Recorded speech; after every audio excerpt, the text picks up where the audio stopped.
Pingus. Oh, will you slam that door one more time for me, actually? Yeah, just like you just did. Nice. Thanks, everybody. Yeah, bro. Also, Dill Pick's here. Dilly Pick? Dilly Bob. For what? Because he told me Wednesday, and it's Wednesday, but I have to go get a haircut right now, so I'll be back in like an hour. Cool. Oh, I just lit a candle. It's about to smell good in here.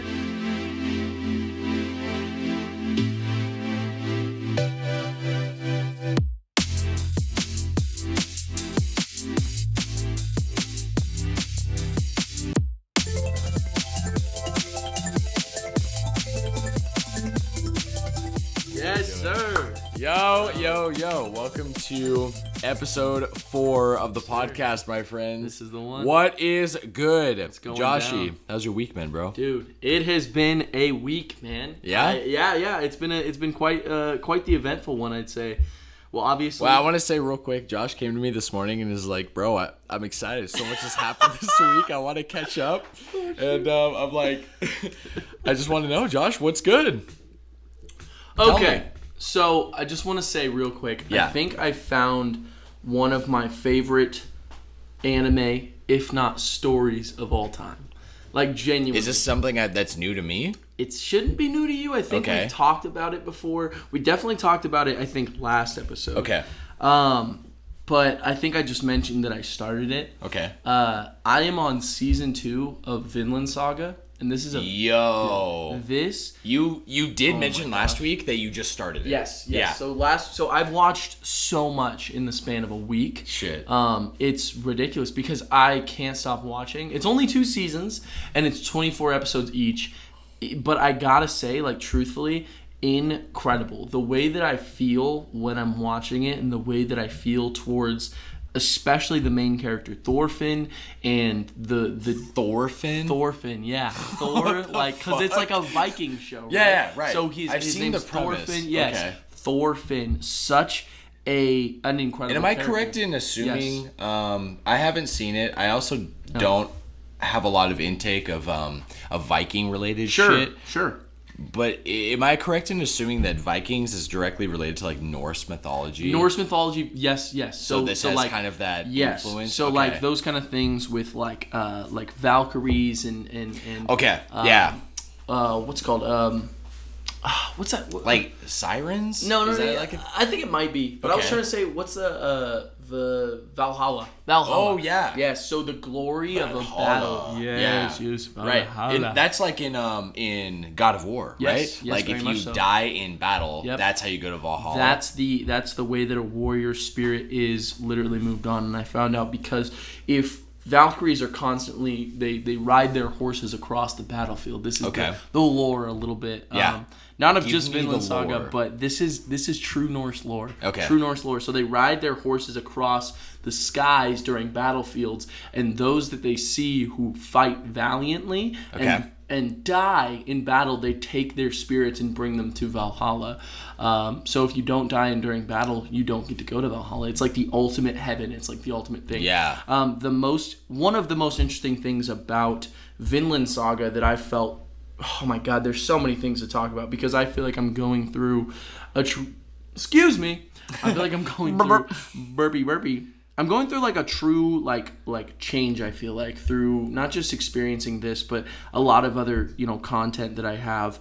I've had a lot of it was a trialing week, I'd say, for kind of like just understanding where I stand in my heart and who I want to be as a person and how I handle hatred, how I handle anger, how I handle even just like the idea of like not even betrayal, but just if that was the case, you know what I mean? Yeah. And dealing with that is just such a massive part of Vinland Saga as a story. The entire first season is completely different than the second season. No, I mean, Really? it's the same But character. it's the same. But yeah. it literally, the final episode 24 of season 1 is literally called End of the Prologue. And I think I literally thought to myself, I was like, this isn't the show? Like, what's going on? Because I knew that there was this change that happens in Thorfinn.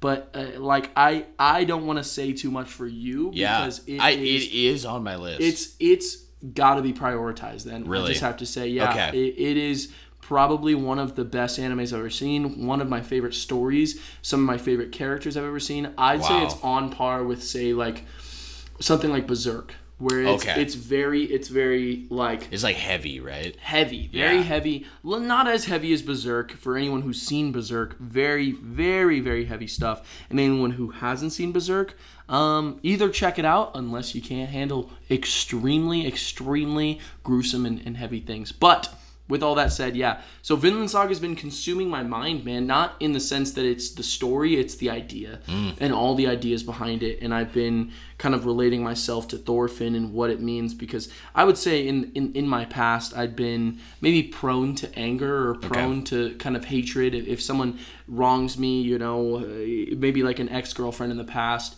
I would feel like then they are my enemy or they are someone I hate or like I have this feud with someone in the world, and it's just that's not the case, almost like like they're in the back of your mind, and you're honoring yourself. This is the lie for me that I've thought about, is like the lie inside of you is that I need to never forget the wrong they did to me. Absolutely. Like that's my duty in revengeance or vengeance for myself. Absolutely. And it's not true. It's not true at all. And I felt that, you know, because I did a lot of therapy for the past 3 years, almost 3 years now.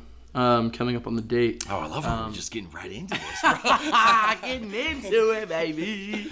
But no, it's hard not to when you watch something that incredible, truthfully, because my mind has been on nothing but myself and what I want to be. Like, truthfully, what it means to be, in the show they say what it means to be a true warrior. And it's amazing because in the that always resonates, I think, with me so much. Yeah. It's so well done too in the show, and I think you would really feel it because Thorfinn's father spells it out in the first episode, if not the second. I can't remember. The whole point of the show that I'm still watching. No, his name is Thors. It's Thors. Yeah. What the Thors, his son Thorfinn. There's another character named Thorkel that I freaking love. Yes, he's called Thorkel the Tall. He is the 7'7". This dude's 50 years old, and he is a beast. He's massive. He's literally like, he uses like logs. Bro. He throws massive logs at people and axes. Demon, right? Holy shit. But it's almost this idea of how do you be a good person in a world full of violence and hatred. And I almost feel like you can kind of put that onto your own life. And you can say there's so much hatred in this world, even if it's not, I mean, there is violence. But, you know, in your day-to-day, you might not be seeing that violence firsthand. But you do see that hatred, that negativity, and all that is a part of a daily, especially me and you, we're in the surfing industry. There is so much negativity that comes with that. Oh my God, it rules it. It rules it. It truly feels like, that's how I felt when I first went to Topgolf, which shout out Topgolf. I serve over there. But everyone was literally consumed by their negativity and their hatred for their own job and their lives. And it was hard for me because I was in that position, I was in that place where I need to either conform and follow what everyone else is doing, or I completely fight against that, and then I'm seen as like an outsider. Yeah. And I'm okay with the latter. Yeah. Because that is you have to be. That is what you have to do. Yeah. To be a true warrior, to be that man who stands above the rest and fights for good and fights for love and this abolishment of hatred. Yeah. I want to get hatred out of my vocabulary. I want to be a true man who like stands and loves and holds himself tall and can be a big, large man who goes to the gym and works out and works for himself, but not for the sense of violence and not for the sense of hatred. So that's amazing. Yeah, man. It's been a beautiful week for me. It's been and honestly hugely to Vinland Saga. I don't think I would be reflecting as much. It's kind of what it felt like when I first read Berserk. I was very much reflecting, and I was very much. But I also did rewatch the first season of Berserk. Actually, well, the 2016 before we jump into Berserk, I want to say that I think it's so cool when a medium like it's kind of like this. It's a big one of many reasons why I think like anime has such a big impact on people. Absolutely. Beyond like Kendall and I, I'll catch myself up later. Right? Yes, it is. We went to Barnes and Noble's 2 days ago. 2 days ago. And just as a little like spontaneous thing. Fun trippy. She never gone with me, and I love to go like sometimes just check out the whole sea of manga that's over there. Oh my God. And this random couple that probably looked my age. the guy was like, they looked like very like professional. The guy was like in like almost like a whole suit. What? And and like, but like he looked like he just got off work. Right. And he's there, and he like had like his wife with him. Yeah. And they just come up, and I was talking with Kendall, nerding out about something, and they're talking about like their daughter, and then he just like makes his way over to me, and he's like, so what is this whole thing? How do I get into it? I'm like, wow, that's He's talking about anime? Or anime. He's manga? looking at the manga and anime, and he's kind of collectively putting it together and being like, what is this? Can you explain it to me? Right. Is this appropriate for my daughter, my 10-year-old daughter? And I'm like, depends on what you're watching. It's a lot, but my immediate gut feeling was like, not really. There are some things like, I'd say like One Avatar. Piece is Avatar and One Piece came to my mind for like what's like appropriate for kids. Yeah. But it's not really meant for kids. No, it's not. It's so deep in how it impacts you. Philosophical. And so, yes, bro. Yeah. So going back to kind of like Vinland Saga, and it's a big reason I love the Marvel series so much. Is because of like these very relatable like these superheroes, but like Thor. It does such a great job showing off this character Thor in the Marvel movies that he really is just a dude. He's a naive kind of meathead dude being like, well, because I'm God, I can do anything, but he can't. No. So he's got to figure out how to. He goes through his own journey of becoming a man, of becoming the son of Odin, becoming Thor, right? Yeah, becoming Thor, Odin's son. Yeah, the legend, Thor, Odin's the god. Exactly. You know? And you know a lot more than about Marvel than I do, but I'm really kind of drawn to that's where my mind is going when you're bringing up all this Vinland Saga stuff, and that is on the top of my list for an anime I want to see, because I've heard nothing but great things from other people, including Dorian. He's really recommended it. He I think I'm a little further than him in season 2. Oh yeah, and he already said he loved it so much. Or maybe we're around at the same spot. I think we're at the same spot as of now.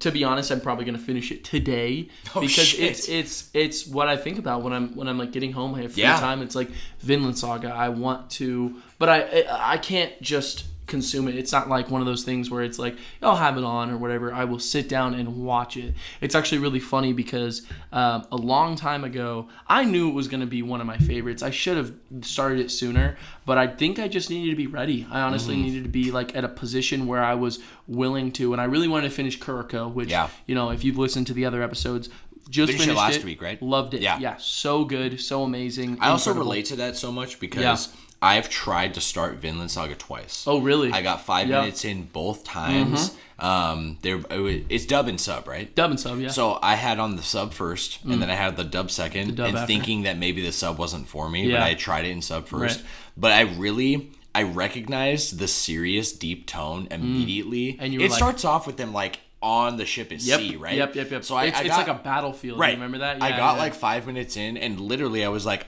I'm not in the mindset for I can't get into it. I need to be in the mindset to watch That's this. where I was at too. That's so funny because that was maybe even like a year or two ago. Maybe a little bit. Maybe even a year for me, bro. It might have been it might have been around the same time because it was so funny because the YouTubers, they were super into it. Do you remember? Tyler used to tell us about it. Shout out Tai the Jedi. Yeah. He literally used to go, Dolphin. I do remember. He used to always say that shit. And he was like, are you on Vinland yet? But honestly, it's definitely a show you have to be in the mindset for. And I say that to anyone who wants to try out any seinen. And we talked about seinen. You know what a seinen is? Yeah, it's I don't. So a shonen would be made for teenagers or young adults, and then a seinen is a type of manga that's created for adults. Little. So, did you say seinen? What you said was an example was Berserk. Yes, Berserk, Vinland Saga, and Vagabond, and a couple other things. Actually, I just found out recently Tokyo Ghoul. If you've ever seen that one, I haven't, but I know of it. Yeah, it's a very popular seinen. Yeah. So there's not a lot of like downtime for like really joyful things to happen most of the time, which is like, you know, can be rough for some people. Sure. But it is heavy. And it's meant to be heavy, and you're supposed to kind of feel it with you, even after you turn it off. Yeah. Yesterday I ended the episode, tears in my eyes, and I had to go to work, and I felt it all night. Yeah. Dude, I've just felt, but not in the way that it was like, I was like, oh, I can't watch another episode. It was like, for sure, I need to be back in that place. So incredible. Incredible. I'll say that's amazing. Has been a massive part of my week, a huge part. and I honestly would be doing myself and Vinland Saga a disservice if I didn't talk about it for as long as I wanted to. Yeah, a little background. I literally went to Sam this morning. I was like, hey, I kind of have like a lot that I want to talk about in the intro because, I want us to focus on the main topic, but it's been so prevalent. I can't not talk about it. Yeah. So yeah, my week's been pretty darn good. Yeah. It's been pretty good. How about you, though, Sammy? Brother? How about you? Well, let me ask first, real quick. Please. That was beautiful, by the way. Thank you, I love man. that. Can we get games? A gas? You playing any games right now? Games. Actually, yeah. I'm playing Ratchet and Clank. Oh, fuck. Rift Apart. Yeah, Rift Apart. So good. I am so on that, bro. God, what's your experience right now? Okay, so initial thoughts. Obviously, I started it a little bit ago, but I will say that it is absolutely what you would expect from a sequel of that original game. So that original game definitely felt like it almost like played the part of like Ratchet and Clank, you know? This is very, very like, it's clearly Ratchet and Clank, but it's doing its own thing kind of in its own way. Like, what do you mean? I would say it's very much a mechanic, like almost it shows off mechanics of the PS5 in a way. True. It's very, very, there's some really, really interesting ways that they use the Rift, like the way that rifts work. Yeah. I'm in this level right now. And a rift is just like a dimension hop. Yeah, it's right? like a dimension hop. So there's like this crack and you can go through it. And towards the beginning of the game, I didn't really see a lot of stuff except for, shit will appear out of the sky. You'll see a crack and then boom, rift. Here come some enemies. But, bam, there they come. But Dookie! Right now I'm in this level where you play as Rivet, by the way, who isn't Ratchet. It's a different... Is that the white? Yes. One like on the she's cover? She's a Lombax, but she? Yes, she. Okay. It's a girl. Okay. Yeah, so it's right now where I'm at, which I'm not that far, but I think I'm 19% done. Yeah. But who knows how much that could be. Sure.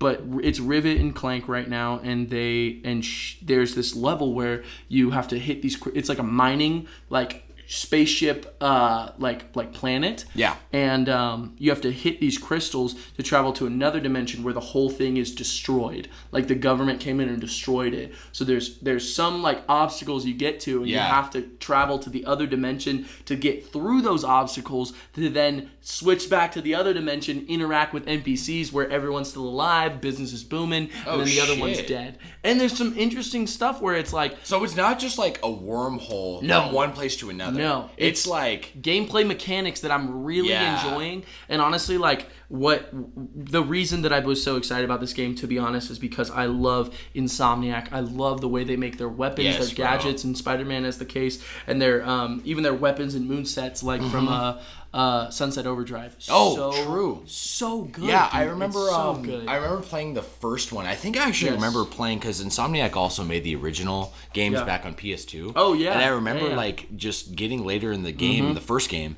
having some of these guns and how creative they were. Gosh. Like being like, okay, like this is so clearly like based on kind of the Jack and Daxter vibe. Sure. Kind of the Mario 64 vibe. Absolutely. But different. Got its own little thing. Its own thing. And then being like, okay, it's trying to be like a third-person shooter FPS. Yeah. And then having like these guns that send out minions that go out and like dude. bomb somebody and stuff, and just like, wow, so creative. Yeah. That's they still have the races too. The races? Yeah. Like, what are you thinking? Like in the first Ratchet game, you played the first one that came on PS4. I played the right? PS4 one. Yeah, yes. the I never remake. played the OGs though. Right. That was something I never. There's races in that. Okay. Like there's a couple. Like you of, can like, race, big, or like there's people. like actual racing. Like it's all like I was like, picturing like different people. You said races. Races.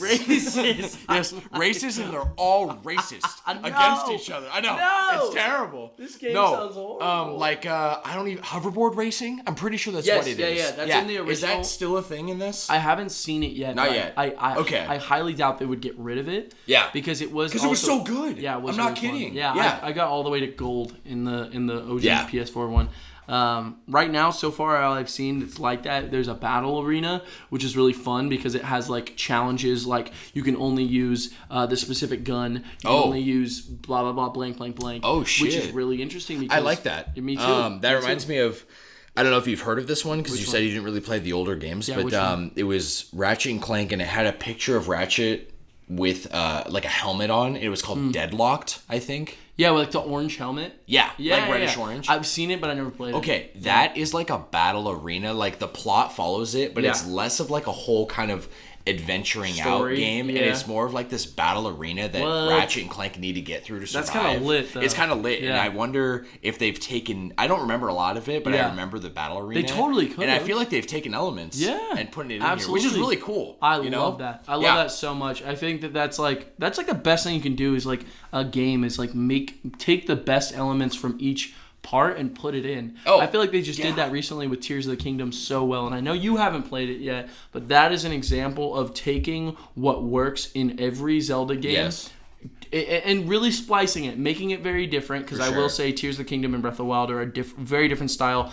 than traditional Zeldas. However, they took everything that was good from the DLCs, all these things from Breath of the Wild, put them in the main game, and just made it the game that it is. You know what I mean? Yeah. Love that so much. So, yeah, I've been playing that. I actually, speaking of Tears of the Kingdom, I'm always playing Tears of the Kingdom. Yeah, you haven't beat it yet, right? No, I have not, because I want to finish that ish. I want to finish it. And How many hours in, you think? Oh, dude, good question. Probably like 80 or 90.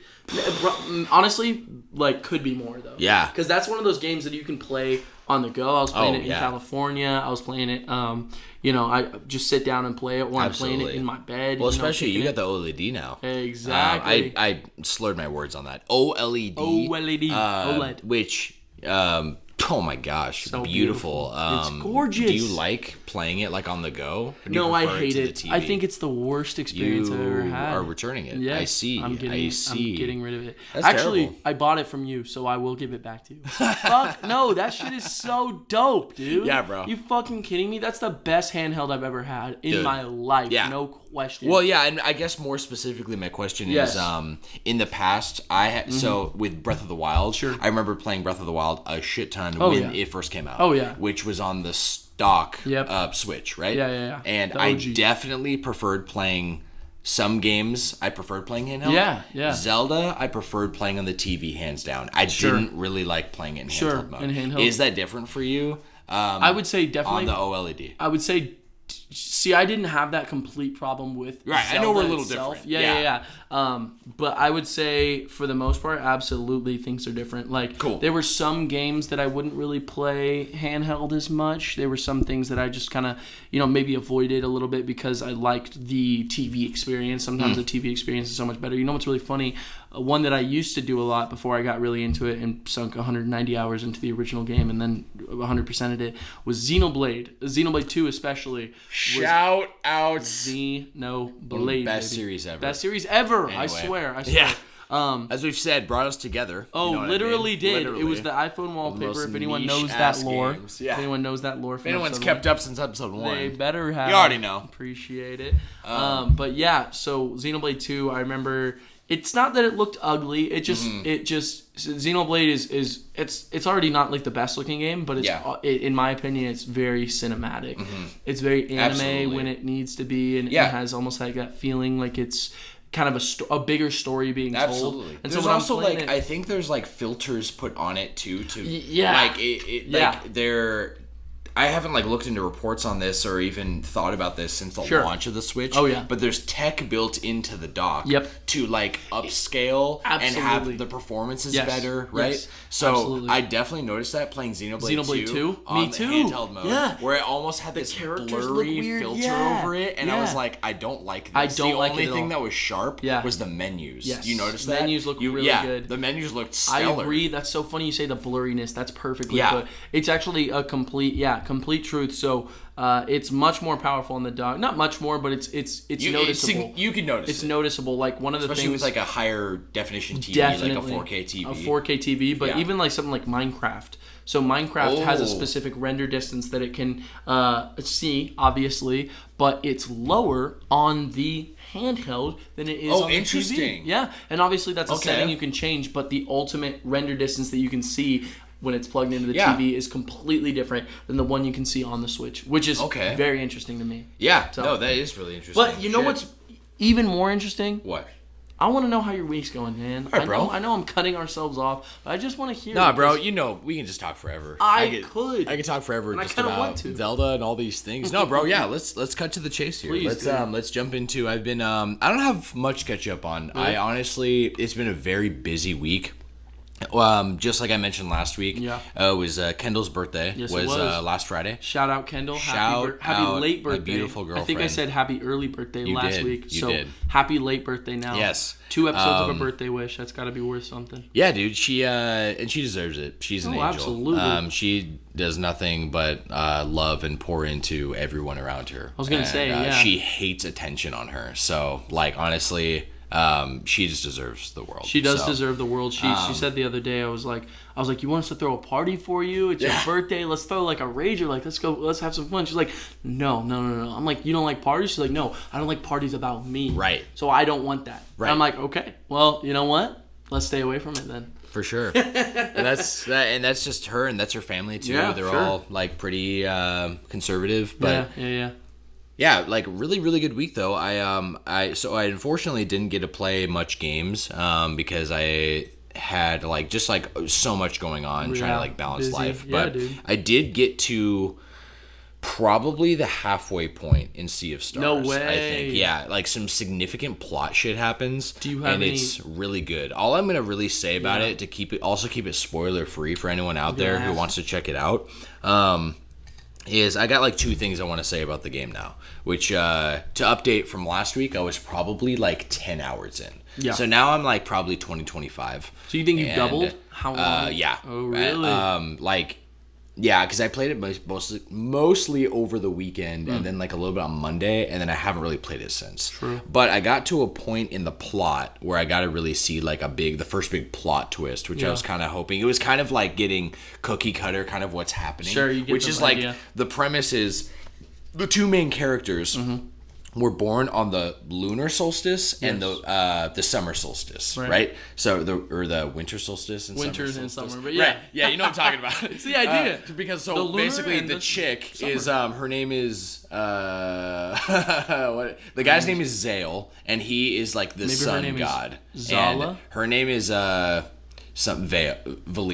Valir. Okay. She's like the lunar goddess. Sure. So they're like the prophecy is that every solstice twins are born. Okay. So these are like the twins for this time, and they're being trained to be warriors. Interesting. Their previous set of twin warriors is still alive. So there's the other 2 solstice warriors. That's what they're called. They're still a thing, and they're like 20 years older than the main characters. Because that's how long it takes to do a solstice. I guess I don't really know. In this I'm universe, just kind of probably. in this universe. Yeah. Who knows? But basically, like they're training and they're trying to fulfill their destiny. There's a lot of like destiny. There's a lot of like prophetics, kind of mythology. It's a very JRPG very idea. Yeah. Oh yeah, it's done really well, and it's all about like there's the ultimate enemy is called like the Fleshmancer. What? Yeah, and the Fleshmancer. and basically like he's got the power to summon a world eater to literally end the world. Dude, that's what they called me in high school. The world eater. Either way, bro. Whichever one. So it just got to like this plot point where the other solstice warriors just turned the page on what reality is, and it's fucked. So just one of those moments. Yeah, right? moments. Yeah. And then it goes to like this guy who's basically the all-seer. He like sees the end of time. What? And he's basically saying in no reality can they defeat the Fleshmancer now. That's crazy. Right. And that's it's some like, Thanos shit right there. Right. It's like Doctor Strange. Yeah, right? Doctor Strange. Yeah, so there's no realities except for one. So, and they're like, no, we're the Solstice Warriors. Yeah, we're gonna win. Yeah, no, I know. You can't win. You literally will die. That's crazy. So all these things, it's kind of like unveiling more to the story that's on a deeper level, which is very JRPG, like you said, Chrono Trigger-esque. And also, so I'm very interested. I was gonna say it's also really good. I think that's like obviously we're saying it like it happens a lot, but that is one of the reasons why JRPGs are one of the best stories that you can experience. Yeah, and I'm gonna be honest, one of the big falls, I guess, or negative for JRPGs is they have to do it right, and it's got to be pretty damn original now. Yeah. Because I've played many other games you or have any all these like JRPG stories, right, where I probably get 30 to 50% through the game, and I'm no longer interested. And you just the story is boring. It's now nothing like this is happening, and I just kind of fall off and never come back. So this game has done a really good job gripping me with its mechanics, with its things. It even has this. You ever have a game and it has a built-in minigame within the game? Yeah, of course. Right? A minigame just designed for that game. It's kind of like there's that whole card game in The Witcher 3. Yeah, right? there is. And then it was so big that they literally made a whole game out of it. Yeah. So Tiger from Xenoblade 2, you remember that? Yes. To get parts just like that. Yeah, dude. So basically, it's got this built-in game within it that you have taverns. You're traveling around the world in the game.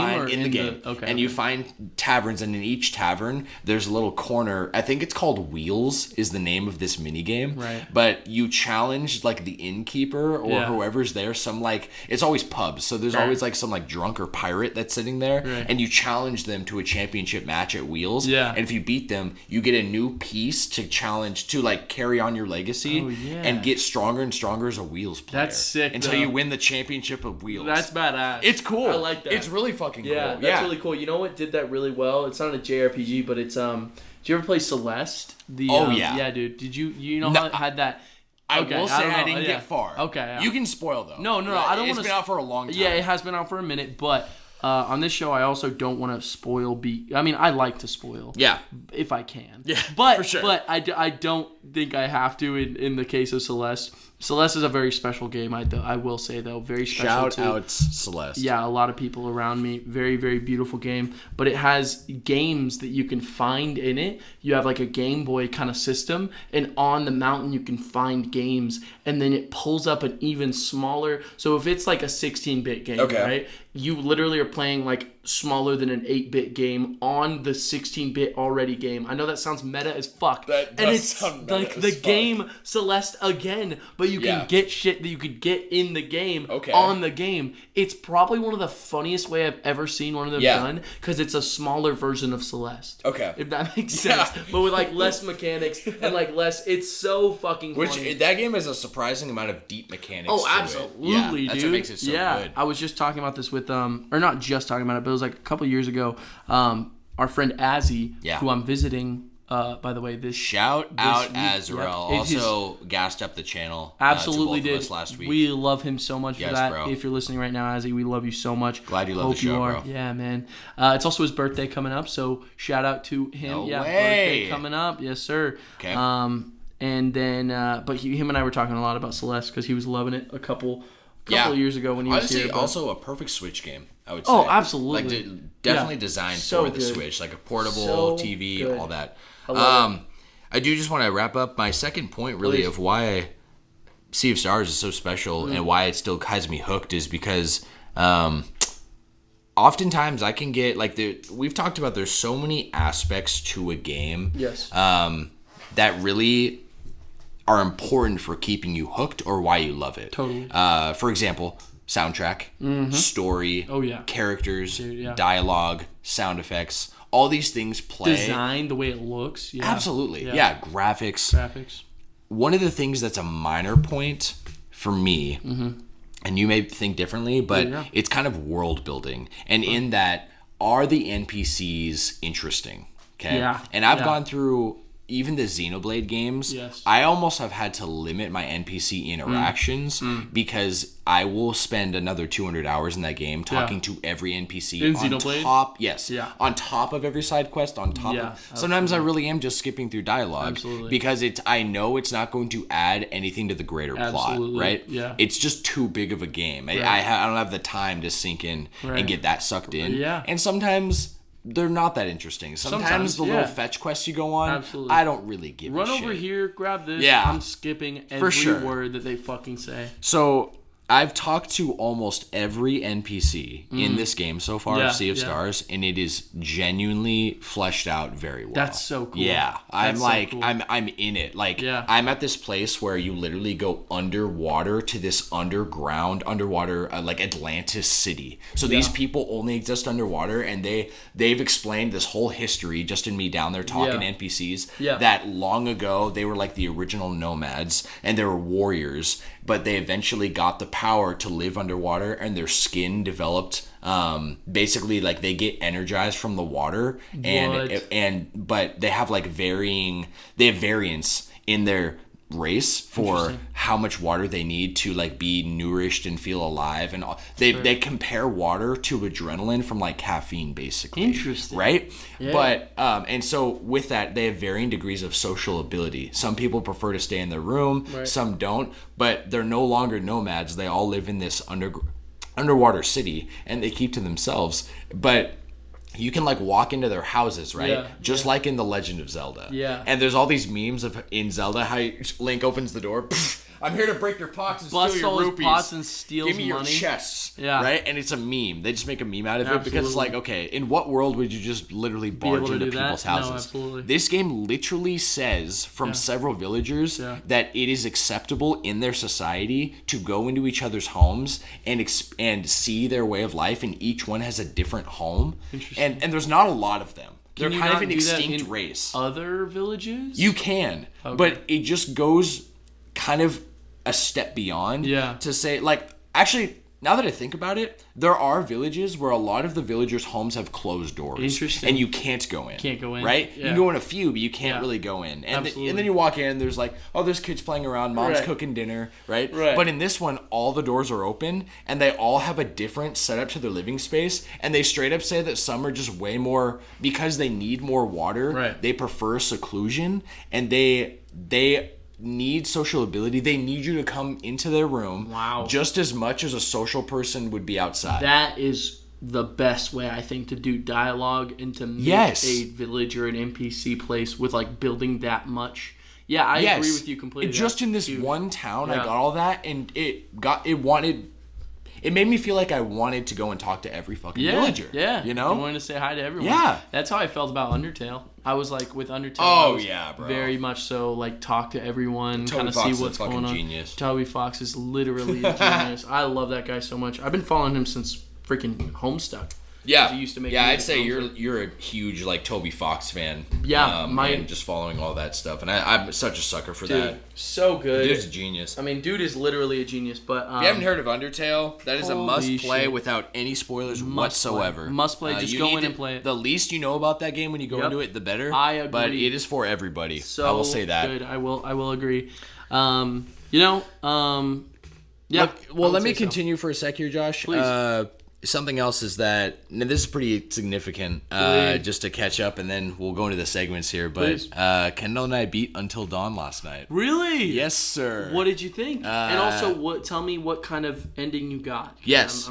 So I'm going to preface right now, this is Until Dawn spoilers. Oh, yes. If you do not want to be spoiled in Until Dawn, please skip ahead to our first major section, which will be the Patreon sponsors, which will come right after this. Let's get into it. Josh, so I got the ending where I had 2 people die. Okay. Who were the people? And also, I want to preface again, keep in mind, basically the whole playthrough, I had the controller. Kendall made all the choices. Making the decision, right? Which, getting her review after this, she loved the experience. And she said she had a really fun time not playing, but making all the decisions because it made it more scary. Oh, yeah. It made it more significant. Yeah. She felt like when someone got hurt or died, or we thought they died, that it was her fault, you know? Absolutely. And like, I refuse to make a decision. Like, it's like counting down, you know, like sometimes it's kind of quick. So it's like, go here, go here. She's like, I'm like, you got to choose or we're not doing anything. We're going to die. And she's like, okay, go right. You know, that's so funny. It was way fun to do it like that. Are you talking about Mike when you thought Mike died? Is that what you're in reference to? No, I thought 2 characters died. I thought that who's like the chick that nobody likes, bro? The bitch. Jessica? Not Jessica. No. Jessica, like, she just kind of seemed like she was a bit insecure and kind of had this front. You know what I mean? I like Jess, though. I like Jess. Yeah, she had a good heart. And I thought she died. Right. Yeah, for sure. Which one when she got scratched up and like drug away and we saw her on the ground and she was laying there. Yes. Mike legitimately, he got pissed at everyone else, like Josh, thinking that she died, but she didn't, right? So what'd you think of that ending, though? I want to talk about that, too. Dude, Yeah. Oh my gosh, my brain is in so many places with this because it was literally crazy. We discovered a lot of evidence, so I kind of have a good grasp on kind of what happened in the story. But let me think. So Josh, you don't see what happened with Josh until the very end, where I think he becomes he turns into a Wendigo, right? Because it shows him getting drug away, and then it has the credits, and I'm like, what the fuck happened to Josh? Did he die? And Mike assumes he died because Mike was right there, but he turns into a Wendigo. So I don't know if that's like a canon ending or if that's just because of what I had happen. So what did you have happen then? So I had Josh turn into a Wendigo at the very end. At the very end, when they're in the house, right before Mike turns on the light switch, Sam dies. And So you lost Sam? But I swear to you that I didn't move. Like it said, don't move, and the Wendigo was right there. And I literally didn't move. And then it showed the scene where it shoved his fingers down her throat and it ripped her jaw open. And literally Kendall screaming, she's like, what did you do? I'm like, I didn't move. I don't know. Dude, my two favorite characters are Mike and Sam. I just think they are the 100%. Two rocks of that whole story. So that is the toughest. That is a really tough part. But I'm pretty sure you literally just can't move. And then, but I don't know if I accidentally slipped up because it didn't show. All it said was, there's that little DualShock thing, and it says don't move. And it literally was like there, and then it just went to the scene. I would have thought that it showed like red or like kind of had something happen. I would have expected that too. But it didn't. It straight up just went into her death, and so I was like, I don't know if I fucked up or if I made a wrong plot decision, and she was gonna die anyway. But I know that she could have lived for sure because I said that ending to somebody else last night, and they were like, "Oh no, you lost Sam." Yeah, you lost Sam. Same thing that you said. The saddest thing. That's one of the hardest ones too because it's right at the end. And it's basically the last death, if I'm not mistaken. It is. Major it's right there because right after that, house blows up, and that's the ending. So. I will say also before more questions, please. Jessica died. So I don't remember exactly how, but she definitely died. Was it in the cave or was it later? Because she can die in the cave, but she can also die. Where? I think it's right above in the the mining part. If you know what I'm talking about. Yeah. I felt like she died later. Was it later? I felt like she died I don't remember exactly where it was though, so I couldn't tell you. Oh, you know what? I remember. Matt finds her, right? Okay, yes. And they're escaping. Yes. And then it had an option which was hide and run. Yes. I chose run. He got Jessica. Yeah. And Matt escapes. Matt got out? Yeah. Okay, I know exactly what you're talking about. So also, who's the character that nobody likes? We still didn't clarify. We didn't. I would have to look it up. Yeah, it's I don't remember her name. It's not Ashley. Ashley died. Ashley was my first death. Really? Yeah. Shit, I'm like no, the Asian girl. I know exactly who you're talking about. Yeah. I'm gonna look it up, but Chris lived. Nice. Yeah, Josh turned into the Wendigo. Right. Mike lived, that's all I really wanted. Honestly. Emily. Yeah, dude, she drove me crazy. She was such a bitch. My God. I did not like her. And she's just made like that. You know that character. Absolutely. Because you get to the end and it shows kind of everyone's little interviews. Yep. And all she's doing is bitching. All she's doing is hating on Matt for literally sitting there being like, I don't know what to do. And he's trying. I felt like Matt was a good dude. Yeah, he right? was. I liked Matt a lot. And I mean, me and fucking Kendall, we get to the point where, you're in the therapy and you're choosing characters you like and don't like. Yeah. We never chose Emily, bro. She was on the bottom of the list. I was surprised she lived. Yeah, I know.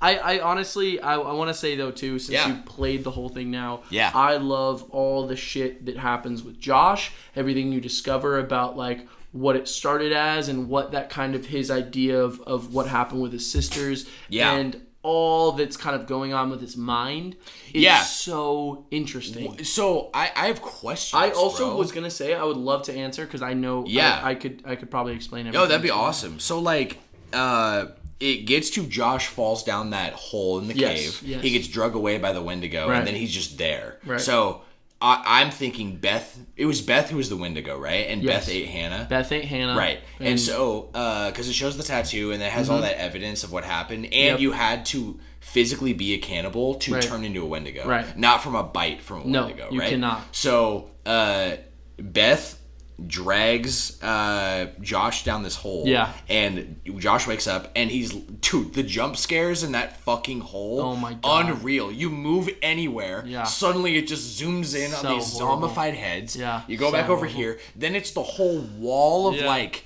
guts. Yeah. And then it's like a devil face of Beth coming out with like fangs. And I'm like, oh my God, what is happening? So get me out of here. So what's your question then? So my question is what happened? Is he just being mentally tormented by Beth, or is it himself? It's so Beth is not complete. The only thing going on with Beth is that she is a Wendigo. Yeah. Josh is mentally ill though.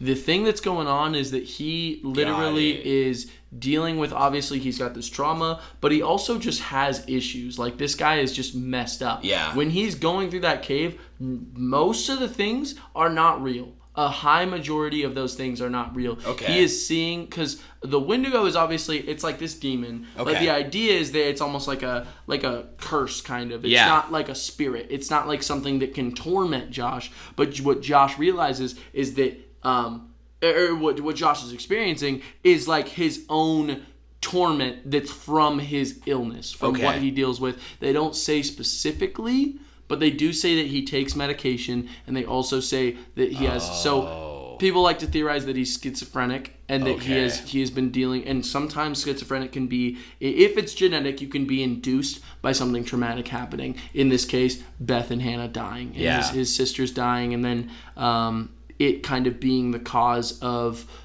because of what happened and because of his friends, and all that thing kind of sparked him to kind of lose his mind a lot more, and caused him to kind of devise this plan, but also just kind of ruined him a little bit more.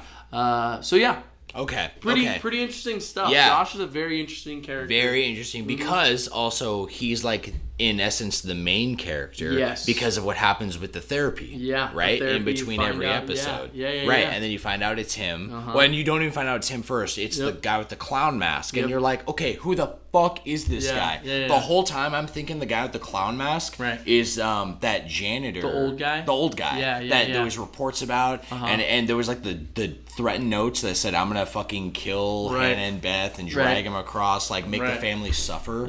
Right? Because he was in jail for like an X amount of years.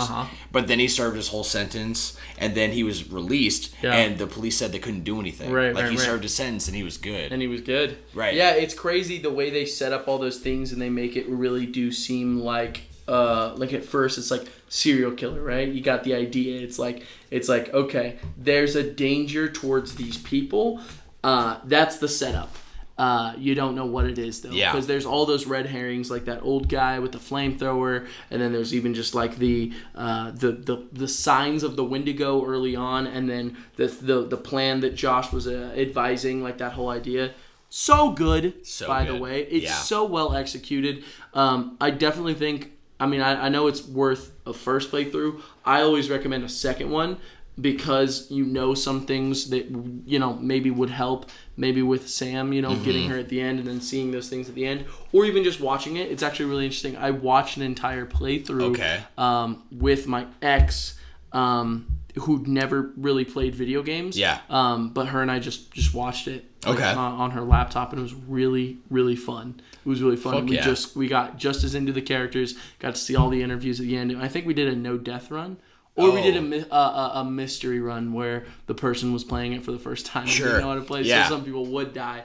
Like very, a blind run. Blind run. Shit. Well, kind of where we're at now is the Quarry. I just got the Quarry. It was actually on sale on PlayStation for $20, and I was like, yes, because it only came out last year. Oh yeah, because I've actually already started the Quarry before, so this will be a fresh start again. But I played through the first like 4 chapters, so close to halfway in the game. Is it maybe a little less? Is it like just as like compelling character wise? Yes, I would say so. I felt that from the 3 or 4 chapters I played of the Quarry with my friend Faith at her house. Shout out to Faith. Shout out to Faith. Excuse me. You're excused. She, I felt like with where we got, I almost was more compelled to play that. Really? Dude, I gotta check it out then. Definitely. I definitely you will love it. It's definitely, it's a whole different premise, whole different characters. Brenda Song is in it, Brenda Song? Yeah, that's a character I definitely recognize. I think she's from isn't it like Sweet Life and Zack and Cody? Brenda Song? Yeah. I have no idea. Here, let me she was in The Quarry? She is in The Quarry. Yeah. Did you recognize Rami Malek in which character was that? Josh. No way. Yes. Brenda Song? Yeah, dude. She played... Right, she's in Sweet Life. Yeah, she's Sweet Life, dude. That's crazy. Yeah, and it looks... That's wild. Until Dawn is like 6 or 7 years old now. Yeah. This is 1 year old. So the tech now for this, really, really good. Yeah, dude, look at Rami Malek. No, he did... He was... What the fuck was it? There's a couple big Bohemian Rhapsody. He did. He was Freddie Mercury. And, dude, he looks just like him. Yeah, like, genuinely. Really when that guy talks, I'm, like, in. He is ridiculous. There's another show that I definitely recommend that our good friend Blade, shout out Blade, he watched a couple episodes with me, and we also recommended it. It's called Mr. Robot. Have you heard of this? I have not. This dude, Rami Malek's the main character. Okay. He is amazing. Like, he literally, every time, he's got that voice like that, the way he talks, just and the way eyes, he talks, bro. and the way he can just, like, the way he acts, the way he looks around. I feel like that was translated for the age of Until Dawn. I feel like that was translated really well into Josh. And it honestly just is the reason why I think that game is almost as compelling as it is, because they got really good actors. The actors are really good, compelling, charismatic, like good. Like Sam, I love Sam so much. She's in Heroes, right? Yes, she is. Yes. Yeah. Well, recognized her right away. Shout out to Heroes. Yeah, dude. Very good stuff. Well, Josh, let's jump into our first section, Let's my man. jump it. That was beautiful. Yeah, Thank you so much. I'll give you a dap. Boom. Guys, what are we about, Josh? What are we about? Let's describe. This is the Flash Bros podcast. Yes, we air every Friday. Every Friday. We record every Wednesday. So it's Wednesday today. Right. We're taking basically the news and updates, and we just kind of get together as best friends and kind of record a conversation where we're catching up. And we're big fucking nerds, so, we bring up anime, video game, anything that kind of relates to us, and there's...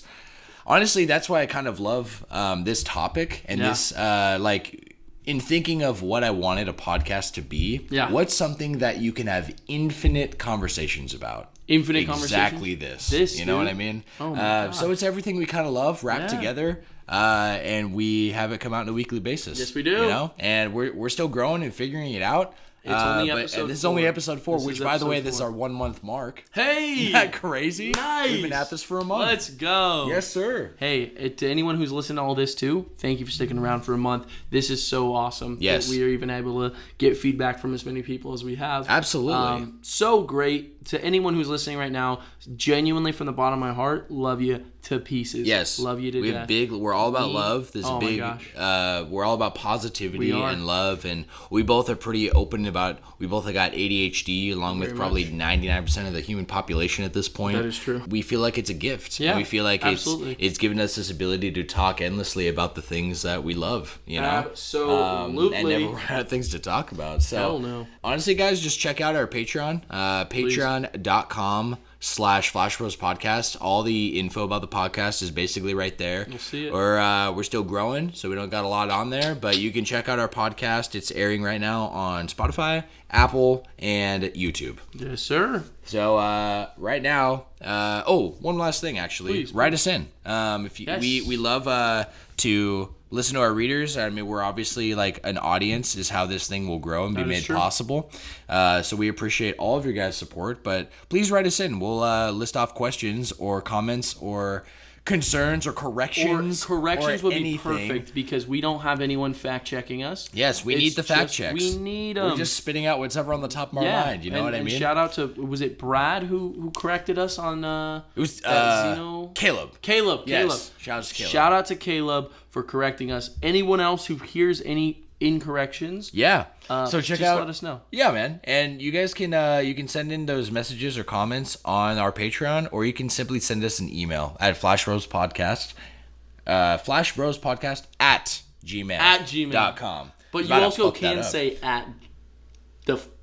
you can say at and then at again. At. I like that. AT-AT, that's from Star Wars. Josh, let's get into our Patreon sponsors. So this is if you are subscribed to our Patreon paid membership right now, which the only benefit really is just Nothing. It's just being Great. It's a little shout out right now, Yeah. and it honestly is just an act of like selfless love, and we appreciate you guys so much. We love you so much for that. So the following are part of our Flash Bros Club tier Let's on Patreon. go. Starting with Austin Bowman. Oh, we love him. We got Annette Anderson. Annette, my mother.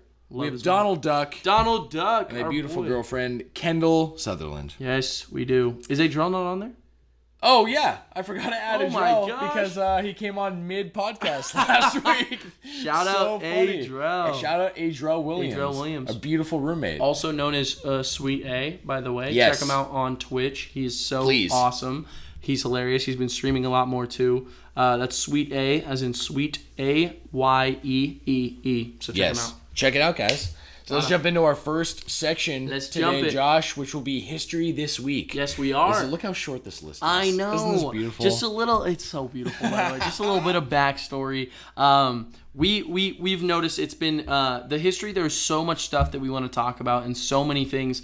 But honestly, what we wanted to focus on, we don't have to be reading from bullet points. You know what I mean? Let's just talk. Yeah. This podcast is all about our conversation and points of interest. Oh, yeah. We do love to give the facts, but here's the deal. The history of the week, it's so fascinating, but there is so many games. So many things. There's like 50 games a day that have come out in the past. Yes. You know what I mean? From that point in the date. Oh, yeah. So today is Wednesday, September 13th, 2023. That's a day. And this is going to be our curated list of gaming history this week. And these will all be North American release dates, unless otherwise stated. So today will be the video games released between September 11th and 17th X years ago today. Josh, are you ready? I am so ready. My pants are buckled and my socks are staying on. Good, because I am really hyped with this list. Yes. I've only chosen 2 games from each day following the week. Yes. Plus 1 bonus. So there's 15 games today, Joshy. 50? 15. Psych, I heard it. We're not repeating our mistakes here, buddy. First up, we got Super Mario Maker. Super Mario Maker. Super Mario OG Maker. on the This Wii U. OG on the Wii U. September 11th. I have the whole dates this time, by the way. Let's go. September 11th, 2015. This is 8 years ago. Are you making a joke right now? I'm not making a joke. September 11th is when they dropped it? September 11th. That's a game date that I'll never forget. Yep, you said it. Quite the date. What's interesting is that, I don't know if you've noticed this in the past, but games basically always release on a Tuesday or a Friday. I actually did not even know that. This is big. That's crazy. Usually, like, I think it's kind of open. It's more open-ended now than it used to be. Yeah. But it used to be games only released on a Friday. Right. Like way back in the NES days, games came out on Friday. Nintendo still has a Friday pattern. So usually Nintendo games, big AAA games, come out Thursday night at like 9 p.m. or midnight. Right.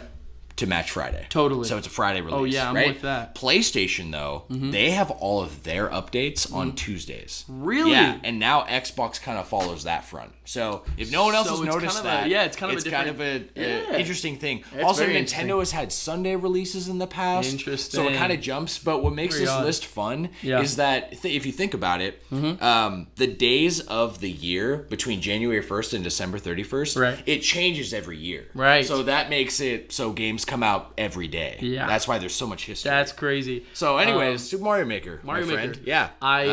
You got anything to say on it? Absolutely. We talked about it before, but I absolutely adored Mario Maker. Episode 1, History of Mario. Classic. I'm gonna let Josh take the wheel because I honestly don't have a lot to say. I was gonna say, I think you told me before that you didn't really check it out that much. I will say there were 2 massive games. Sorry, I'll say there were 3 massive games that really sold the Wii U. Really sold it. And I'll say or that were at least that's tough to say. I'll say 3. First one, of course, Smash Bros. You need a Wii U to be able to play the new Smash, so people are going to buy the freaking Wii U. Another one, huge one, Splatoon. I don't know if you were really into the Wii U when that came out. It was kind of massive. I was. Yeah. And I remember it coming out, and I didn't have a lot of friends at the time in Oregon who had a Wii U. I'm pretty sure I was the first friend I had who got a Wii U, and I was trying to sell it with Nintendo Land. You know what I mean? Absolutely. To my friends, and we all loved it because Nintendo Land was amazing. Nintendo Land was the best party game ever made. Gosh. I stand by that. Fucking Yeah, I could go so many directions with that. I'm like thinking of even like the Luigi's Mansion one. Yes, dude. How fun that was. Like genuinely. And you can't recreate that on another system because Never again. It literally uses the gamepad so well. And there's no online, so there's no lag. There's none of this like, it's all just happening right there. And there were single player games funny. too. So good. Yeah. Anyway, but Splatoon, I remember thinking at the time, holy crap. Yeah. I don't think I've seen Nintendo go this hard at marketing for a brand new IP in a long time. Absolutely. I can't think of the last time in my knowledge that there was one that became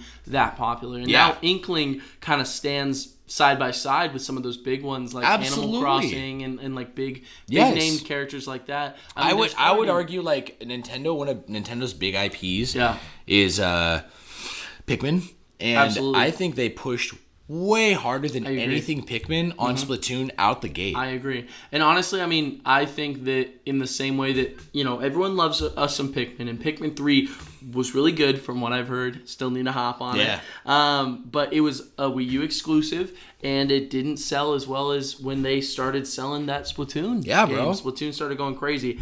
So Splatoon, incredible, but that third game I was going to say was definitely Mario Maker. It felt like almost like cultural, Absolutely. Like there was literally like videos being made, not just the Game Grumps, but huge one was like Ross from Game Grumps, really big at the time.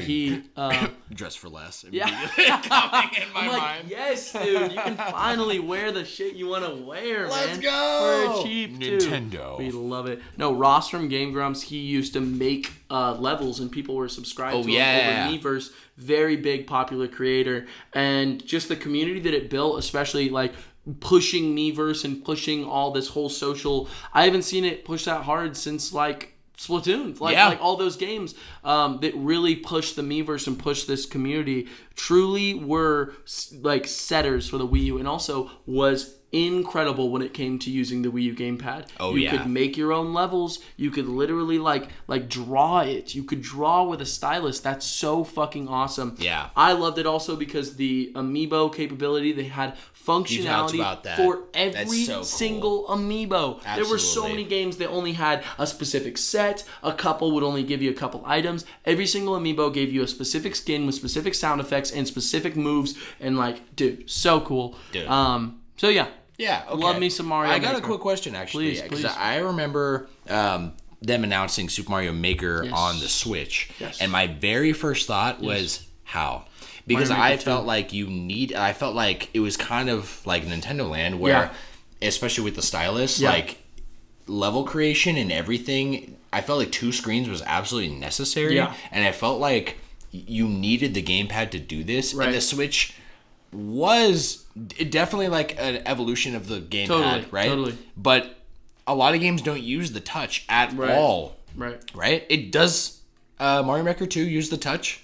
Absolutely. It does? Yeah, absolutely. Okay. So I was just going to explain, because I did play a lot of Mario Maker 2. Yeah. The way that they kind of handled that one is kind of the same way they handled a little different, but the way they handled Super Mario 3D World. Okay. So in that one, in the Wii U version, there were a lot of little things that you had to touch, a lot of little things. There used to be a mic on there, so you would blow. They changed all that to being having a little gyro sensor that's at the center of the screen that just moves around. Almost, it's completely see-through, but it's almost hard to miss if you're playing kind of like in Mario Galaxy. Kind of like Mario. A little cursor. Yes, there's a little cursor, but that one's very much more noticeable. It's very prominent. In this one, it's almost like you can miss it if you aren't looking. Yeah. But that used the gyro of either the Pro Controller or the Joy-Cons, and then you use that to kind of move around and touch things on the screen. Works very well. I will say, very intuitive. Yeah. Okay. Because it feels like using almost a Wii controller that you don't have to point at the screen. Yeah. So helpful. Because it's all motion. Yeah.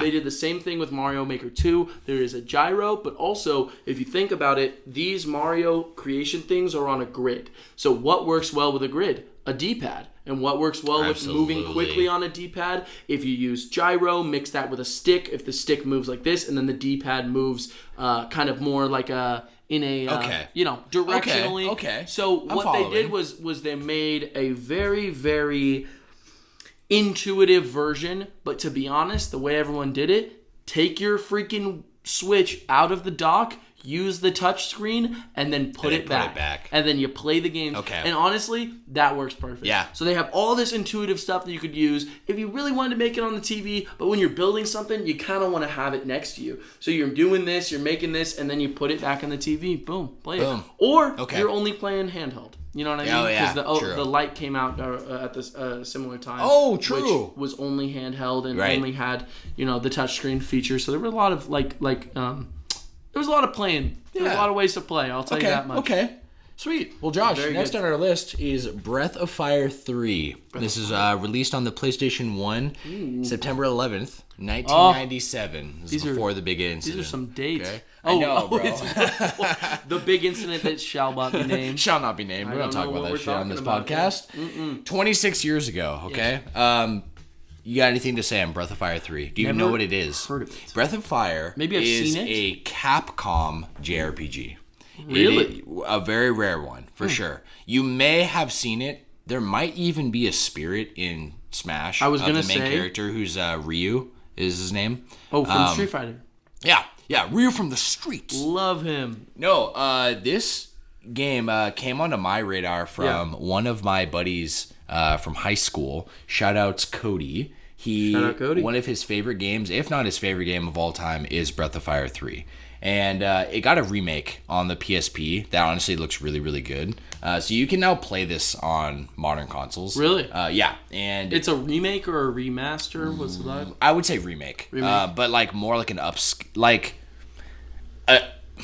it's tough. It's a pixel art game that's top down. Yeah. And they did give it kind of a PSP remake. Right. Do you know what I mean by that? Totally. It's like a prettier version of the game. Yes. That's not just an upscale. Right. They really did redo a bunch of things on it. Right. So I would call it a remake, but not like a full-fleshed 3D remaster. Yeah, it's just for the time, the technology. Because if you think about it, this is 26 years old. So then on the PSP, right? Yes. Okay. So 15 years later on the PSP, that was the remake. It's kind of like Ocarina of Time 3D, where it looks better. But it's, and that's a remake. Yeah, that's definitely a remake, not just a remaster. But that, you would say, was a remaster? No, this is a remake. It was a remake. Yeah. Okay. So, anyways, really good. A lot of originality. Really? I don't know if you remember me talking about this last week. I think it was Suikoden 2. That was one of Konami's first JRPGs. Yeah, kind of like that vein. They just had a bunch of their own original ideas. Right. Really cool. I'm pretty sure the main character is also half dragon. In Suikoden? In Breath of Fire. I would guess because it's called Breath of Fire. Yes. I personally hadn't played it a lot, but I know there's a big fan base behind specifically this game. Yeah. So pretty Very cool. Interesting. Yeah. Very cool. I like that too. I just looked up some pictures of the main character and the way that it looks. It almost has this almost like Dragon Quest vibe. Yeah. From when I'm looking at this. I'm seeing even the text on how it looks. Obviously, Dragon Quest is a very distinct style. It's very it's got the style of what's his name? Like Akira Toriyama. Akira Toriyama. Yeah.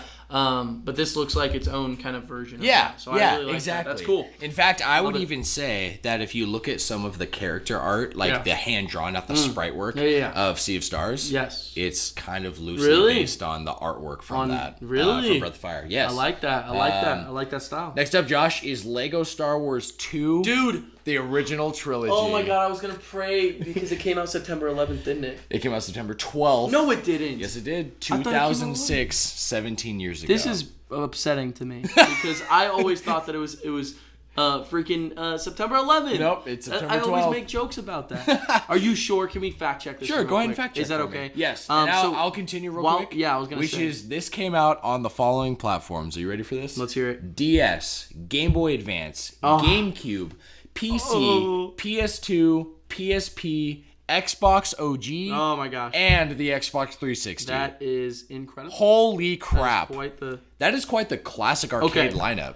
So first off, I'm not trying to ruin the show. No, it did come out September 11th. This was definitely released. Then I'm going to blame my list. That's okay. And I'll take blame. No, but that's okay. I'm referring to a list for all these games I'm looking at. Yeah. And it definitely had it on September 12th. That's okay. So That's mistakes. Cool. This comes from Game Facts, by the way. I don't know if I mentioned that, but that's where I get my info. Absolutely. So thank you guys. Thank you for fact checking. We needed somebody to fact check. We needed anyone to. Yeah. There's so many jokes that were made. Obviously, I saw this one a while ago where it was like, mark this day in history, for this is the greatest. This will be remembered forever. September 11th, and it's because Star Wars, Lego Star Wars 2 came out. I will say real quick, fucking baller ass game. Love this game. Did you play it? I loved it. Let me guess. Did you play it? What did you play it on? I can't guess. I played it on the Xbox 360. Xbox 360? Yes. That's what most people did. I was going to say that. But I played it on DS. Did you actually? I did. What was it like? It was really good. It was good? I mean, I was a kid. Yeah. So I couldn't. This isn't the 3DS, by the way. No. This is the DS. And it was There's no... No. There's a D-pad that you're playing this game with. And it was 3D, though. So it had the 3D style. I will say the cutscenes were a little weird. Because they were like this, almost like stop motion paper craft kind of thing, which is weird because Lego Star Wars 2 did that, and then Lego Indiana Jones, which came out maybe a couple years later, did full-fledged cutscenes from the Xbox 360 version and the PS3 version that actually were from it was an actual cutscene. You know Are you talking about the DS version? The DS version. Oh, okay. So for some reason they had to redo it back then for Lego Star Wars 2. Yeah. But not so much for old Indiana Jones. Yeah. Interesting. Well, the thing I want to say about it really is that one, it was a beloved childhood game of mine. Was Lego Star Wars 1 and 2. Yes. The only Lego games I've just played all the way through and beaten, couldn't put them down. So fun. Literally, I remember it might have been this version, or maybe it was the Complete Saga or something. Complete Saga. No, I think it was this game because you could. You could get all these characters, even from the original, the first game, right? You get General Grievous going around, and such a fun, no limit experience on what Star Wars is, and just being goofy. Yes. And the cutscenes were some of my favorite because I know they're all fully voice acted now, but at the time they weren't. Right. It was all silent, and they it was goofy. Yes. It would be a total recreation of a cutscene from episode 1 or episode 4 or whatever, but it would be just silly and it's not serious. It would be it would show someone no talking. It showed Vader cutting Obi-Wan in half, and he just crumbles like a Lego. Yeah, you know what I mean? It's so funny. There's so many scenes that I think about when I watch the original trilogy or the prequels. Whenever I watch those, I literally will still think about the freaking scenes from Lego Star Wars because of how funny and iconic they are. One of my favorites, you start the first one, and in the original movie, in the Phantom Menace, the ship gets blown up with the people inside of him. In this one, it gets shot, and then it falls apart, and then the two Lego guys go, they fall I know what you're slower talking than normal, about. And I love it. I just love the whole vibe. I love that it's silly. I think in the new one, by the way, I don't think it's fully voice acted. I think one of the reasons people were so excited about it, it's called the Skywalker Saga, was because they brought back the grunting and the So all the games before that, if I'm not mistaken, were fully voice acted, but I believe this new one is not. So it's like a throwback. Yeah, kind of like what they did with that Call of Duty. Because I remember trying to play a different Lego something. It was like Lego Harry Potter. I can't remember which one. Might have been Harry Potter, but it was voice acted, and I was turned off by it. I was like, "Oh, this is cool." Yep. But there's something missing about the charm. Oh, totally. Of the silence and the silliness. It's so goofy. You know? It's like. Yeah, dude, I love that shit. It's so good. I love it so much. I experienced that too because when The Force Awakens came out, I really loved that movie back in the day. And they made Lego Force Awakens. And I was like, dude, I love Lego Star Wars. I would love to play this. It's so goofy. Yeah. And it was fully voice acted. And I was just like, it's different. It's just not. Yeah. The same. It's very much so different. Absolutely. But I will say, I am always replaying on the Xbox 360 the complete saga. Yes. That is probably one of my favorite, like, as a 3D platformer and a puzzle game. Absolutely. And a fun game. That's what I was thinking of. Yeah, the complete good. saga. Like, so that good. it's so fucking good. It's so good. Yeah, it's just episodes 1 through 6, right? It's 1 through 6. Yeah, that was my favorite Lego game ever. The complete saga. Oh, yeah. Josh, let's move on to Pokemon Heart Gold and Soul Silver. And Soul Silver? Released on the DS, the OG DS, September 12th, 2009. This is 14 years ago. Yes, it is. You got anything you want to say about this beautiful, beautiful Pokemon game? All I'll say is that both my siblings got it. I never did. I never got it, but I remember them having the Pokewalkers. Yeah. And I remember how cool that idea was. Oh, yeah. And I remember looking at it and thinking how beautiful it was and thinking, oh my gosh, I gotta play this game. Yes. And then I never did. Dude, I have a lot to say about this. And I'm gonna kind of like try to keep it brief, but I kind of fell out of... It's kind of like growing up with Pokemon. Yeah. Growing up with Red and Blue on a Game Boy I didn't even own. Right. And a game I didn't even own, right. you know? Like, I was so into Pokemon, really into Pokemon cards. Right. Excuse me. We touched on this like on a previous episode. Yeah. But I kind of fell out of Pokemon when Diamond and Pearl became a thing. Which is crazy because that's when I first fell in love with Pokemon. And so just in where I was in my childhood, funny, we're talking about Lego Star Wars, that's more of the games I was playing now. Oh, yeah. I had my 360, so I was much more into Call of Duty, Halo, kind of evolving my gaming. Yeah. I kind of, in a way, felt like I was falling out of Nintendo. Interesting. And I didn't know if I'd go back. Yeah. But I remember one of my buddies showed me the trailer for Heart Gold and Soul Silver, and I literally lost it. It was like I got this big... I remember literally being in high school and having this... Because this came out when I was a junior in high school. 2009. Right. So I'm looking at the computer screen with him, and I'm getting like goosebumps and this rush of nostalgia being like... I need this. Yeah. I absolutely need this game. Did you still have a DS? I still had a DS. Nice. Oh, yeah. Still had a DS. I just didn't really play it much anymore. Like I played like Mario 64 DS was a big one. I played classic. A lot. Yeah, and so just kind of like big. But I got really into my 3DS much more than I got into my DS. Sure. So I remember getting Soul Silver. I pre-ordered it. One of the first games I ever pre-ordered, right? Nice. It came with the Pokewalker. It did. It had this like nice like matte and glossy stylized box. Yeah. Everything about it was just premium. And I was like, yo, this is like one of my favorite gaming memories I'll ever have. And it still is. Right. And having that Pokewalker, legitimately going to school, putting the Pokewalker on my shoe and tapping my foot in class to build up my steps. Did it work? It worked. That's crazy. Beautifully. In one class meant I could catch like 90 something Pokemon. That's crazy. And there was the first like Pokemon's always done this thing. Right. Probably since Diamond and Pearl or beyond, but where like the first week of release, that's when they have like some new event happen. Yeah. That's only available if you get it within the first like 3 months of the Pokemon game. Yeah, They've always done this. Oh, of course. So the first one was if you had the Pokewalker, you could download a place called Yellow Forest or Yellow Park, and it had Pikachus, only Pikachus, but after it was this whole meta within the Pokewalker. Right. So basically, after you did it enough, after you got a certain point in the walker, this is completely exclusive of the actual fucking game. Right. Once you got far enough, you had a small chance to get either a flying Pikachu, a Pikachu that knows fly, or a Pikachu that knows surf. Yes. I remember this because it's a reference to... What is it a reference to? Pokemon Yellow. Yes. And like promos. Yeah. There's a flying Pikachu and then a surfing one too.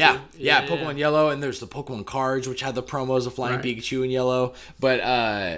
and surf, but anyways, it just, and so I grinded and got these legitimate a Pikachu that knows fly and a Pikachu that knows surf, and I was like, oh my god, like this is awesome. That's so like good. Truly, I love that shit, man. Yeah, dude. And then on top of it, like I've replayed this game front to back probably 3 times. Really? Total. Wow, dude. And this game, for those who don't know, I'm just going to make it brief. Just one of the best Pokemon experiences you can ever have. Dude. And they really polished it and remade it so well because this is the only Pokemon game, well, at least I haven't played the new one, so I don't know. but it's got 16 badges. Yes. So you go through the entire Johto region. You beat the Elite Four. Right. Then you go to Kanto. So that's where the original red and blue and yellow is on Kanto. It's a different Kanto because we're in the future now. Right. So you don't go through the gyms in the same order. It's all weird. All like different. Misty's missing. You got to go find Misty. What? Like all this stuff is different. But you get the original 8 badges. So now you've got 16. You re-battle the Elite Four. Right. And now they've got new Pokemon and a better team than the first time. Right? All the way up to Lance again. Right. And then you challenge Red, Ash, basically, at the top of Mount Silver.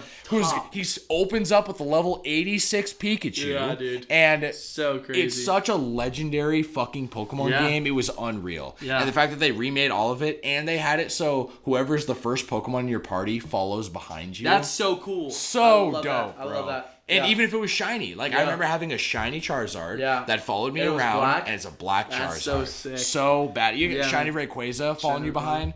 So badass, bro. How'd you get those, huh? Cheating? Hey, don't even worry about it. Actually, replay my guy? Couldn't tell you. All right, let's move on, Josh. Please. We also talked about this our first episode. What did we talk about? But 38 years ago was the launch of the Super Mario Bros., the original Super Mario Bros. On the NES in Japan, September 13th, 1985. Very beautiful. Yeah, bro. We love that game. I don't know if there's much more to say. There's not much more to say. We have a whole episode. Mario. If you want to listen to it, baby. We're on the same page with that one, bro. We are. But I know you're going to say something about this one. Let's hear it. Because we've got Super Smash Bros. For Nintendo 3DS. That is the entire title. That is the exact title. Yeah. Super Smash Brothers for the Nintendo 3DS. Yes, the full sir. title. This launched on the 3DS September 13th, 2014. Yes, it did. In Japan, 9 years ago. Yes, Josh, tell me about your experience with this game. I don't know if you and I, if I remember correctly, you and I have very different experiences with the 3DS version, right? We do. Yeah. Because I actually bought it at the end of the 3DS's life. At the end of it, right? Yeah. So you didn't because it was so cheap. The OG, yes, it was.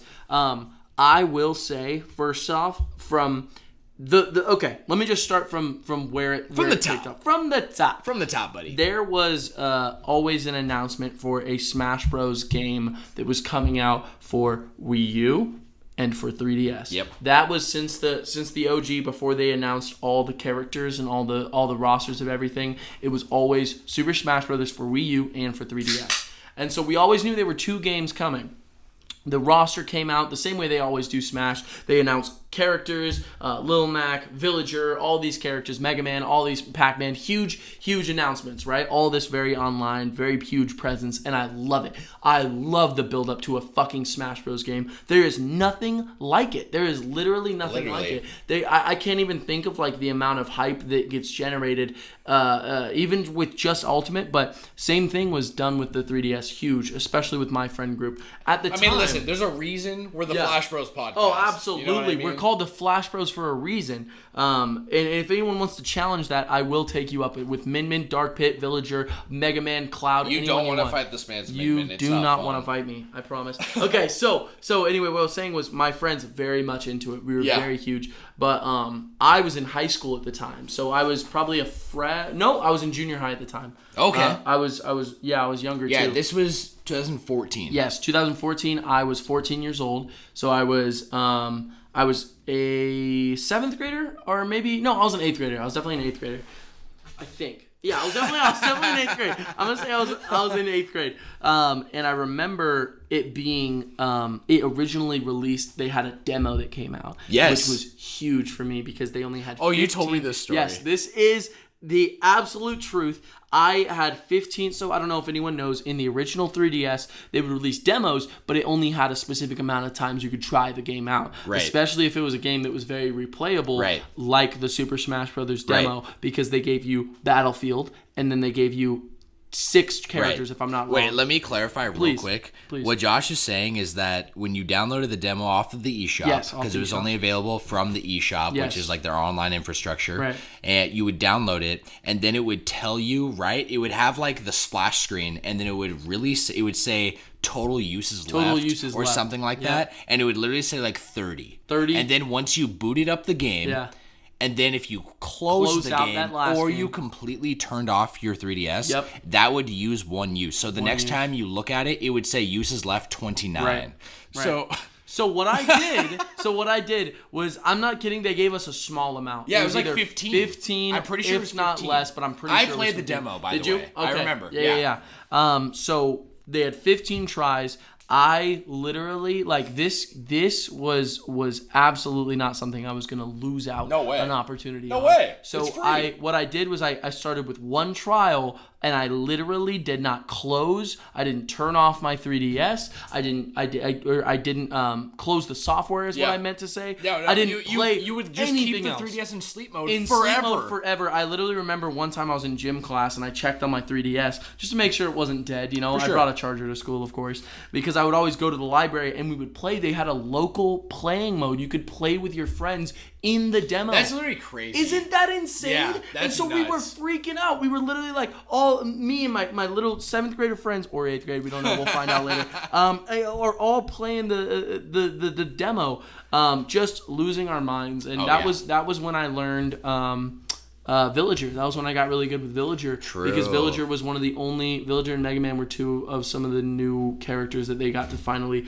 release. A little bit later, I pre-ordered it, of course. It might have been one of the first games that I pre-ordered, actually.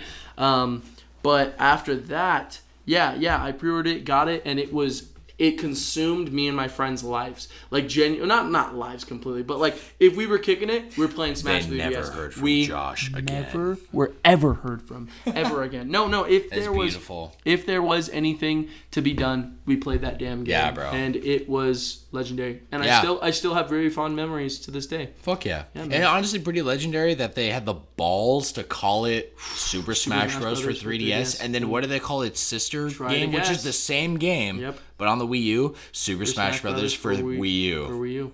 That's the one. Which is why we call it Smash 4. Just for anyone wondering, the community does not call it these names. We call it Smash 4. Smash 4. And we're probably referring to the Wii U version. Absolutely. To be honest with you. To be completely frank with you, that is absolutely what we're talking about. Who's really going to tourneys with a 3DS? Dude, you could, though. So you could connect your 3DS. I know. Hear about that? You could connect your 3DS to the Wii U. So you could use it as a controller. It is nuts. That is wild, because they introduced 8-player Smash, and who the fuck has like 8 players, especially when you're a kid. So some of us, if we all had a party together, like a birthday party, we would literally use our Wii U, our 3DS as a controller, because there was a connecting feature. So lit. I think I did have a buddy who did that, did one or two. Oh, yeah. Well, because if you get so good at it that you play so much, and the new Nintendo 3DS came out, so it had a C-Stick, which is one of the reasons I got that thing, was for my Dark Pit C-Sticks, which is how I learned how to C-Stick so well. Anyway. Oh, true. Yeah. Because you had the new 3DS? The new 3DS. So it had the nub? Yep. Yeah. And I always played on Wii U, because it came out after the Wii U came out. I always played with Wii U. That nub was so funny. Love that nub, man. I remember that. I use it because Majora's Mask uses it. Xenoblade, of course. They both use it really well. They both use it really well, yeah. I'm going to move on, Josh, to Borderlands 3. Ooh. This released on the Mac, PC, PS4, and Xbox One. September 13th, 2019. Yep. Not that long ago. Only 4 years. Anything you want to say about Borderlands? All I'm going to say, Josh, is that I have never played a Borderlands game. Okay.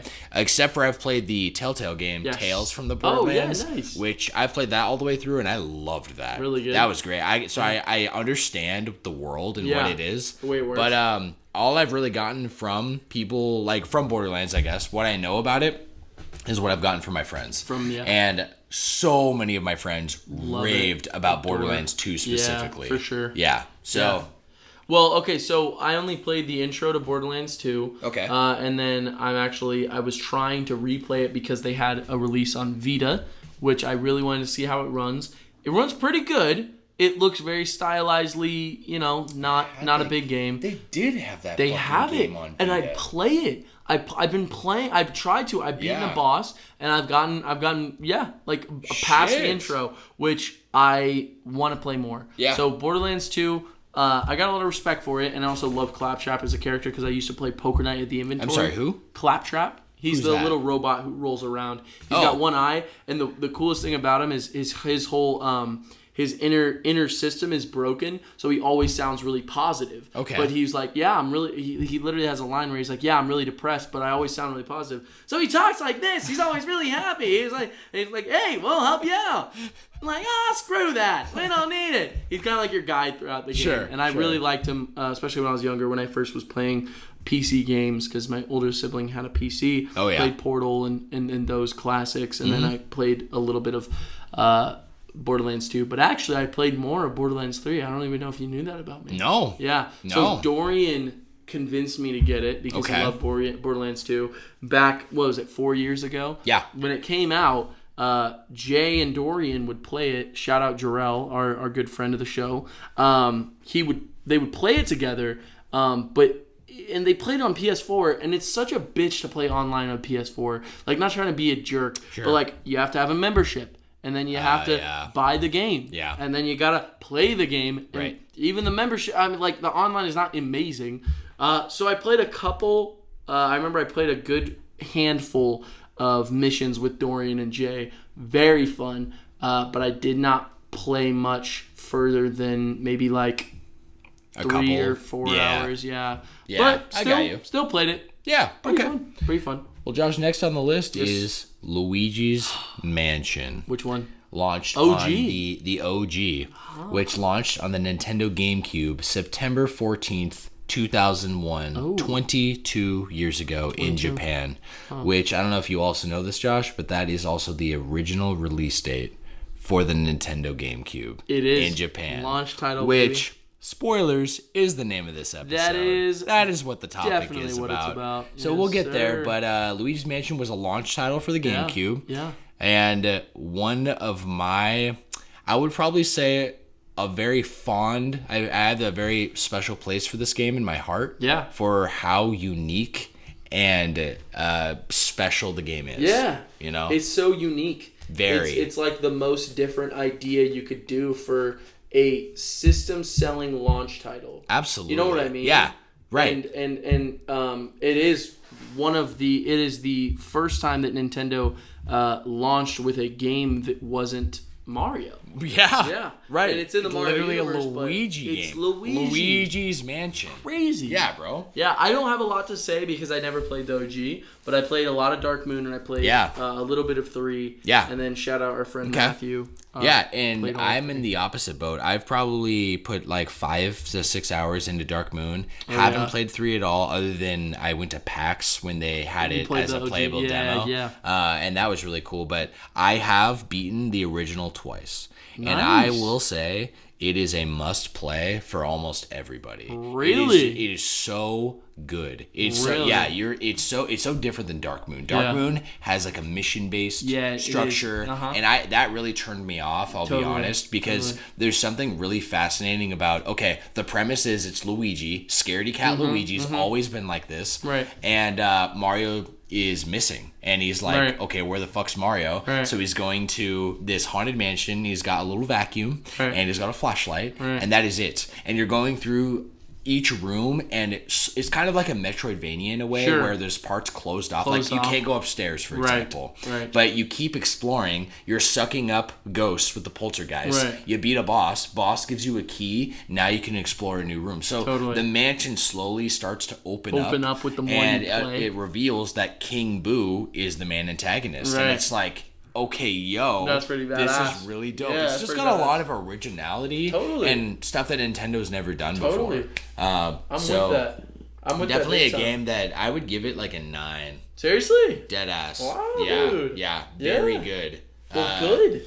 Yeah, man. It's kind of just an experience. Totally. And I think you could get the experience watching it. Sure. But to really understand the game fully and to kind of even be a little spooked. Yeah, it's good. I was gonna say it scared me when I was a kid. Oh, for sure. So I was not a fan of the theme either or the map on Brawl. I did not like that because it was scary. Yeah, it was. I'm like, no, get that away from me. Next up, Josh, is Fable on the Xbox. Fable. The original Fable was launched September 14th, 2004, 19 years ago. Wow. Did you play this game when it first came out? No. I never played it, never touched it. However, Blade, friend of the show. Yeah. He literally, when we were younger, we were very big PS3 guys. PlayStation was all like what we fucked with, right? He was like, I'm getting an Xbox to play Fable. And he was saying Fable 1, 2, and 3. Shit. He was, or maybe it was just 1 and 2. Is there 3? You can play all 3. Yeah, there's the 3 Xbox. on 360. 360? Mm-hmm. Yeah, so he was like, yeah, I really want to play that. And so he switched over to the dark side. Or how I felt at the time. For sure. Not for sure. Anyway, anymore. Yeah. No, it's really good. Really, really, like, there's a lot of history we could get into with Fable. Totally. And I honestly don't think I'm going to get super deep into it. It's just really good. I played through... Yeah, I played probably through 15 hours of Fable 1. Really? Very tough game. Hard? Really, really... Yes. Wow. It has a big blend of an RPG, not a JRPG, like just a traditional RPG, and like an action game. Probably like Skyrim-esque, but not even close to Skyrim. I mean that just in a way of kind of like you could venture far and into the unknown. Yeah. But if you were like under-leveled or under-equipped, you would just get slaughtered. For sure. Your skills like definitely matter. I see what you're saying. Yeah. Though. It's very Skyrim-esque where it's like you could literally just run like anywhere in Skyrim, run into a giant and get launched across the map. For sure. And then you just die. Yeah. And it's not exactly open world, but you would go town to town. I loved it's medieval times kind of, right? Totally. And just really interesting. It's very story driven. Yeah. And I felt like the tone of the first game is very mature. Sure. And they took a very different direction going to Fable 2. Fable 2 I actually loved, and I beat Fable 2. Like I almost beat through it twice. That's on 360? That's also on 360. Yeah. This game is on 360, but it was remade. Yes. Yeah. Like it's the Fable anniversary. Yes. Yeah. Josh, also on September 14th, but in 2010, Halo Reach. Halo Reach. On the Xbox 360, Look baby. Look at that. One of my favorite memories of a multiplayer game ever. Yes. For sure. I'll just say now, I don't have a lot to say, so I want you to kind of take over in that sense, because I have the Master Chief Collection on my PC. Yep. I have complete intentions to play it. Yeah. Just haven't gotten around to it yet. Yeah. So, well, what made Halo Reach so interesting, this is the first time that Halo went into this kind of like Call of Duty realm, where the more you play, the more you unlock. So Call of Duty kind of introduced this thing, because like, what I'm referring to is like, okay, let's take Halo 3 for example. Right. When you play Halo 3, you have access pretty much to everything off the bat. Oh, yeah. And you unlock more by playing like the campaign. Right. But really like you have access to everything, and then DLC started coming out, so they started adding more to the game. Right. That's like this traditional shooter, like in what multiplayer was kind of about up until this point. Structured then almost. Call of Duty came out, and you start out at level 1. So you're like, oh, what the fuck? Level 1. And you literally level up your character by playing the game. And you unlock new weapons, new loadouts, new abilities. So Halo Reach was now Bungie's attempt to bring that style. Gotcha. And you could rate... I don't remember all the things, to be honest with you, because there was a lot. There was so many unlockables. And it was cool because you unlock things, I think, with... like... I don't remember if you spend a currency. I don't think you get a currency. I think you literally just level up, and as you reach a certain level, you unlock a certain thing. Right. So I remember, like, one of my buddies, there's a certain type of armor. I think it's called like an armor, like a like flare. Okay. So like something like that's around your armor. Aura. Like an aura, right? Yeah, I'm like doing this like finger shit. Yeah. No one can see. I'm feeling it now. Yeah, I'm like fairy dusting Josh right now. Feeling it now. But there's like this aura you could unlock, and it would permeate your character as you're running around. Okay. And we started to, as you played more and more, I had a core group of buddies at post high school. This is all we played. Yeah. So one of my buddies got obsessed with this one armor I don't even know what you would call it. We'll say aura, okay? But the armor aura, and it was called Pestilence. It literally looked like shit. Like it was like green smog, and it had flies. So, and like, it was like stinky. Yeah. And it was called Pestilence. My buddy literally, he was just a troll. He's like, no, shouts to Reese, by the way.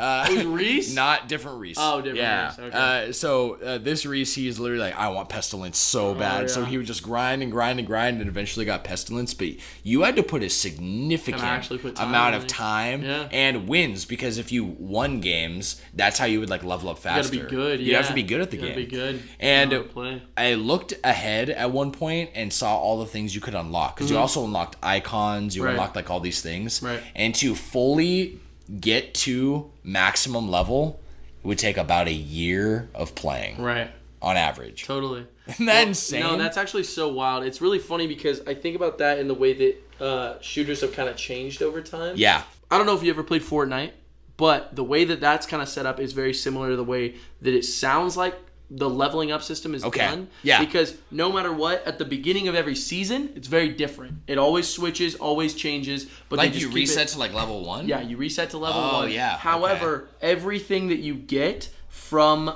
the original, you get to keep. Oh. All of it is basically cosmetic. It kind of sounds like what you were saying about the Pestilence. Yeah. Where it's like you literally would grind. It's all cosmetic. Exactly. Yeah. That's what I'm saying. So it's very similar in Fortnite, which I played for a long while, and I got really into those battle passes. I got really into it because it's literally like you got to grind, you got to win too, or at least get close to winning, because Fortnite's a hard game to win because 100 people, you got to come out on top. First. You know what I mean? Yeah. Really hard to do, but sounds similar. So yeah. It sounds like that's the modernization of I specifically just remember when then Halo 4 came out, I think was like the next Halo after, and it had microtransactions. Yes. Right? And that turned everybody off. Hugely, because Reach was a perfect example of you didn't need any micro. Yeah, absolutely. It just gameplay itself is how you're rewarded. And so you know what's really funny now? Do you know how Infinite works now? Have you looked into Infinite, the way that it works now? No. So it's a battle pass system. So that's almost the modern way that you would do that. Yeah. Where it's a new season every however long it takes, a couple weeks, whatever you do. Probably more longer than that. I don't know why I said couple weeks. Maybe a month. Yeah. Fuck it. Yeah, sure. So that's kind of the modern spin on it. So that sounds really interesting that Halo kind of, Reach was kind of that initial spin to the way that Halo was going to evolve over time. Which was the last Bungie Halo, by the way. I was going to say. So there's a lot of significance there. And then what was it after that? It was Halo 4. No. What was the company that made it? Oh, so after Halo Reach, Bungie sold the rights of Halo to Microsoft. Oh, okay. Yeah, directly, because Microsoft Studios partnered with Bungie and made all the Halos together. Right. It was the whole history of Halo is a whole episode, but basically it was made to be an FPS on console, which had never been done well before. Right. Like it was always like everyone was like, no, PC is like the way you experience an FPS, and Bungie wanted to challenge that, and they had Microsoft support from Microsoft Studios, their own internal studios. Right. So eventually, after getting all the way to Halo Reach, they said, okay, we're done. We'll sell you the rights, and we're going to move on to something else, which, spoilers, that's Destiny. That is Destiny. Right? Oh, yeah. And then Xbox, they created an actual Halo studio for Halo called 343 Industries. Interesting. Yeah, which is a name of one of the first levels from Halo 1 is 343, right? Yeah. And then the first game that they made was Halo Anniversary, a complete remake in HD of Halo 1. Love it. So, Josh, let's cut to, we're almost done with the session, too. Let's go. Animal Crossing on the Nintendo GameCube. The OG. September 15th, 2002, 21 years ago. Wow, that's so I never played it. I also never played it. However... Oh, no way. Yeah, I never played it. I could have sworn you did. No, because it's impossible to get your hands on. So, for sure. Unless you have a virtual console. Well, I thought maybe you grew up with it, though. No. Actually, I started with Wild World and Wild World is Wii, no?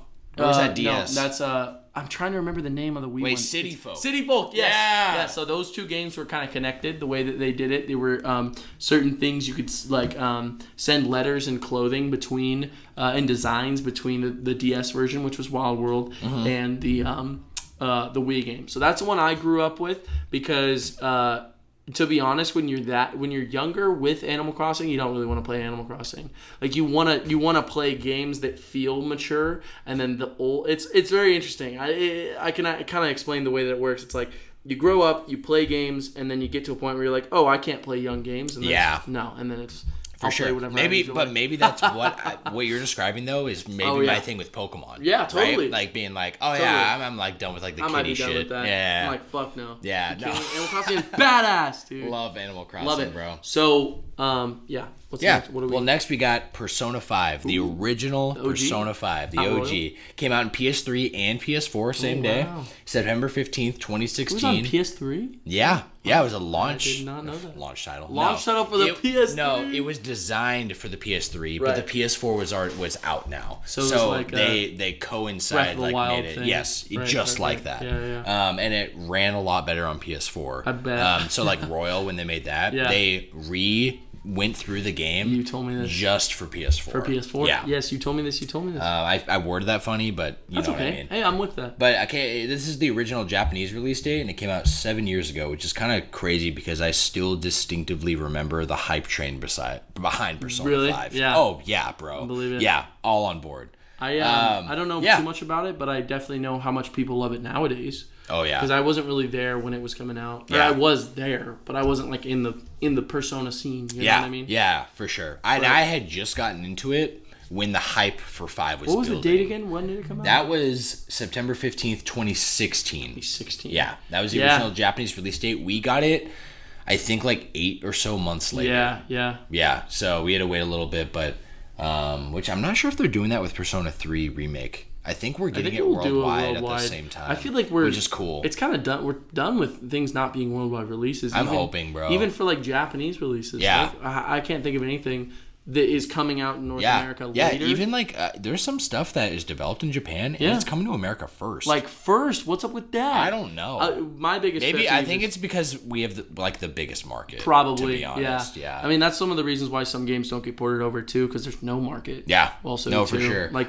Yokai Watch 4, never got to see that game. And this is kind of like spoilers for ahead, but on the Gamecube facts I was looking at, a lot of interesting stuff in terms of market and how the Gamecube did. And the Gamecube, I don't know if you know, it was kind of deemed a failure. I did know, which is insane. So we'll get into that, but I got to see kind of like market comparison, and it's fascinating. That's crazy. Yeah, I want to see it, especially like Xbox 360. Yeah, that was literally a U.S. thing. That was a U.S. complete. Like the U.S. market. Microsoft, it's maybe Europe too, but Japan, the Xbox 360 did not do well. Yeah, like they're very much in the Nintendo and the PlayStation trade. Absolutely. Which is crazy. Absolutely. So to finish up this list, Josh, we got Kingdom Hearts, the original. Came out in PlayStation 2, September 16th, 2002.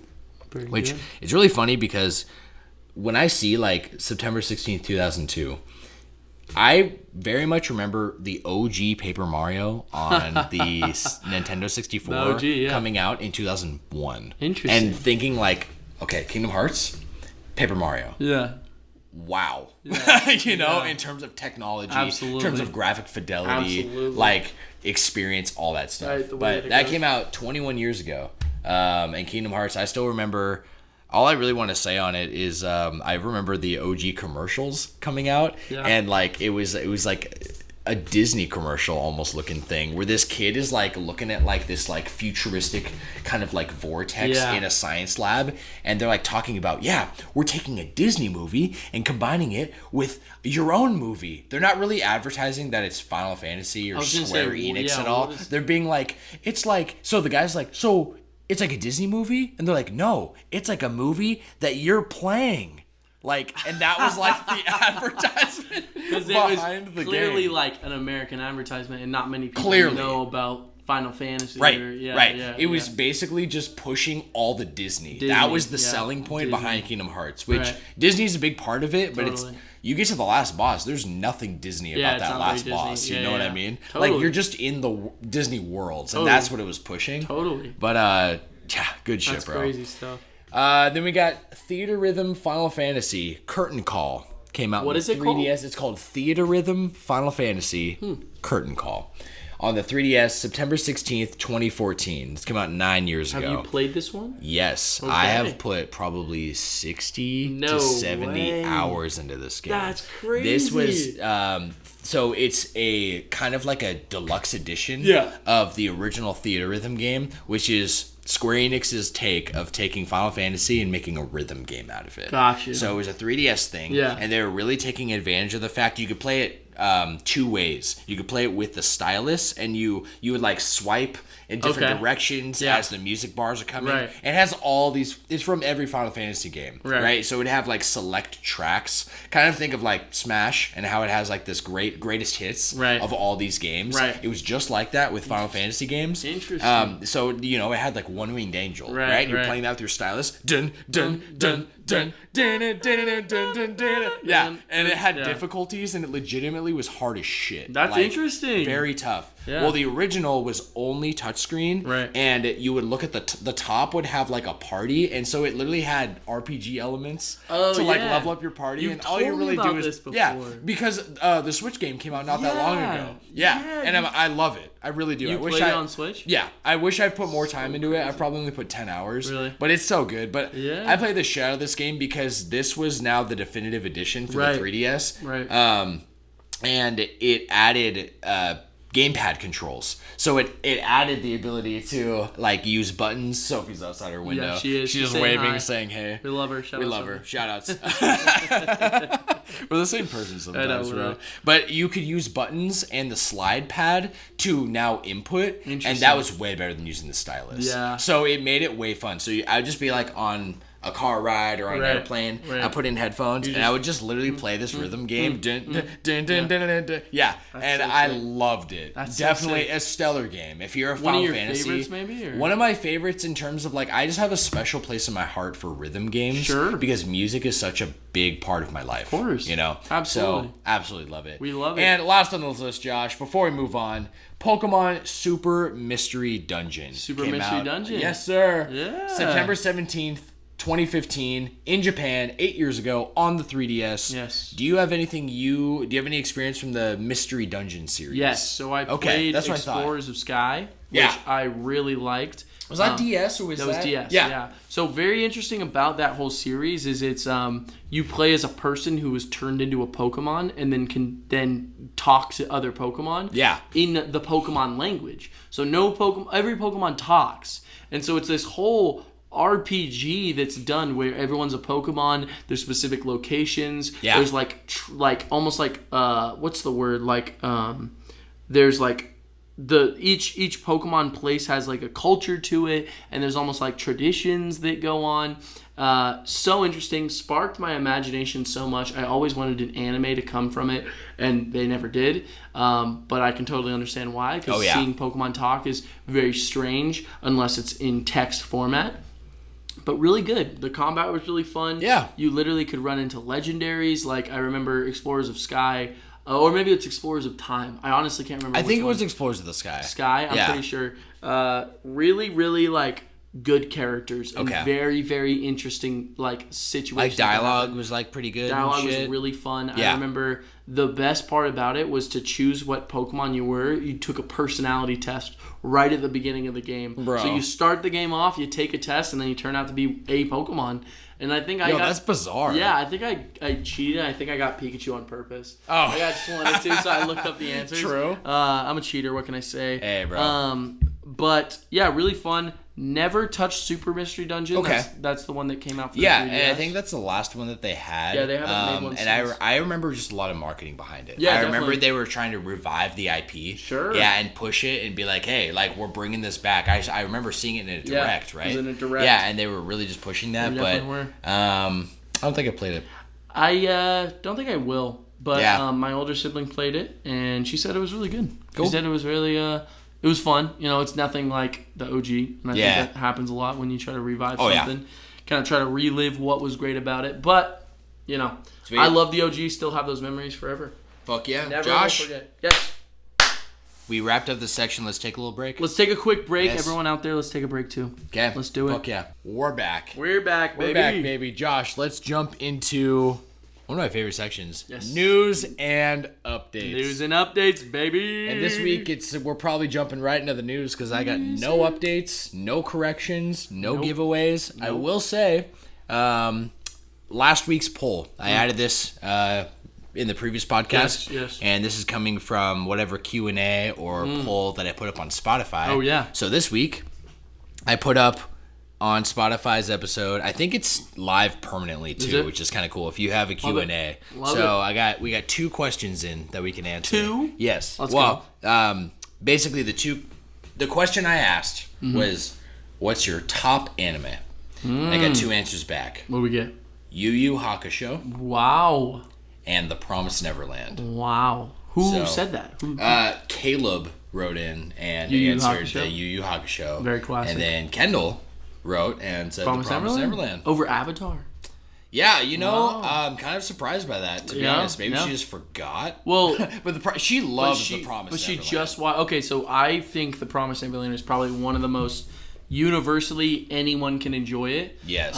My ex loved it, and she never touched anime ever. Yeah. And she was crying watching it. It's really good. It's really very good. It's really good. Still haven't watched season 2. I don't know if I will. I think I might just read the manga, to be honest, at this point. Yeah. Yeah. And then maybe watch the show after. Yeah. So maybe just see what was changed and maybe do the other way. I'm kind of thinking. I just don't want spoils, because what's going to happen is it's going to spoil me the things that happen later in the series, but done differently. You know For sure. I mean? Yeah. I'm more thinking if they come out with more, if they have a season 3 of the anime, then obviously their season 2 is going to follow that. They're not just going to jump into the manga, right?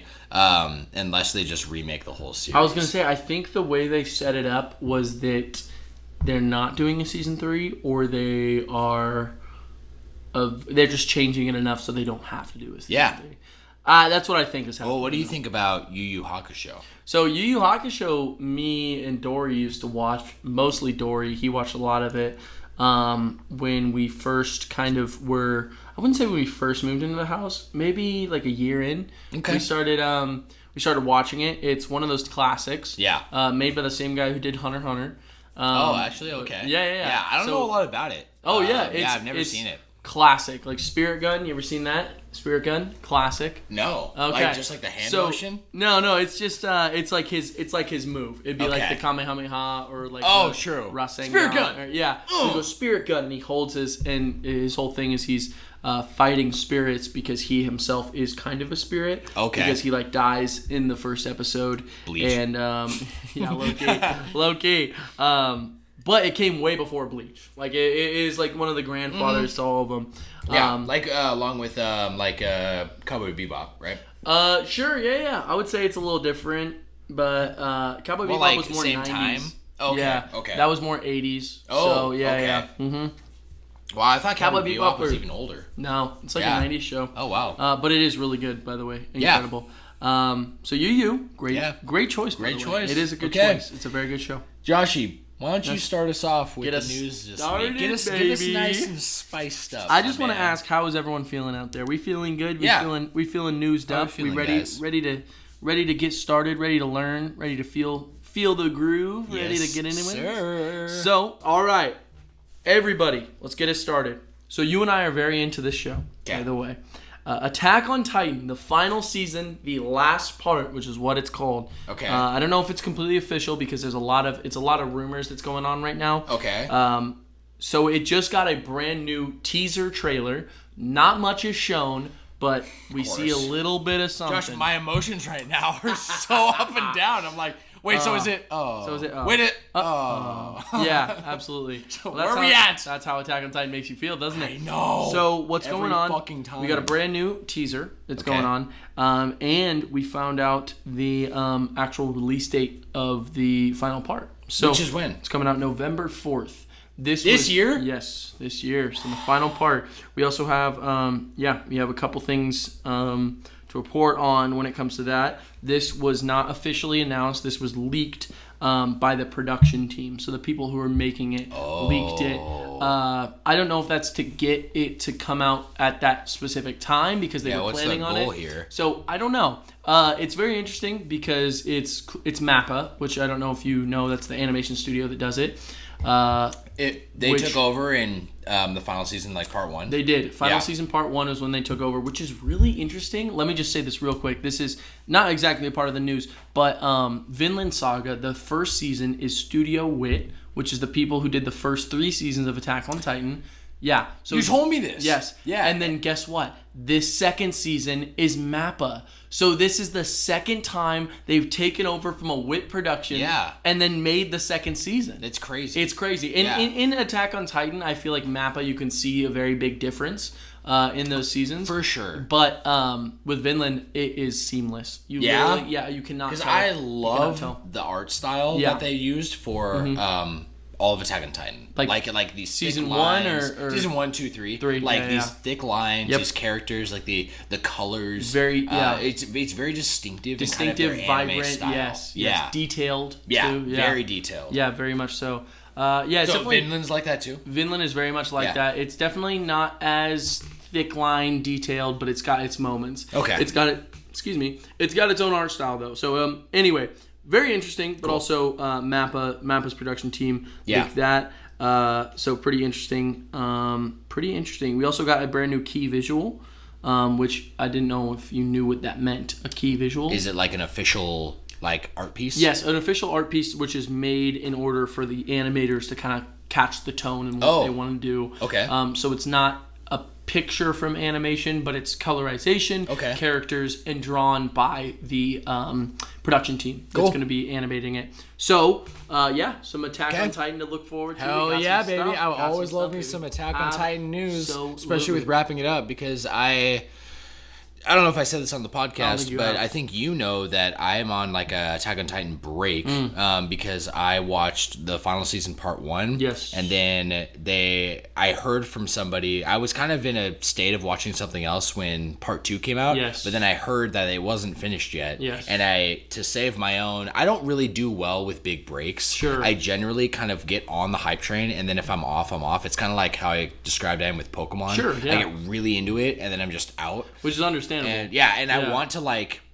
I remember though how I felt with Attack on Titan watching it all the way through. So I'm like waiting for it to be done. Yeah. And I think I'm gonna restart it. I honestly was about to restart it with Kendall. Yeah, friend of the show, Gabe and Anicia. Yeah. Shout out to both of them.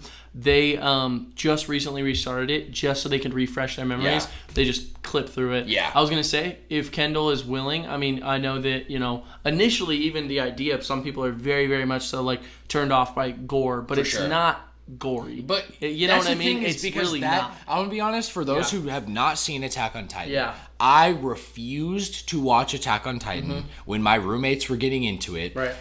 Gore was a big reason. Right. I just don't like gore. Yeah. I don't like gore being used to make me uncomfortable. I just don't really care that much. I feel like it's overused. I feel like the zombie era of kind of fantasy novels and shows like zombies kind of overdid gore for me, and I'm like, you know what? I'm kind of over it. I'm over that. Attack on Titan really isn't that gory. It's not in like the grand scheme of things. It's actually pretty tame in terms of what actually is shown on the show. Yeah, I mean, it's just really deep. It's deep, and it is violent. You can't it is say violent, it's not, but it is definitely not like grotesquely gory. Yeah, it's not like really showing teeth like ripping apart human flesh. That's not really what it's doing.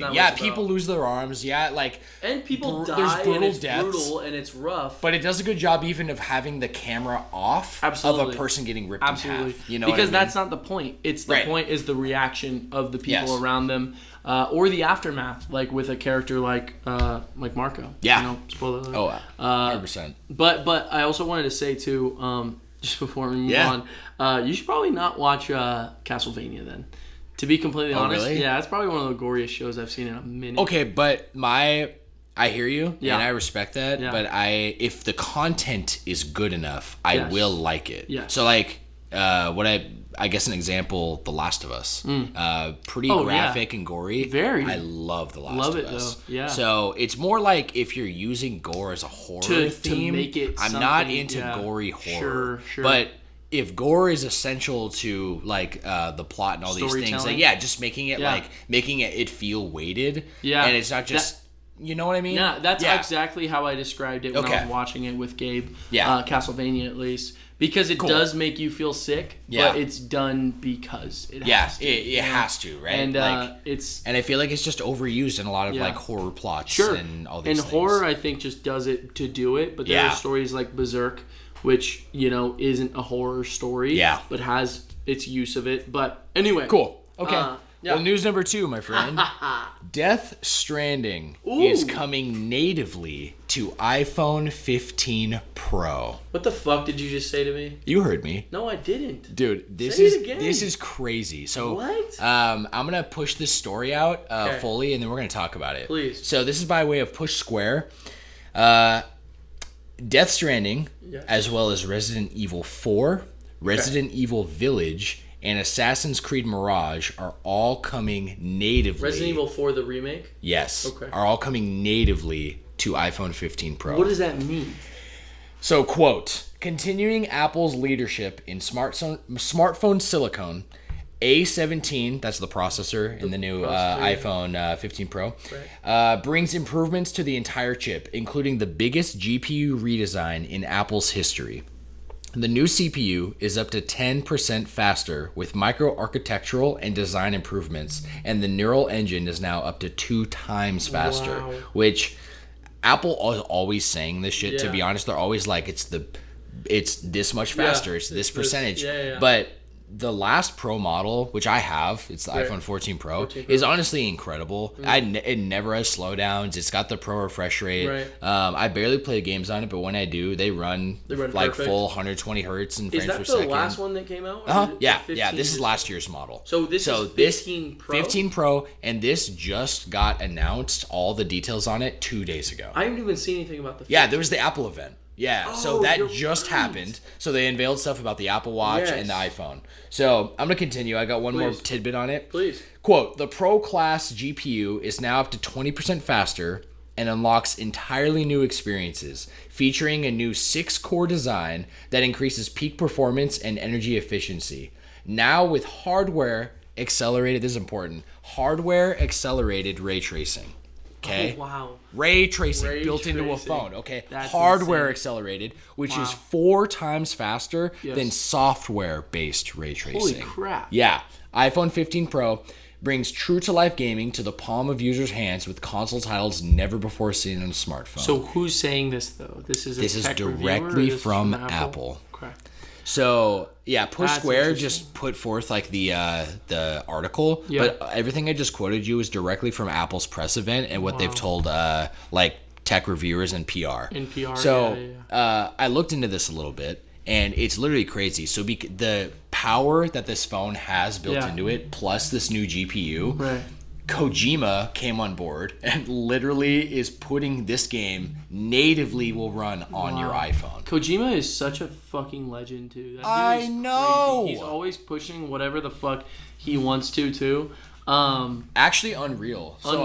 That's incredible. What do you think about that? I figured you didn't hear anything about this, and I wanted to see your response. I did not. Well, to be completely honest with you, too, I am, and I have been for a while. I've fallen off recently just because of budgeting, because I can't really afford the newer, nicest phones. I'm a huge fan of iPhones. I always loved it. Oh, yeah. I always wanted the processor to be as powerful as it could possibly be. This phone at the time when I got it. Yeah, what do you have? So I have a iPhone XS Max. Oh, yeah. Which is, it came out 2018, if I'm not mistaken. I think a little before. Maybe it was like before. 2017. Yeah, 2017. Yeah, it probably was. I got it 2018 though. Yeah, so it was a little bit after.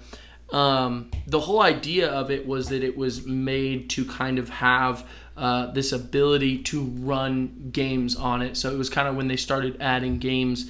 Genshin Impact was added. Some of the apps that were being added were honestly like better ran than some games were on like older consoles. Yeah. And so that was actually something they pushed before. And I've always loved the idea of having a gaming experience on your phone. If anything, I've wanted there to be an experience I experience on my phone. And honestly, there are some games that I played, like really good games that I completed on my phone, like Donut County. I don't know if you ever heard about that. I have heard of Donut County. Yeah, really fun. Yeah, that's on like Switch and everything. Super cute. Yeah, dude, super cute, super fun. They have like Final Fantasy 15, Bully, all the GTAs. That aren't up to 4. Yeah, isn't that the Pocket Edition of 15? Which also 15. Is on. That's the one that's on Switch too. That's the one. Yeah, but it originated on. It started iPhone. on Pocket Edition is the reason they call it that. But yeah. Yeah, kind of nuts, right? So really cool. Basically this idea of taking a native PS4 game. Yeah. And it's not downgraded. Right. It is natively running on, if anything, it's running better because it has this built-in ray tracing. It's as powerful or more powerful than the PS4. Wow. What? That's crazy. It's literally blowing my mind. My question is it going to have a controller input? What's the vibe? So there's two things. Number one is that there will be a full touch interface, and so like it just just with the hardware that's built into the phone, literally crazy. That's crazy. Death Stranding kind of makes sense, and I feel like Resident Evil, like really all you need is a button to shoot and a button to move around, and then maybe a little like inventory thing. Right. You don't need a lot, right? Of course. But have you seen those like those controllers that you attach to your phone and they widen and you put your phone in it? Yeah, of course. Yeah, so there hasn't really been good iPhone ones. There is that attaches via the Lightning port. Right, of but course. the new iPhone is going to have USB-C. USB Type-C. So you'll be able to connect that controller directly to your phone. That's confirmed 100% it's USB. Confirmed 100%. Wow. Isn't that crazy? We're moving on, man. We're moving on, baby. Yeah. The USB this could Type-C is change. gonna be completely universal now. What else is missing? Nothing. Like, it's literally switch. Yeah, they're even, I don't know, like, this is kind of a PS4. tangent, but for those who haven't seen the Apple event, they're replacing for the first time ever the mute toggle switch on it, and it's going to be a button that you can program. That's called the action button. What? So it's still, if you hold it, it'll still mute, and if you press it, it'll still unmute, but then you can press it and you can have it do other things. That's wild. Yeah, so That's they're really cool, really though. actually That's really redesigned cool. the iPhone. Yeah, there's not really a lot more other than it's just powerful as fuck. Yeah. But the whole iPhone 2 is made of titanium.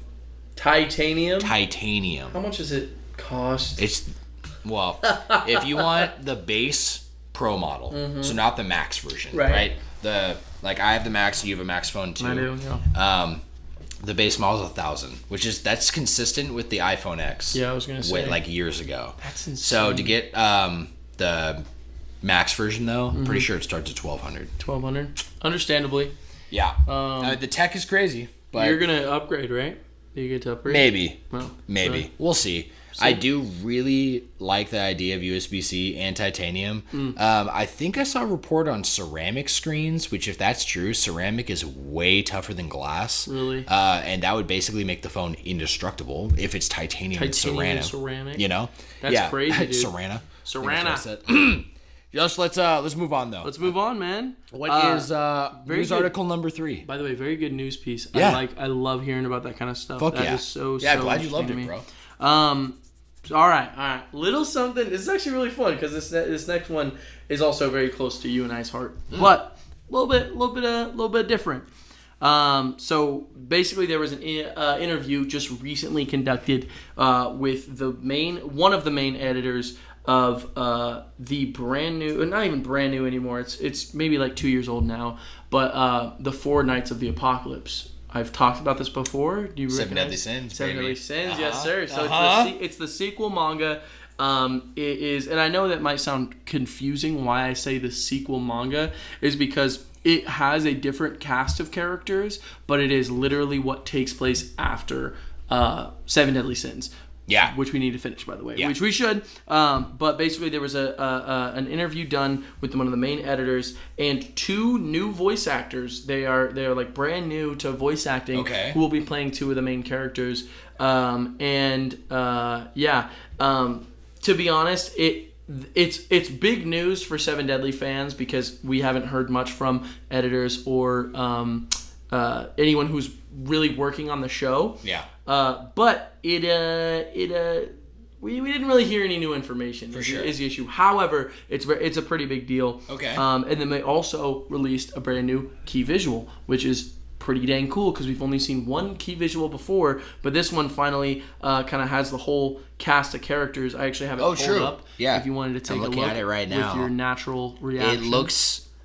Okay, so just like my first reaction of looking at it, definitely has the entire style of Seven Deadly Sins. Absolutely. Yeah, no, 100%. Totally. Like the art style, even like the way the animation. Little guy looks. Yeah, there's a little fox guy that just reminds me of Hawk. Hawk, yeah. Hawk. Yeah, absolutely. So really so cute. it's really interesting because the whole thing is very heavily connected with Seven Deadly. Yeah. And everything I've already seen from just like little things all these characters are much more connected than we might think, because obviously I can't say much because I don't even want to spoil it for you. Okay, yeah. But we just see there's a lot of change that happens in the world and a lot of really interesting things that are brought up, and these characters are kind of a piece to that. So cool. I'm really excited. Like I said, not much new news, but we did get to hear from the new voice actors. We know who they're going to be voicing. Okay. The voice of I forget his name, Parasiel. He's the main character right there, with the green hair. Kind of looks like Meliodas, That's like the new main character. Yeah. Of this series, but cool. Meliodas and that kind of gives me Elizabeth vibes, like a little. Yeah, a little bit of something, right? Yeah. Okay. It's very sweet. Interesting. Pretty cool stuff. All right, right? Joshy. Yeah, no, that's. I'm excited because if you haven't seen 7 Deadly Sins, it's on Netflix and it's spectacular. So it is good. Definitely a show that looks one way and is completely different. Completely not the way you would expect it to. Yeah, it has such a good blend of being very lighthearted and very heavy. It's really funny because that's why a lot of when it first came out, a lot of people gravitated towards it, because when you're a casual watcher for anime, if something is too heavy, you're not really going to want to watch it. Yeah. But if something is too light, it's not. It's like a turn. It's like, why am I watching this? Yeah. You know what I mean? Yeah. So they do this great job of having very bright, colorful visuals. You can even see they're going to continue that in the next series. But it's very bright. Which I think goes along colorful. with that tone of not being too deep. Totally. And Yeah, serious. absolutely. Because but it is so bright. Absolutely, but having those tones to them too. Yeah. Like having that seriousness to it. Love it. Love it. We love 7 Deadly. All right, baby. Number 4, Unity's engine. You're familiar with Unity, I do know the game Unity. engine? Yes, yeah, it's pretty big. If you don't know what Unity is, it's very modernized game engine. Like Unreal is a very big engine. Yeah, that's used just by a lot of games, and oftentimes like Nintendo, they make their own proprietary engines that they don't even give a name. Right. So like Mario Odyssey, for example, you can just tell that plays different from 64 or from Sunshine or Galaxy. They're in each on their own. It's built from the ground up, which is why it takes so long for all those games to come out. You know what I mean? Absolutely. They barely recycle the same engine, right? And that's why Tears of the Kingdom is insane, because they did. That's not Breath of the Wild's engine? It is. No, it is. That's what I'm saying. Yeah. They did. I was literally recycle like, it. what? That's what I meant to say. No. Yeah. Brand new. But even then, it took so long. Oh, to exactly. Make, Well, right? because there was Like, so it's much crazy. they had to do. Right. So Unity's a huge engine, especially amongst indie devs. Okay. So the title of this news piece is Unity's engine has new fees. And devs are in outrage. Really? Yes. Check fees, this out. We're talking money. So this is by way of IGN. Okay. IGN reported, quote, game developers aren't happy with a new policy from Unity that will cost developers a small fee every time someone downloads a game built on Unity's game engine. How small of a fee are we talking? Do you know yet? So I'll get into specifics. Sure. It's called the Unity runtime fee, is what they're calling it. Okay.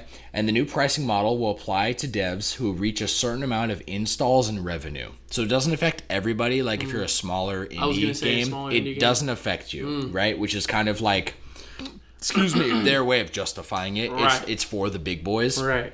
But I'm going to continue the quote here. Please. The Unity runtime fee is scheduled to take effect on January 1st, 2024, and it has been universally panned by devs on social media since its announcement earlier this week. Wow. As far as cost goes, yes. Still quoting, one big concern is surrounding freemium games. Okay, so a game that it launches and it doesn't cost anything to download. Right. Okay. Right. But if you heard like kind of their model, they will charge a company per download. Okay. So what do you do? So check this out. One big concern is surrounding freemium games that cost nothing to download and rely on in-game purchases for revenue.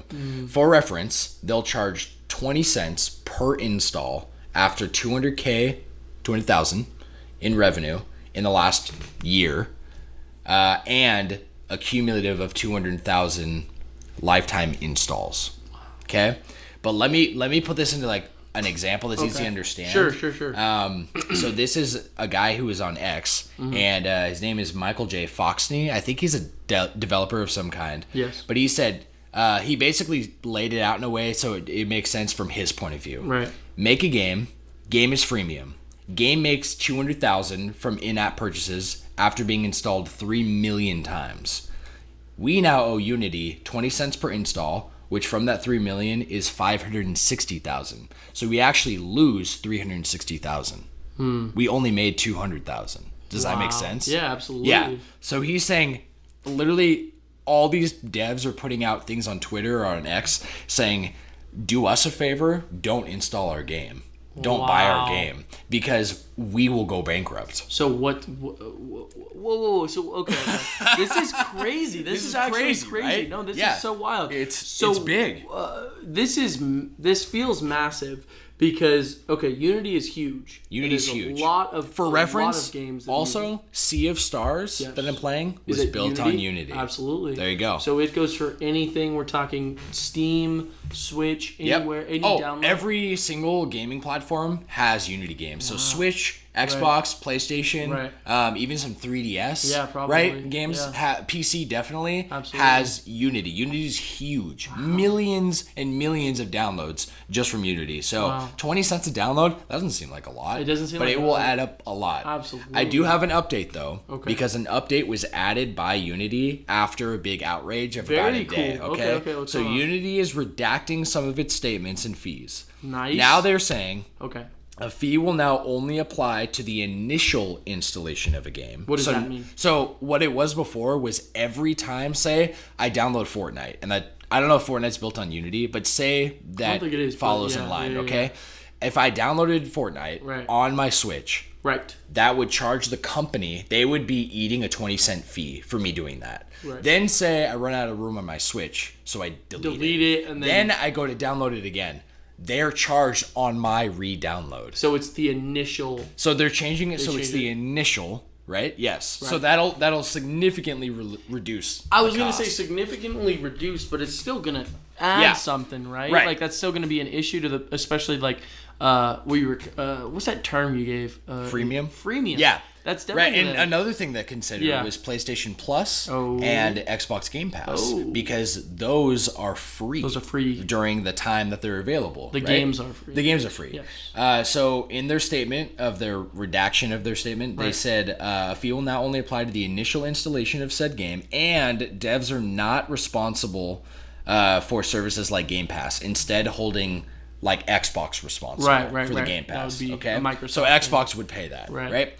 Demo. They were also charging for demos. So if you downloaded a demo, that's crazy. You would get charged. Yeah, and it's always a flat 20 cents. 20 cents, even if it's a demo. Even if it's a Now though, they said demos are not affected unless it's a demo that has the full game built into it. So like there's demos where it says like it really is the full game download. And you get to a certain part, or you just straight up just at any point can buy the game and it will just unlock and you already have it downloaded. Right. Okay. Unity executive Mark Whitten claims only 10% of devs will be impacted. That's the end of the story. What do you think, Josh? That's crazy to me. Yeah. It's honestly one of those situations where I don't know the extent of how something could affect something until you really read about it or you kind of learn, because I'm not a game dev. I don't know how that works. And honestly, I don't know exactly.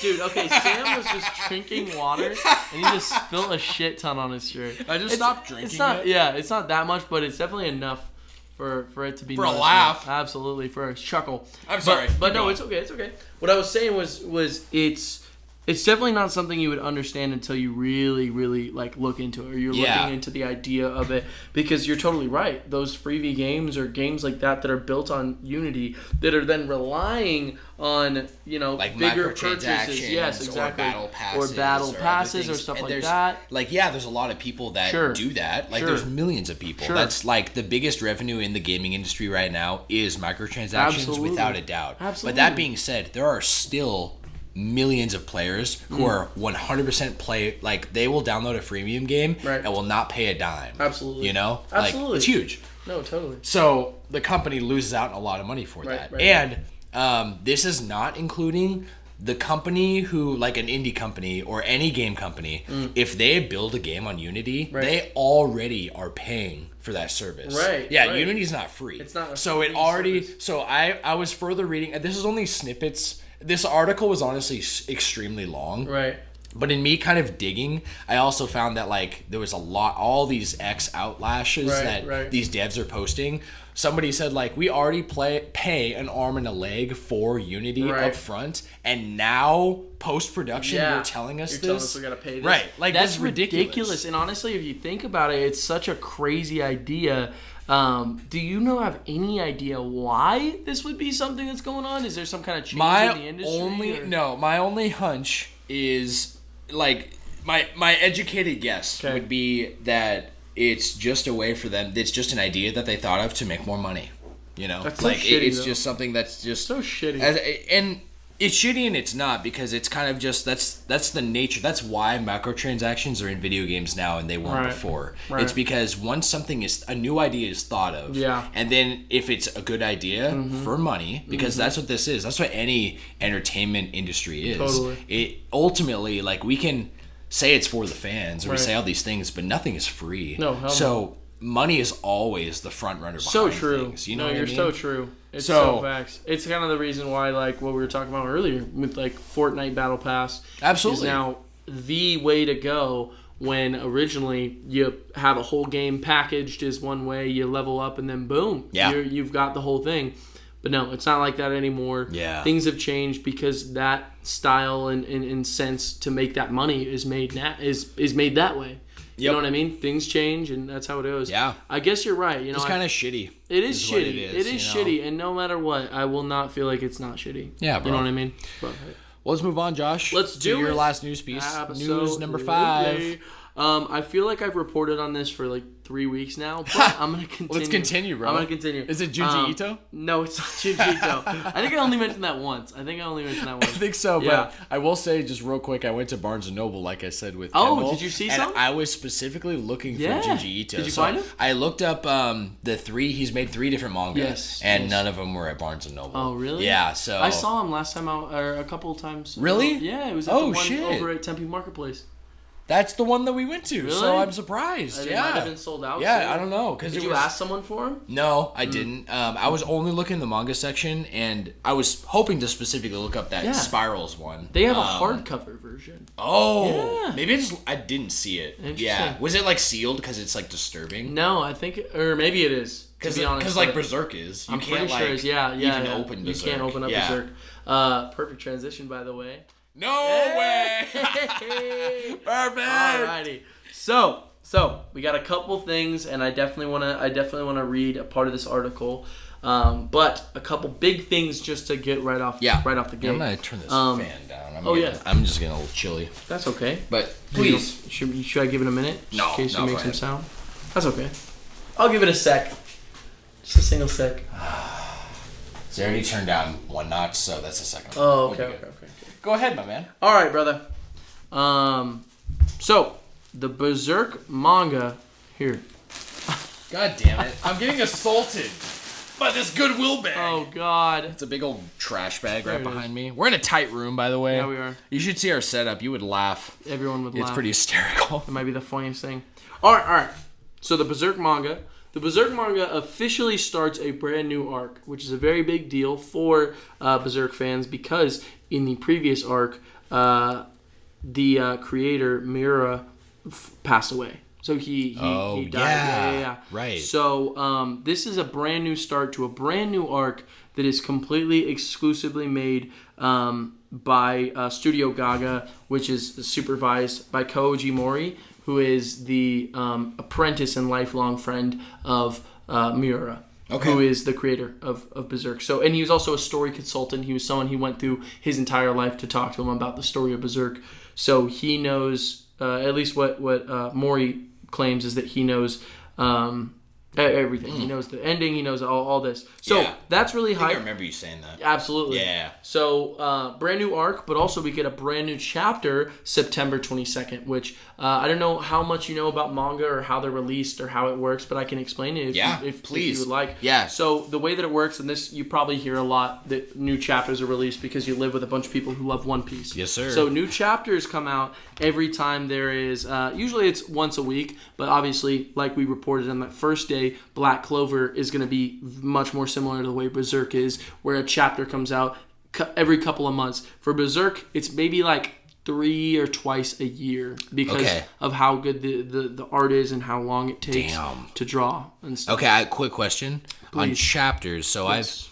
I've haven't read a lot of manga myself. Yes. Yeah. But even just in going to Barnes & Noble this week and looking at the manga, opening up a One Piece manga, seeing how there's like a decorative like page that it just says chapter 1000 blah blah blah, and it's got a whole picture and it shows it. So are these released digitally as chapters first? So they're physically dropped and then they're scanned in and then they're released digitally as well. So okay, then branching question to continue, because so in Japan they don't release a full manga at a time. They release a chapter at a time. Yes, and that's going to go perfectly into what I'm about to say. Perfect. Because a volume is the collection of all those chapters into a book. So when you see something that says volume 20 or volume 30 for One Piece, it's on volume 103, I think is the new one that we're on right now. That is a collection of all the chapters put in order of the way that they're published. So the reason that they're published physically first is because they're published on Shonen Jump, which is a weekly magazine that kids in Japan will read or teens in Japan will read. That's how JJK is released. That's how My Hero is released. It's a magazine, the way that it's set up. Yeah. So we are getting a new chapter September 22nd, but we are also getting a brand new volume released September 29th for Berserk. So we're going to be getting, So the volume is going to be an entire book. Cool. So it's going to have all the newest chapters that haven't been physically, and obviously they can't come out all the time because you need enough chapters in order to have a volume. Yeah. You know what I mean? Yeah. So that's kind of how it works. We so we got to see the official artwork. Looks really cool. Number 42. That looks badass. It looks 42. Like Cloud, but dark and evil. Evil, dark Cloud. So very, very cool stuff. I wanted to kind of read a little bit, though. Literally, strictly read. I usually don't do this, but from the article that I got this from. Please. Because there's I just think it has a lot to do with the respect and understanding of Miura, who passed away. So started off right here. Miura passed away on May 16th, 2021 due to acute, this is tough, erotic dissection. Does that make sense to you? Acute erotic dissection? Will you help me out with that middle one? Is that erotic? I'm sorry, where? Right there. Exactly? Up there. Oh, yeah. Miura passed away on May 6, 2021 due to acute aortic dissection. So, I'm guessing it's an area of the heart. Yes. Yeah. That makes sense. Yeah. So he's probably having, So it was like a surgery? heart attack of some kind, right? Oh, no. Or like something happened with his heart. Yeah, something happened with his heart. It exploded. It might have exploded. It could have, but that is, we hope it didn't. He was also only 54. The manga went on hiatus after his passing, but then resumed in Young Animal, which is the magazine it's published under. So that's when the chapters. It's called Young Animal in June 2021. So it took a break from May 6th until June 2022. The manga has the following credits. It's quoted: original work by Kentaro Miura, the original creator. Okay. Manga by Studio Gaga, which is the people who draw it, and then supervised by Koji Mori, who is his lifelong friend. Okay. Kentura's lifelong friend. So that's the official credits. Original story by Miura, manga by Studio Gaga, and then supervised by Mori. So that's the way it's done. Studio Gaga is Miura's studio with his assistant and apprentices. So he has multiple apprentices. His assistant is the one that helped him, or Koji Mori, his lifelong friend. They also worked on Berserk alongside him for years, so they've been doing it for a long time. Yeah. Mori is a close childhood friend of Miura, whom Miura frequently consulted for the plot and details on Berserk. So they've been talking about it for years and years. Yeah. Mori said in June 20. Sad. Isn't it so sad? Yeah, I'm honestly, it's really sad. It is. Yeah. It is, and it's been so sad because this story, truthfully, is incredible. It's the magnum opus of this guy. He's been working on it for so long. He deals with these characters, and it'd he be like passed if away. Oda died, bro. Yeah, you know I know. What I mean, like, absolutely. Before the end. Here's the worst part. Okay. I mean, the worst part about if Oda died, nobody knows the ending to One Piece. He is the only one. He strictly made sure of it that he is the only one who knows. No one knows what the One Piece is. But this guy, luckily, Miura had a best friend, and thank God we got a Koji Mori on that piece.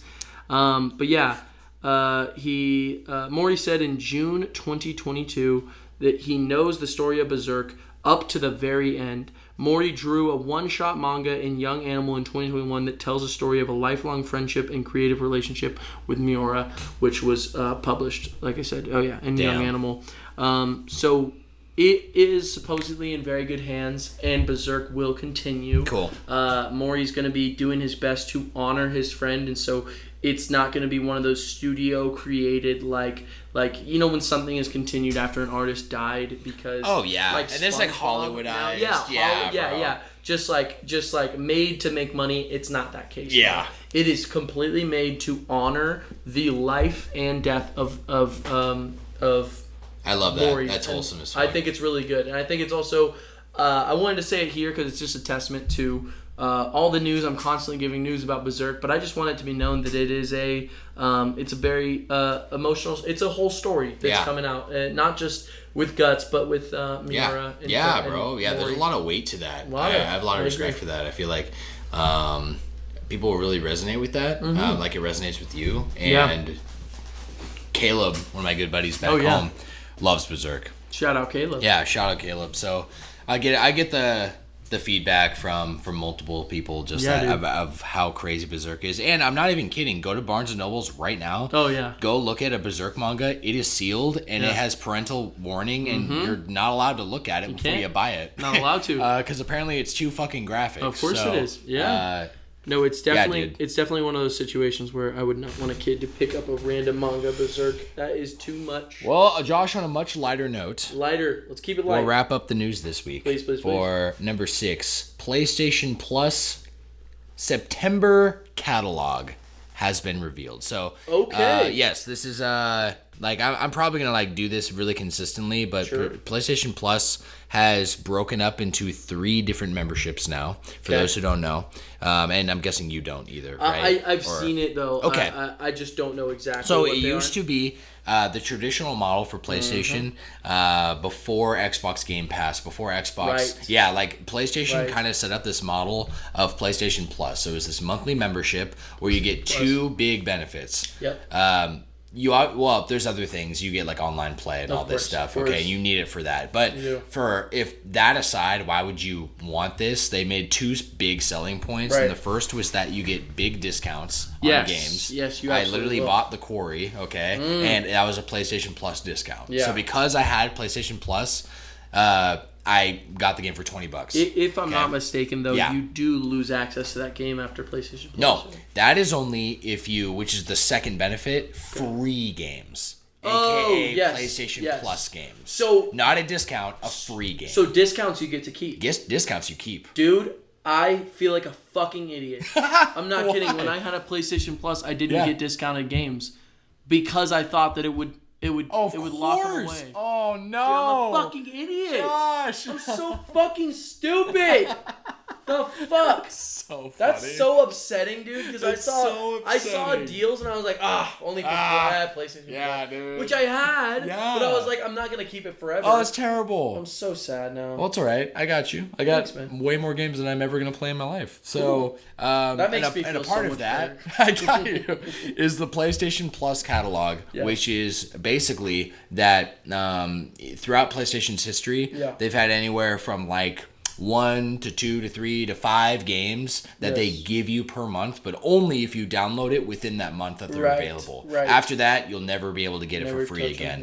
And you can only access those games while having an active subscription. Yes. So similar to Nintendo Switch Online. Sure. Right now. So the September games have been revealed, and PlayStation is now, their new model as of this year is having PlayStation, I think it's as of this year, if not last year, PlayStation Plus Essential, Extra, and Premium. Okay. So basically, to make it really simple, Essential is what PlayStation Plus has always been. It's unleaded. Okay. Yep. Essentially, it's unleaded. Okay. Then Extra. Yes. These are PlayStation 4 games, maybe even 3 games, and PlayStation 5 games that it adds a big catalog for that you don't need to download during the month it's available. They're just there as long as they're supported. Okay. It's basically Game Pass. I was going to say that sounds like Game Pass. So basically you get Game Pass if you have Extra. And that's an extra. And then Premium is all those things plus a classics catalog. So this has a bunch of older PlayStation games like PS1, 2, 3, 4. We're talking kind of like Switch. Like the way they're doing that? Yes, it's just like that. Okay. So I'm going to tell you what was added this month. In addition, they have a big sale going on right now. Quick, PlayStation. Can we hear the price? Can we hear like how much it's costing? Or we have? I'm going to be honest. I didn't write that down. That's I have no idea. I'm going to look it up while you're talking. Look it up and we'll get a price at the end, okay? That's perfect. But to stick to this news piece, there's also PlayStation always notoriously has crazy sales on a consistent level. They do, especially if you have PlayStation Plus. Yes. Which I know it's kind of a meme, spend money to get a sale for discounted games. To make money. But honestly, you do save a lot of money. Yeah, you do. If you are always have PlayStation Plus and you just kind of treat it like an Amazon Prime membership, right? So their sale of this week, for a while, it's called the Big Deals Sale.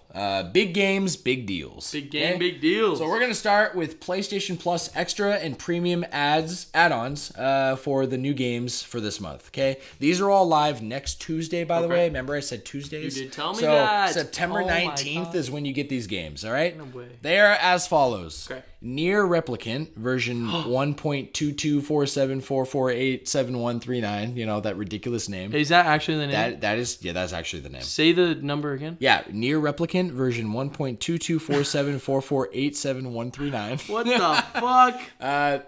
13 Sentinels, Aegis Rim. Okay. Sid Meier's Civilization 6. Star Ocean, The Divine Force. Sniper Ghost, Warrior Contracts 2. Ooh. Odin Sphere, Lefthrastir. Huh? Yep. Help me out with that. I think I said that right. Odin Sphere, Lefthrastir. Yep, that's a Norse thing. So I've actually played the game. It's really good. Okay. Unpacking. That's it. It's called Unpacking? Yep. Oh, okay. Planet Coaster Console Edition. Planet Coaster? Yep. Did you ever play that? No. I never did either. Yeah. I thought I've heard that before, though. You never talked about that? Do you know what a coaster is? A coaster? Yeah. Like a roller coaster. Well, like you put your cup on it? I have heard of that. Yes. Then yes, I played so much. This War of Mine, Final Cut. Okay. Cloud Punk. Ooh. Contra, Rogue Core. Tales Noir. Call of the Sea. Ooh. West of Dead. Star Ocean, Integrity and Faithlessness. And Paw Patrol, the movie. No. Adventure City Calls. Let's go. So all of these, if you have PlayStation Extra or Premium, you get all these games accessed on your catalog now. As well as if you have PlayStation Premium, these are the new classics being added to the catalog. Sure. Star Ocean First Departure R, which that's the pixel art, the beautiful pixel art game I told you that is coming out at the end of this year. That was in Nintendo Direct. Yes. Okay. This is called Star Ocean? Yes. First Departure R. The one that I was talking about in episode 1, that's a sequel to this. I thought you were playing Star Ocean. There's so many Star Ocean games. You're playing, I'm playing Sea of Stars. Sea of Stars, dude. There's too many stars and oceans. So many. It's getting hot over here, bro. Like, damn, dude. Okay, no, we got Star Ocean. There's a lot of words, okay? Yeah. Star Ocean First Departure R. Star Ocean Till the End of Time. Okay. Star Ocean The Last Hope 4K and FHD Remaster. Okay. And Dragon's Crown Pro. Ooh. Yes, sir.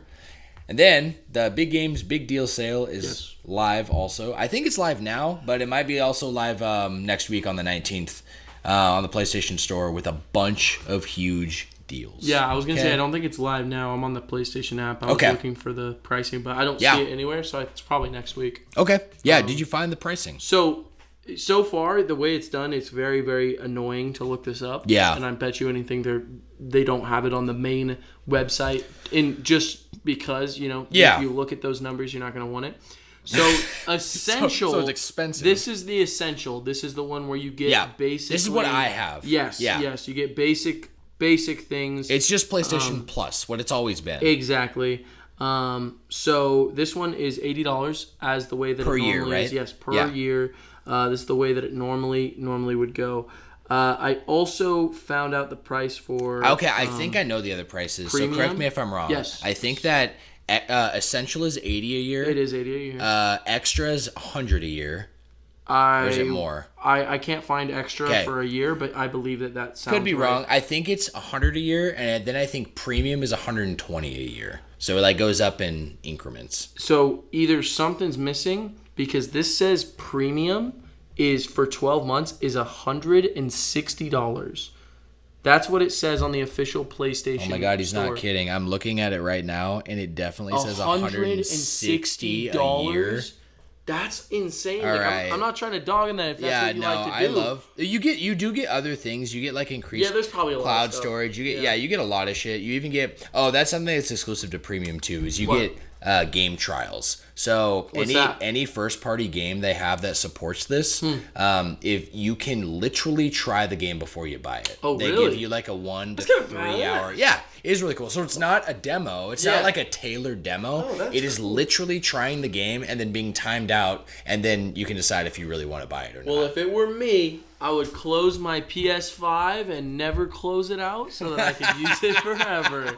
With your 30 times use, buddy? Yes, sir. All right, honestly, this episode is not about PlayStation. This episode is about the Gamecube. That is so facts. We are going to be moving on to new game releases. Yes, Game releases? Releases. New releases this week, friends. Yes, sir. And then we'll get into our main topic. So this is for the week of September 11th through the 17th, 2023. Never forget. And these are the games coming out this week, Josh. Let's do it. Starting with September 12th, we got a couple of games. Yes. We have Myth Force coming out on PC, Nintendo Switch, PS4, PS5, Xbox One, and Xbox Series X. Nice. This is the game that was shown in that Nintendo Direct, where it was like a first-person medieval game, and it's a roguelike. Oh, yeah. And it's kind of cartoony. Okay, Yeah. So, looks cool. good. Yeah, it looks cool. Yeah. I'm all for that. I don't know if I'll get it, but I'll see a review. Yeah, see if it's good. Definitely. I'm down. We'll see. So that comes out September 12th, Yes, which it does. is yesterday.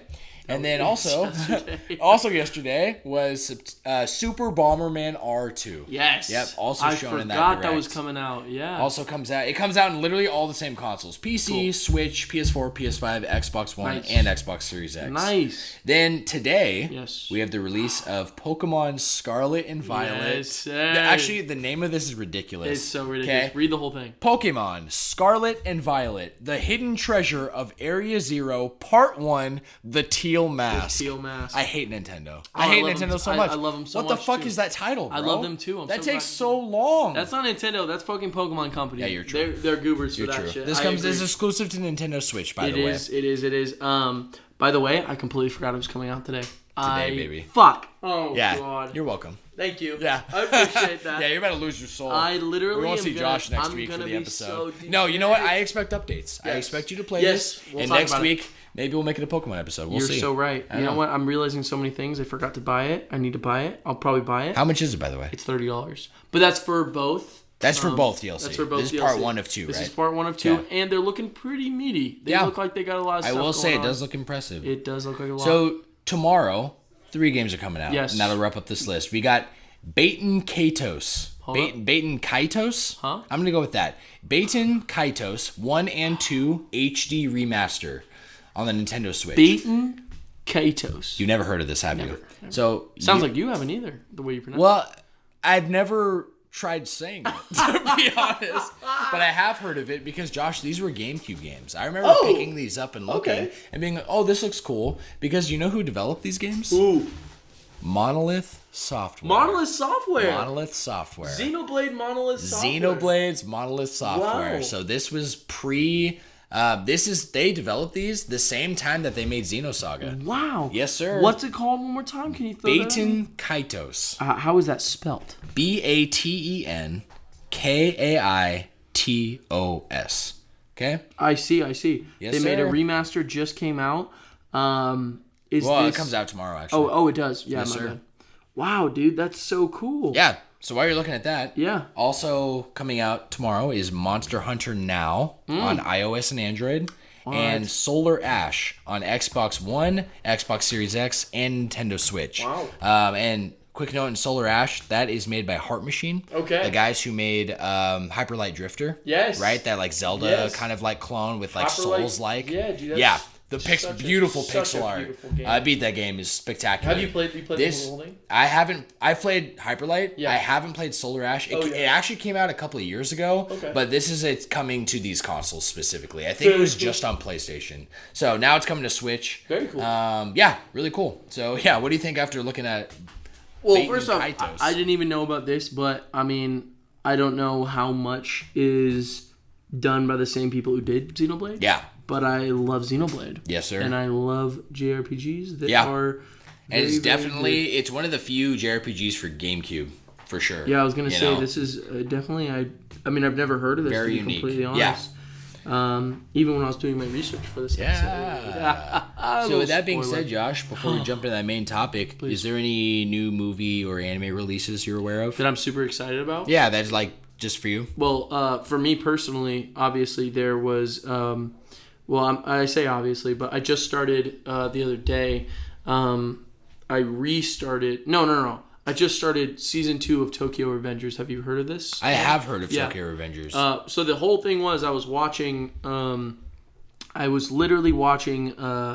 What's it called? Oh my gosh, Vinland Saga. Yeah. And my buddy Devin comes in. He's visiting right now, so of course I want to kick it with my boy. Yeah, exactly. And he's like, oh, let's watch Vinland. I'm like, dude, I can't. Like, Vinland is so personal. Like, I can't watch it with somebody else. And I was about to finish season 1. So it was about to be real, like, heavy tears, heavy business.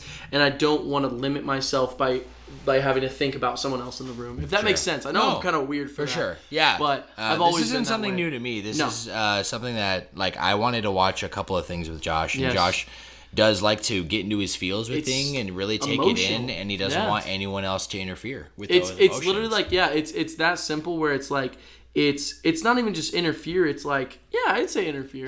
But I feel like it's not... I feel like if I can explain it for you, it's you don't want to... You're a big empathetic person. Yeah. And if somebody else's energy is in the room, you can literally feel it. Yes. And you want to take it in solely for you and not have any outside interference. That's a great way to put it, actually. Yeah, you're so right. Because our good friend Dylan, too, he also was like, he really wanted to watch Vinland Saga with me. And I was like, I can't. I was like, I think it's something I got to watch by myself because I can't think of what you're thinking about. Anyway, so so instead, him and I watched the first episode of Tokyo Revengers season 2, which I haven't seen, and it's really good. I love that show. It's super good. I'm probably gonna once the Vinland Saga's up, I'm probably gonna finish all of that, and then there is a season 3 trailer that just came out.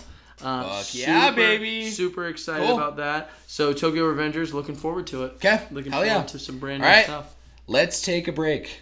You want to take a break? Josh, yes, please. I got to piss again. Yeah, we can. And then let's jump into the main topic. All right, baby. Let's do it, buddy. All right, baby. Yes, sir. We are back. Joshy. Back. Let's get into this main topic, my friend. I'm titling this episode Codename Dolphin. No way. Because I don't know if you know this. I do know this. But Nintendo officially announced Codename Dolphin before they unveiled that it was the Nintendo GameCube. It was the secretive name in the same way the Switch was the NX, right? The Switch, the NX, and then do you remember? Oh man, NX was such a dope name. Such a sick name. And one of my favorites was Nintendo Revolution. What was that one? That was the Wii. The Wii Revolution, which was such a better name than the Nintendo Wii. I like the Wii. I like the Wii. Wii U. So Josh, I just want to spit out some fun facts real quick here. Please do. And then we'll get real personal. Let's But get it. the Nintendo GameCube was first released on September 14th, 2001 in Japan. That it was. And November 18th, 2001 in North America. Okay. May 3rd, 2002 Yes. in Europe. And May 17th, 2002 in Australia. Wow. With an introductory price of $199 US. Ooh, $199. Yes, sir. $199. How much is that now compared to inflation? That'd probably be around 300. Like 300? Would probably be my guess. Yeah, with like about the time frame. That's just my rough guess. Maybe like 279 or something like that. Right. Probably around what the Switch is. Yeah. But it launched with 3 colors. Okay, with black, indigo, and Spice Orange. Spice Orange, only baby. Japan got those motherfuckers. Why dude. the fuck did they get that? I don't know. Spice Orange. And then 1 year later, after its release, it got the platinum, the very coveted platinum color. Oh yeah. Remember that, baby? The silver platinum, bro. Yes, sir. I never had the silver platinum GameCube. Mine was indigo. Yeah. But I had the controller. Controller. The controller's classic. Dude, I fucking know. I think I have 2 of them in my room, and they're just beat to shit. I need to like restore them, you know? Maybe. For Smash. Yeah. I mean, come on, that's still going on. But come on, they got the battle. Isn't that crazy? Isn't that crazy we're using a controller for this modern video game, Smash Ultimate, that came out in 2001? 2001. It's probably the oldest like controller configuration that is used. Still used, yeah. Like there's nothing I can think of. It's not just used; it's preferred. And preferred. I would much rather play with that. I mean, Josh is one of the few people I know that definitely prefers the Pro Controller, and with respect, because he showed me that you can perform just as well with the Pro Controller. Just as well. It's all about preference. Yeah, it's all about how it feels and how you learned around it too. Absolutely. I would say, obviously I played so much Melee and Brawl. But I really got into it in Smash 4. Yeah. For Wii U and 3DS. Yes, sir. Yes, sir, bro. So that's when I learned. So that classic configuration of the buttons on the 3DS and the Wii U and the way that the C sticks work. Much more, confined to my style. Yeah, I definitely I struggle a lot when I'm trying to play Smash and I'm not using a GameCube controller. It's definitely a much more, you have like the universal fit, I would say, because even a Joy-Con has the same button layout. Definitely. Whereas the GameCube, I don't know if y'all have seen a GameCube controller, bugged out. It's very, bugged out is a way to say it, because there's a massive, they wanted to make it the action button. Yes. That's why it's like this big, massive centered, button. Massive A button.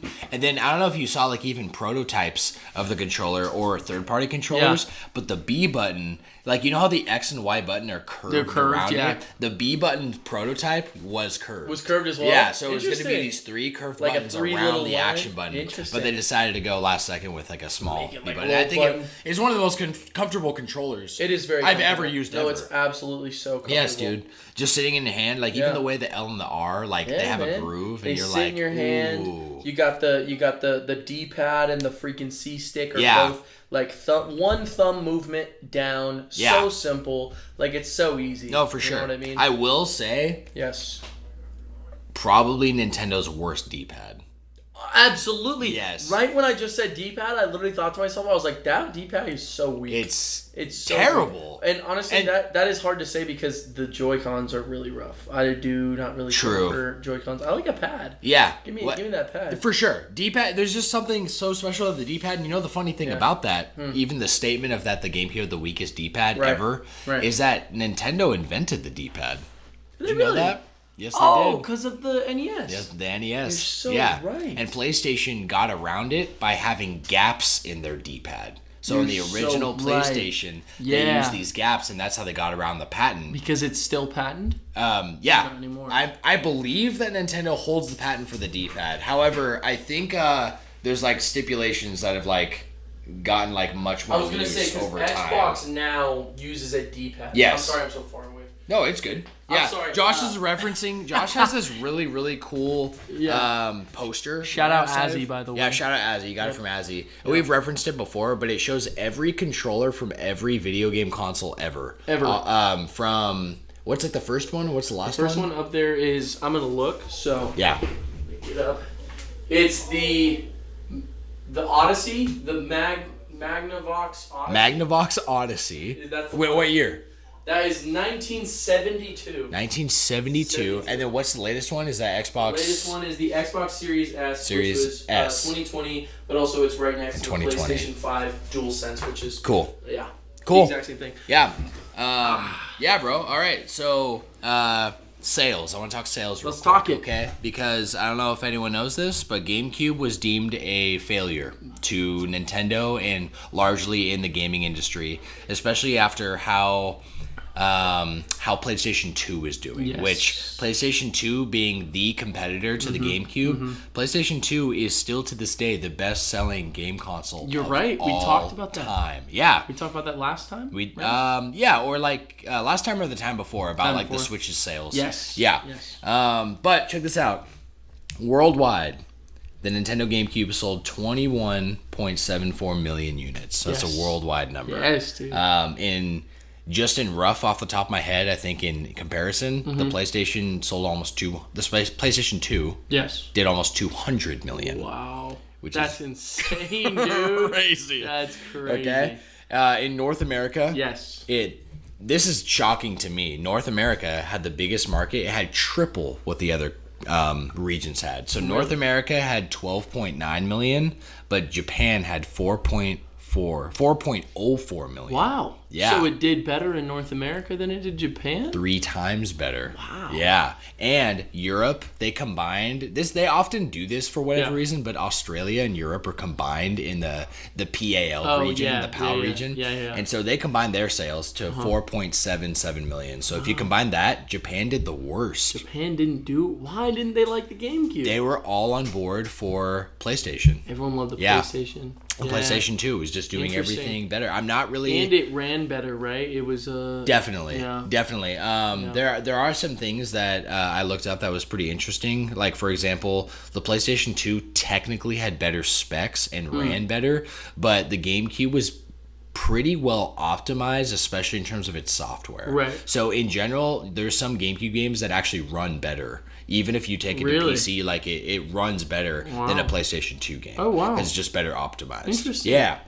Just difference in terms of like, just because it's better hardware doesn't mean it is going to run better. Sometimes it's about the engine. Sure. Sometimes it's about configuration. Sometimes it's about like a lot of factors that honestly I don't understand. Totally. You and know? I also don't understand. Yeah. So. But I think we can both. What I can tell you is that I vividly remember Mario Sunshine looking and running beautiful. Amazing. Yeah, yes, absolutely. Absolutely. Same thing with like Wind Waker. Yeah. I thought Wind Waker looked so good. Gosh. Back in the day. Yeah, we'll get into the games. We'll get into it. While we're on the subject of the console, yes. What do you think was the best-selling Nintendo GameCube game?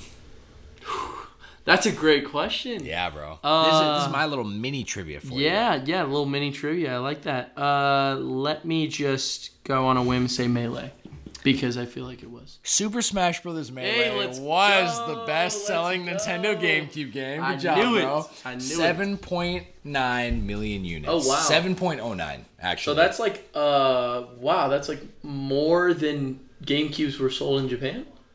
Yes, sir. Wow, that's crazy. 3 million more. Wow. That's crazy. The last game ever produced for the GameCube was Madden NFL 08. And that was August 14th, 2007. What a classic. It's a classic, bro. Love it. And Nintendo discontinued manufacturing the GameCube, sadly, 6 years after it was launched in 2007. Wow, that's really short. Pretty short. Because the Switch is almost 6, right? I think the Switch is over 6 now, right? Is it? What year did it come out? 2018, March 2018. Okay, so then 19, 20, 21, 22, 23, 5. So we're almost at 6. Almost at 6, yeah. Can you imagine if the Switch just suddenly... That's what I'm saying. Next year... Yeah. If they're like, oh yeah, we're moving on. Crazy. We're just stopping support. We're just going to be done. Yeah, that was the GameCube. That's crazy. Yeah. That's really actually wild. That is very wild. So these are going to be the list of... Actually, before I get into this list real quick, Josh, you got any like fond memories growing up? Absolutely. With the GameCube? Absolutely. Yeah. So, I got one story, but I want to hear yours first. Yeah, I just want to say, because this is... the GameCube was my first ever console. So the first ever... That was or was it like a family? No, it was a family. I grew up with 3 siblings, so we had to share most things my entire life. Yeah, absolutely. But I would definitely say I did not have a literal console that sat at the TV until the GameCube. Yeah. Until the GameCube came out, because I was a little too, I'd say like a little too young to really experience the N64. My dad had a PlayStation in college, the original PlayStation. He played like Lara Croft and shit on that. Loved it so much, but it was like my siblings, so it was actually ours. And we were so excited about it because we used to play Super Smash Bros. The original on the N64 at our friend's house. Okay. Who was like a neighbor down the street. And so we were like, oh my God, it's the new version, right? So we were like, yeah, baby. Melee, baby. Yeah. The newest, greatest version. And it was honestly like probably like one of the best experiences I had with gaming. Absolutely. Just because it was so revolutionary to me. Mm-hmm. To me as like as a kid who played games, I literally can feel there was no menu, by the way. I don't know if you remember, it would literally kick right into a game after doing the yeah, dude. So I remember that almost feeling like magical. There's something kind of magical about that, in the sense that, you know, it's a console to experience those games. And especially when you're younger, I will say that, you know, you don't know what's good and you don't know what's bad, so you just play almost everything. And there's something magic about that. Yes, there's something you can never get back from that time, because, you know, if you tried to play every single game nowadays, you die. Yeah, fucking die. Yes, everything No, sucks. dude, it's true. Yeah, that's amazing, bro. Thank you for sharing. That's just I've got... The GameCube for me is probably one of my fondest gaming memories from my childhood. Yeah, man. I remember I was born in Washington, and then in the year 2000, my family moved to Oregon. And that Christmas was when I got the Nintendo GameCube. Really? It wasn't mine. It was the family system. Yeah. It was mine. You know what I mean? Like, absolutely. I had two sisters that were within 4 years of me, and they didn't game. They didn't give a shit about gaming. My dad got it for us, saying this is a family console, Sam. Okay, because I had a Nintendo 64. It was just in my room. He's like, but this is a family console, no single player games. Yes. Okay. Oh, so all multiplayer. All multiplayer. Wow. And so literally waking up Christmas morning. Actually, backtrack a sec. Sure. I remember him showing, my dad always read the newspaper, and it like around like October of that year, so the first year we moved there, he opens the newspaper and he's like, look, I want to show you this, and it said Nintendo GameCube, and I'm looking at literally this shitty ass picture in this magazine, and he's like, this is the new Nintendo 64, and I'm looking at it, and I didn't even think it was real. I thought he was lying. I'm so like, funny. What? Seeing the square. Square box, and he's like, yeah, it'll have discs, and they're this big. Your dad told you this? Yeah, yeah, it was like in the newspaper, it was being developed, so he's reading it though straight from the newspaper. Right. And I'm looking at this image in black and white, and I'm literally like, what the fuck? No, like my brain can't comprehend what I'm seeing. I'm like, okay, yeah, whatever. Like it sounds like some third party, like whatever, like I don't know, but totally. And I'm really into my Game Boy at this time. Like my Game Boy was like my baby, so my Game Boy Color, right? Yeah. Or maybe it was Game Boy Advance. Somewhere around there. Yeah. Something. Regardless. So then Christmas morning comes. And I wake up, and my dad never has done this in the history of like any Christmas. Yeah. But wake up and Santa had come. Like right there next to our giant TV we had was a jet black GameCube. Oh, it was opened? Yeah. He opened it and set it up. Wow. So it had the GameCube was set up, and there were two games. Wave Race Blue Storm. And Super Smash Bros. Melee. Nice. Yes, sir, bro. Yeah. And they're sitting right there, and I'm like, that's what? Insane. And me and my dad, my sisters, my mom didn't game at all. My sisters kind of played for like 10 Jack minutes. Alive? Jack was not alive. So he wasn't even around yet? No. Oh, wow. And I played, Jack's my little brother, for reference. Yeah. Jack was dead. No, he died. He came back. We're playing Wave Race. Yes. And I'm like, I remember Wave Race 64. Right. And I'm like, oh my gosh, how the waves are moving. Yeah. It's so like... It's the best graphics you ever seen in your life. It was mind-blowing. Yeah. And then I'm playing... I remember looking in a Nintendo Power magazine about Melee, right? And I'm like looking at this magazine and being like, whoa, okay, like what the fuck, like is this? Like I'm looking and seeing like Bowser's in this game. I'm seeing like everyone looks all hyper realistic. Yeah. Like what are these graphics? What are all these moves? There's a side B now. The Nintendo Power has like a little mini move set of these characters, and Zelda was in it, right? Zelda, and then I'm like looking at it, and I literally am seeing this cover. I'm holding it in front of me, and it's iconic. It's Bowser shooting fire at Mario. Mario's going in this like almost like back like stance. A pose, like a pose to dodge it. And I'm like, I'm like in heaven. Yeah. That was like this heavenly moment of gaming and being like, God, I love video games. I love it. You know what I mean? Much. Dude, yes. It's beautiful. That's how I felt. Yeah, bro. Truthfully, like it's a different story, but it's the same vibe. Those things are so important and precious to that that feeling of having it. And I remember, you know, I mean, obviously I didn't like grow up, you know, with like a ridiculous amount of money, and so I remember the GameCube being the most beautiful piece of tech. You know what I mean? Yes, and just like playing it in my dark room because we had it in the room because I shared a room with my my 2 siblings at the time. Oh yeah. And just being mind blown. Yeah. You know what I mean? By like everything I saw. Yeah, like playing through Sunshine for the first time.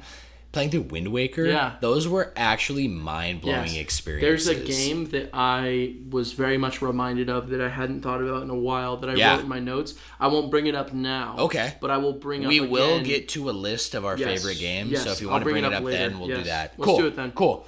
Then I just want to give you real quick, Josh, the top-rated GameCube games of all time. This is from Metacritic. So for those who don't know, Metacritic is honestly just like the standard as far as like they take reviews from all of the different news outlets. Yeah. And to be honest, at this time, if we go back in time, these scores were live. So these have been like these have stood the test of time for forever. In fact, if you want to be real technical, IGN, which is like one of the biggest video game news sources ever, they've been around for so long. Been around for a minute. Yeah, their first ever 10 that they gave a video game. Yeah. I don't know if you know this, was The Legend of Zelda Ocarina of Time. Really? That was the first 10 they ever gave out. Deserves it. Yeah, so they've been, if that gives you a timeline of how long IGN's been around. They've been around for a Metacritic has been around for about the same amount of time. So this is taken from all the different news outlets at the time when a game comes out. Right. And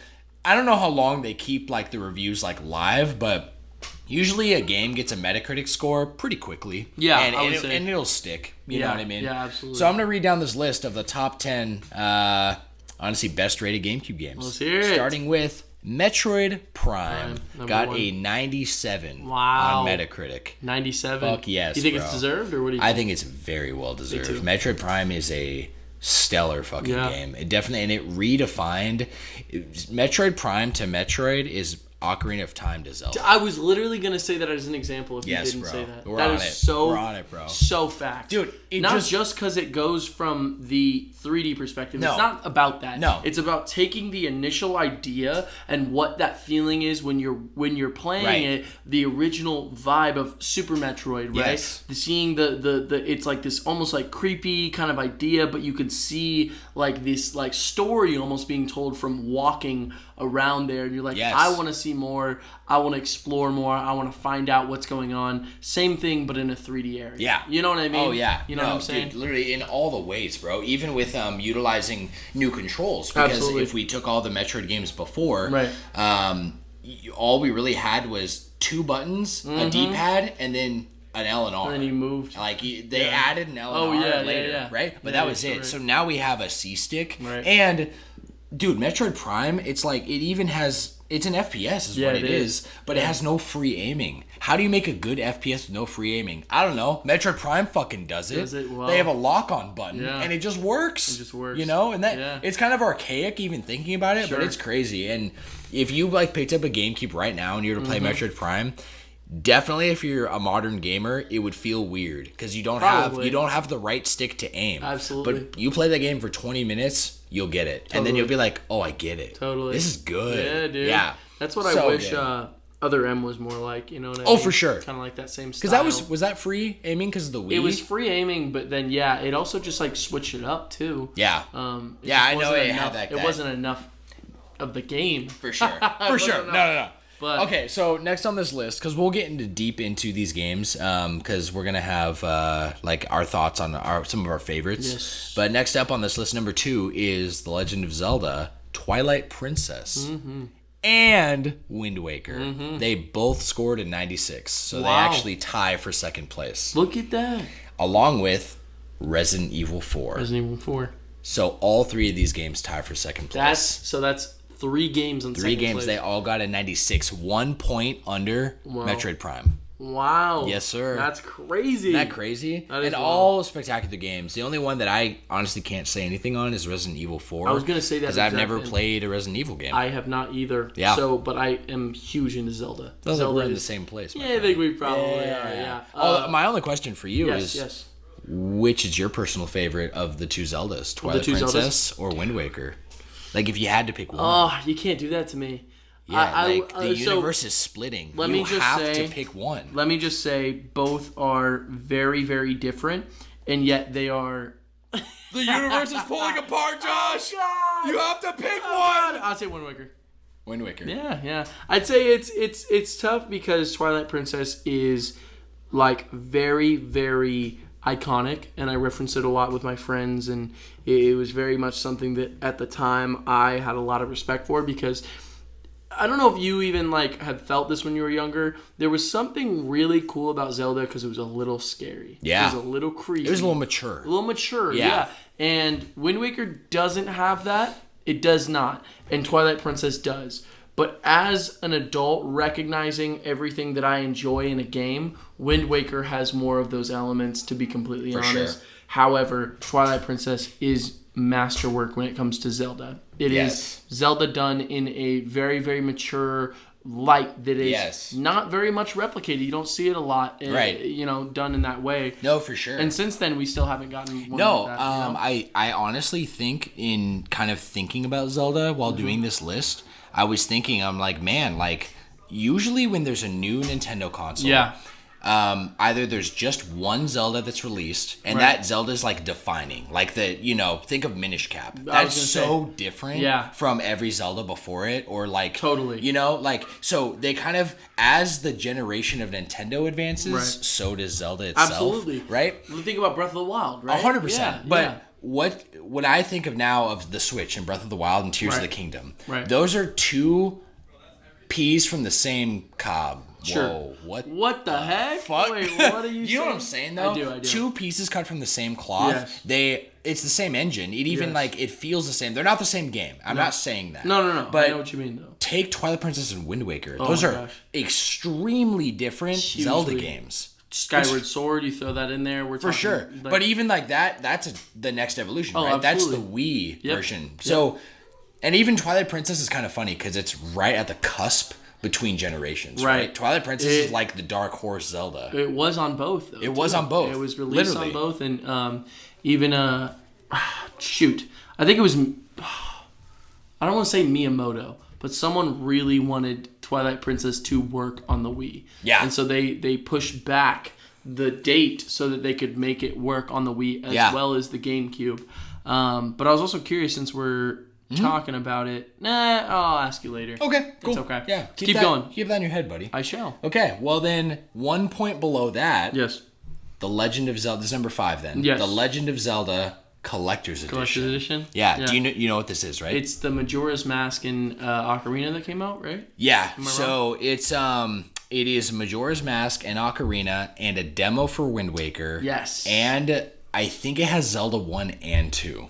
I think all of this is on the disc. Yes. And it was a pre-order bonus for the Wind Waker. For Wind Waker. Yeah. You're right. Right? Yes, you're totally right. Okay. I think I'm writing all those details. I think all those details are right. I remember having it as a kid. Yes. I remember having it, it's playing the golden it, owning it. Cover, right? It's a silver cover with the Legend of Zelda kind of stabbing through, and it just has the collector's edition. Okay. It's a very blank looking but it's cover. It's high rated though. Yeah. Because can't go wrong with all that content. High rated as fuck. Yeah, 95, baby. Yeah, it's so much content on there. Yeah. And it was literally taking Ocarina of Time and Majora's Mask and putting them on the fucking GameCube. It's kind of like porting it. Super Mario 3D All-Stars. You know Yeah. Not up-resed. Yeah. Right? It was still like... Just still taking it. Yeah. Having it work on like just a modern console. Yeah, exactly. Yeah, really fucking cool. Very cool. All right, and then this is where the list has some things that are going to shock you. Okay. Love being so here. then 1 point lower, we got a 94 on Metacritic. In 6th place is Madden NFL 2004. Okay, there is like a big thing with sports games and collectability, right? And like novelty. Like you probably know this. I feel like there's like almost two kinds of gamers. Right. There's like the fantasy gamer. Right. And there's the sports gamer. Totally. Right? And the sports gamer, they're just as hardcore. No, and they're as you and me. You know what I mean? Absolutely. Yeah. So there's a big fan base and always has been since the NES for sports games. Totally. Right? And the more that they add realistic features. Right. Like, so Madden NFL 2004... Also on the same list as Madden NFL 2003. Incredible. In top 10 games. I wanted to say, though, I did have one of the Maddens on the GameCube. So my dad used the GameCube to play. He did PGA Tour. Okay. The Tiger Woods one. And then he also played Madden on the GameCube. So it was very much shared with our whole family. So we had those ones. I never touched them, but my dad really liked them. Yeah, bro. Yeah, I know a bit. I know that there's my quite dad a few. might have also. Really? To be honest, yeah. My dad's like a big sports guy. Is he? So yeah, I'm sure he probably had one and I just was like, yeah, that's cool. Whatever. Didn't touch it? I think he got a hockey game too one time. Oh, dude, I think I had a hockey game on GameCube. Yeah, dude. pretty sure he just got it in a whim, thought we'd play it. I don't think I ever played it. No. Yeah. I never touched Madden either. But just for reference, Madden NFL 2004 had a 94. Mm-hmm. That's number 6. Number 9 is Madden NFL 2003 with a 92. It only got 2 points lower. These are highly rated games. Yeah, top 10, baby. Yeah. So number 7 is Beautiful Joe. Got a 93. Beautiful? Yeah, you ever heard of Beautiful Joe? No. Yeah, it's I'm pretty sure it's developed by Platinum Games. Seriously? The guys who make Nier Automata. Called Beautiful? Beautiful. Beautiful with a Joe. V. Yeah, it's actually a really stylized and iconic game. A lot of people wanted this to come to modern consoles. Yes. In which I don't think it's on modern consoles now. I think that they, the same devs made, it's a different game that came out in the Wii U. With like something 3000. Yes, it's Do you know what I'm talking Superheroes. About? Yeah, it's like the same vein and same. It looks the Wonderful 101. Wonderful 101. Why did I say 3000? Close enough. So funny. Yeah. Okay. Then number 8 is Soul Calibur 2. Oh yeah. Got a is that 93. the one with Link? That is the GameCube version had Link. Didn't the PlayStation 2 version have Darth Vader? It probably did. Yeah. No, maybe that was PlayStation 3. I only knew the one with Link in it because my friends had it. Yeah. That's what I had too. Yeah, it was really fun. That's a good one. And then number 10 is SSX 3. I got a 92. Yep, SSX. That's a snowboarding game. Oh yeah. Okay. You've probably seen the cover. I probably have. Yeah, very popular. I had a snowboarding game on there, so maybe it was that game. Yeah, well, let's jump into our own personal top 10, Josh. Why don't you go first? You want me to list them all, or are we doing one? Let's go back and forth. Back and forth? Give me... We are probably going to say some of the same. Yeah, so for sure. We'll get them started off quick because at the top of my list, these are not in order, by the way, but these are the first ones I thought of. Okay. Wind Waker. Of course. Yeah, that's also on my list. You already know. Twilight Princess. And Twilight Princess. So I had both of those on there. I especially tried not to put games on here that I played on a next generation. Oh, yeah. So Metroid Prime I did not put on here because I played the trilogy on Wii. Okay. So that was when I first got to play it. Yeah. So I'm going to keep it 100%. I'm going to keep it, $1.50. Yeah. I'm going to keep it $1. So I'm just going to say right off the gate, Wind Waker and Twilight Princess. The reason I say both of those, even though they do have ports on other games, Twilight Princess I initially played on the GameCube. Okay. And which was really funny because I had it on GameCube and I loved it on GameCube. Maybe got like halfway through. I remember thinking it looked darker. It might have been my TV settings, but I remember thinking it looked darker than when You wanna pause it real quick? Yeah. You want to keep climbing down your list, or you want to go back and forth? Let's just do one at a time. Yeah. If you're down. So then, on my list, first one I put was Super Mario Sunshine. Beautiful. You already know. I have that exact same one on my list. And I don't even know if we need to even say why. Like, we don't even need to. It's just Mario 64 with a ton of innovation and ideas added on top of it. You kidding me? No, dude. Yeah, I mean, we talked about it a lot on the first episode. But we also, I would like to mention that it felt innovative at the time. Yes. You know what I mean? Not just reflecting or looking back on it. It literally it felt like what Mario Odyssey I feel like is now. Yeah. Yeah, if that makes sense. No, you know what I mean? 100%, bro. Like, everything. I was just showing Kendall it last night because I showed her. We beat Mario 64. Nice. She beat Mario 64, of course I'll say. And then I was like, okay, I want to show you now Sunshine, Galaxy, 3D World, and Odyssey, and kind of the evolution of these 3D games. Mm-hmm. And she could not understand the water mechanic. Really? It's like a lot. Yeah. Then she played Galaxy, and she's like, "Oh, this is more fun." Yeah, you know? I get this. Because it's a whole different fucking idea. Yeah, definitely. It's like water physics. Absolutely. Right? Added to a Mario platforming game. Like, what the fuck is that? Oh, but absolutely. It's so Nintendo. No, it's so Nintendo. That is the facts. Yes, sir. So what's next on your list? The next one I got going down is one of my favorite. I don't want to say favorite games of all time. I will definitely say favorite racing game though. F-Zero GX is one of my favorite games. I'll just say it's one of my favorite games. Yeah, bro. That I played probably the most next to Melee. No joke. Yeah. Because we would play Melee and then freaking F-Zero GX. Okay. I played the whole story mode too, so I know a little bit more about, I'd say, the F-Zero lore than most. Like that's cool. Whenever I'd recognize like Samurai Goro, whenever you'd see him in Melee, I was always like, oh, that's so sick, because he's like the rival to Captain Falcon. I don't know if you knew. Only from you. Yeah. What was the color of like his car? Captain Falcon? No. Oh, okay. Goro. Goro, he had the pink car. Pink. So in Melee, he was an assist trophy, and you see him in the beginning. He's like racing against him in the intro. You remember that? Yeah. So he's got that pink car.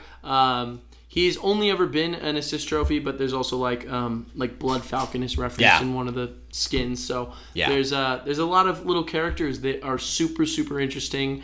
It's fucking cool. I just love it. Yeah, dude. It's so cool. They actually made my honorable mentions. Did it? I actually never owned F-Zero GX. What? I had a buddy who had it, and so I played it, and I think I even borrowed it. Remember when borrowing games was a big thing? You know? That's what you did. That's what you did. It was like renting from friends.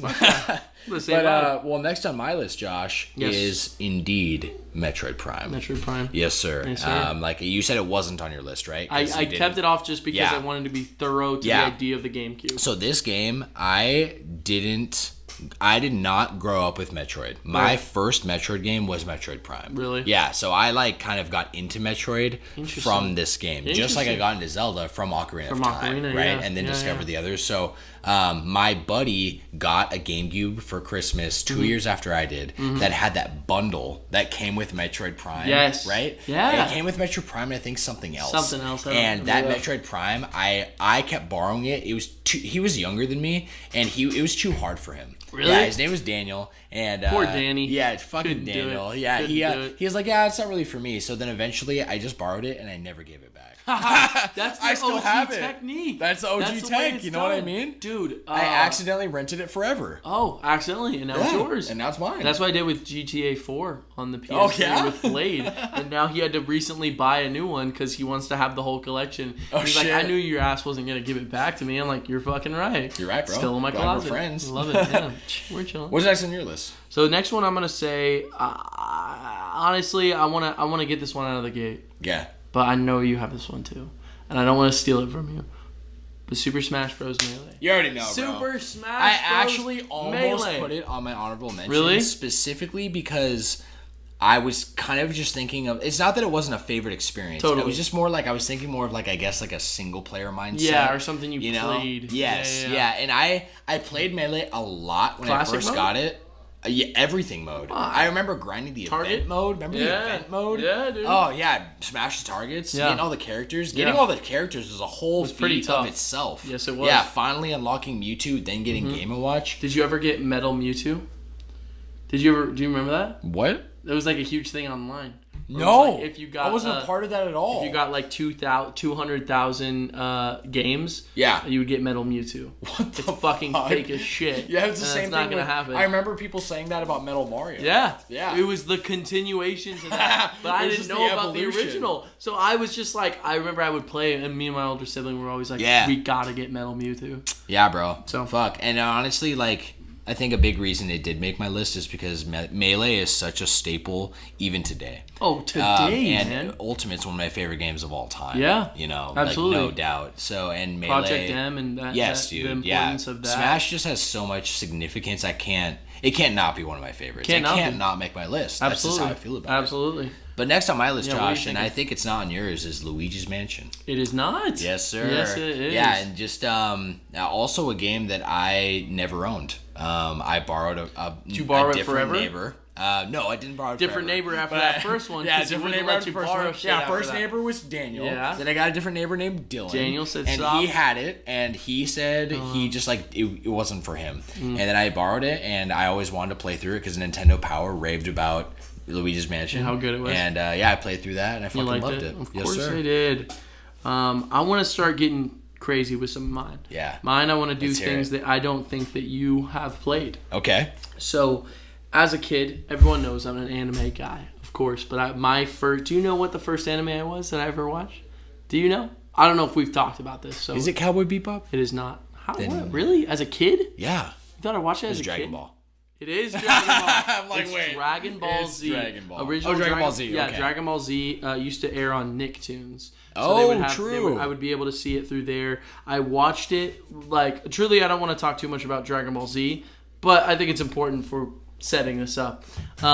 It was probably the most mind-blowing show as a kid because obviously I had, like, Avatar was around when I was a kid, but it was like, that show was crazy, but Dragon Ball was nuts. It was about fighting. Characters died. There was like this whole idea of like space, and there were different planets, and there was an other world with like its own like heaven and hell, and just it's like sci-fi for kids. It's literally sci-fi for kids. Goku is an alien from another planet who has to get strong to fight off other aliens and then travel to another planet. It's just nuts. Yeah, nuts. So they had this game called Dragon Ball Z Sagas. Have you ever heard about this? So there was a game where it was a fighting game, but not a multiplayer fighting game. It was a single player experience where you literally would play through each saga. So obviously in most anime there are arcs, and in Dragon Ball Z for some reason we call them sagas. So it starts off with the Saiyan saga, you got the Frieza saga after that, and then after that Android saga, Cell saga, and then Boo saga. That's usually how it goes. So every single part and every single fight that happened in the show you would play in the game, and they had cutscenes that were done kind of like a 3D version of what happened in the anime. Yeah. And then you would do those fights as the game. You would play the game. That's play fucking the game. Cool. So cool, dude. Yeah. Like seriously, like I got so into it as a kid. It's literally like as a GameCube game, I can't think of one that I loved. Like, wow. Well, I mean, like it's not my favorite. Oh, that's fucking cool. Yeah, I don't think I had any friends that were really into a Dragon Ball game. Yeah. So that's fucking sick. I loved it. Yeah. My buddy Hayden was really into Fighter Z. Or Fighter Z, Fighters. Yeah, Fighter. I think it's Fighter Z. Yeah, but that was more of a recent one. But that's a fighting game. Yeah, right. But that's why I liked it. Was like absolutely. The fighting element with Dragon Ball. Yep. Well, next on my list, Josh, if we're gonna go a little crazy, let's go crazy. Tales of Symphonia. Oh yes, yes sir. I've mentioned the Tales series a couple of times, but Tales of Symphonia, I remember one of my buddies telling me about it when I was in middle school, and this was kind of like. It's funny because this guy fits the stereotype, I think, for like just a hyper nerd. This guy didn't really have a lot of friends. Respect. This guy, like, he was always in like the latest Pokemon, and I was kind of like falling out. And he got a DS. He got a DS before anyone had a DS. Yeah, he's bringing it to class, and I'm like, yo, what the fuck is this? That, yeah. Dude? So he tells me about this game, Tales of Symphonia, and eventually I decide I'm gonna rent it. Back when renting games was big. Blockbuster? Right? It wasn't Blockbuster. Oh. It was American Family Video. Oh, okay. That was like after Blockbuster, and then Blockbuster kind of was like going out. Yeah. Excuse me, American Family Video was like this hometown rental store that my parents would always take me to. Because they would rent movies, and then they would like let me rent a game. Let you get a game or two? Yep. Nice. So Tales of Symphonia, I rent it. It's a 2-disc GameCube game. Okay. Oh yeah, you told me about this. And I was so sucked in. Yeah. It was like really one of my first JRPG experiences, and it was a GameCube game. Like so unique and special. Yeah, dude. And it's funny because I even got that first or that second neighbor I referenced. His name's Dylan. I got him into it to the point where because the game also had a unique thing where when you're playing multiplayer, if you have controllers plugged in, they can take control of the characters in battle only. Oh yeah. So I could walk around and do things by myself, but then in battle. Like, either I have AI, which they usually suck, or I just have my someone fucking... Yeah. So we'd all play. It was a blast. Dylan. That's good job, Dylan. So anyways. I love it. What's next in yours, brother? Next, I'm gonna go with... I wanna do some strange ones as well. Okay. So, this one I wanted to mention earlier. Okay. But I was blown away by these graphics when I was younger. Yeah. Have you heard of Star Wars... Rogue Squadron 2 Rogue Leader? I sure have. Have you? I sure have. I've played it. Have you? I rented it as a kid. Think? I thought it was fucking stellar. Yeah. You fly in your ship, and it's like, whoa, this is so different for a Star Wars game. Such a good game. I honestly haven't played it in a long time, but I remember it looking like the best looking game I had ever played. And I loved Star Wars too as a kid. And so genuinely getting to play as like, and some of the things like blew my mind because there were some levels where you were flying on a planet, and I remember thinking to myself, I'm like, and you could see little soldiers like running, bro. And they would like shoot, and it was like, it was incredible. You could shoot them or you could shoot down. Yeah, like just blew my mind when I was a kid. Looks also looked incredible, just different, next level experience, next level, bro. Dude.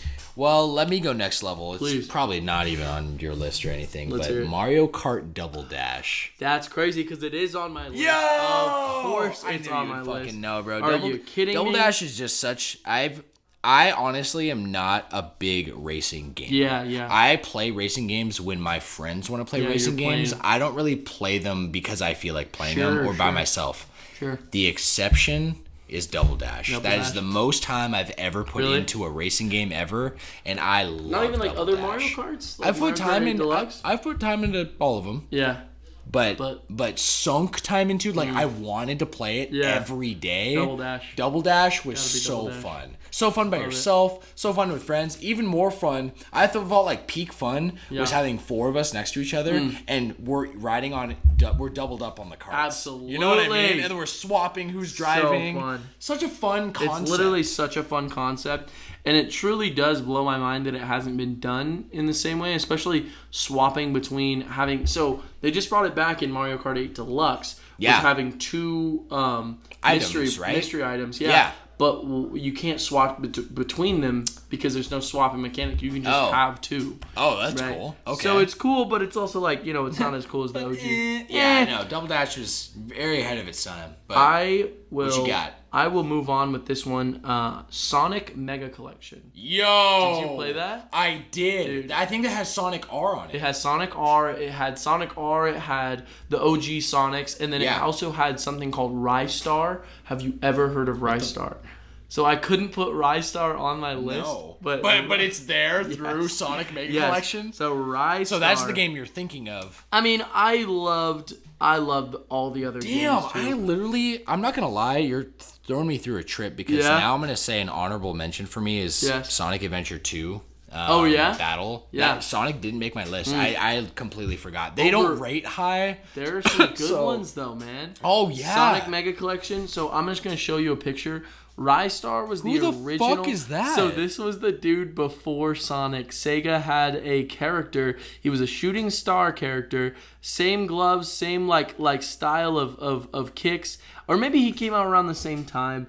But I will tell you what. Dude, Rystar, it literally is Sonic. Yeah, Rystar was like my favorite version, the way the game's played.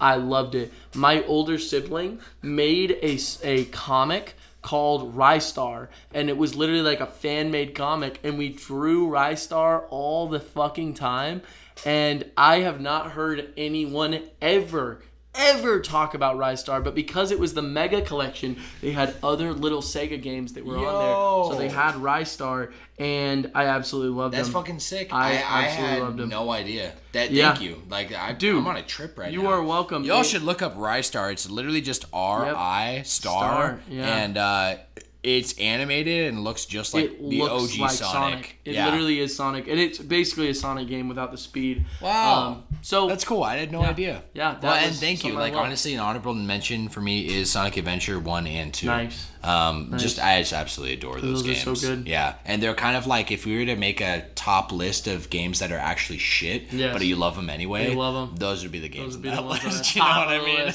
Absolutely. Well, next on my list, Josh. Yes. And I know this isn't on yours. Let's see. Paper Mario: The Thousand-Year Door. How do you know it's on mine? Hey, if it is, I would be honored. Honestly, it is not, but I wish it was. Hey, you never beat it, right? No. Yeah. See, I also didn't have it on GameCube. Oh yeah. Or maybe I did. It was only ever on GameCube. Yeah. No, I know, but I didn't own it.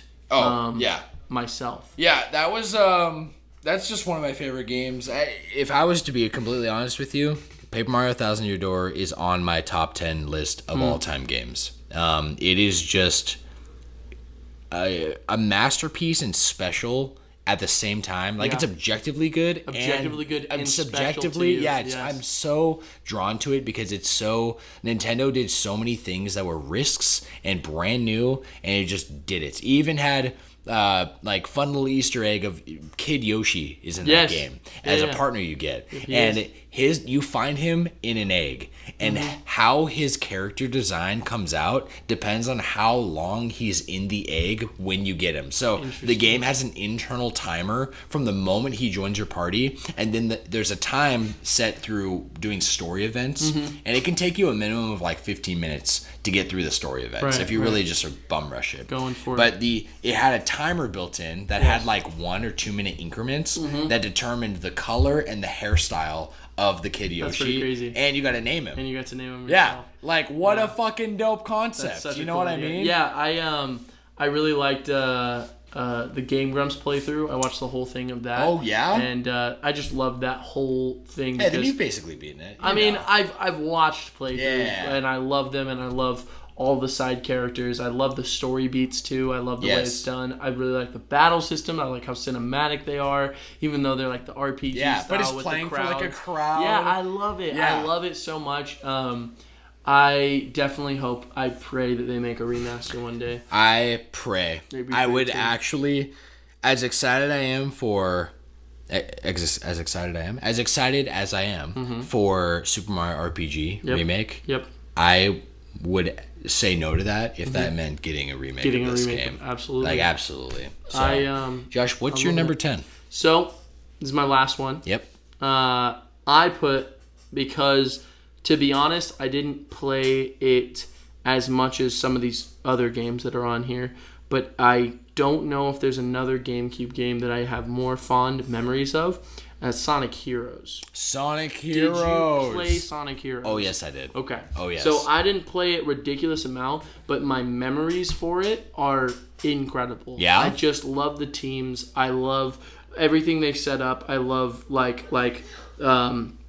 I just love it. I just love everything about it. The soundtrack was so good. I honestly, it was at a time where I was into Sonic, you know what I mean? And into that kind of style, but didn't have a lot of content that I was like playing from him besides that Mega Collection and Sonic Heroes. Yeah. Fuck yeah. So I fucking loved it. Yeah. I thought it was really cute. Yeah, it's really fucking cool. dope. I definitely liked the concept of Heroes more than the actual game. The game itself. Yeah, like it just had like issues for me in terms of like the content it actually had in the levels and playing. But I loved that it was like Shadow, Rouge, and Eggman all together. No, it was the robot, it was Alpha. Right? Gen Alpha? The Gamma or something Gamma, like that? Gamma. And then it Gamma was like... 6?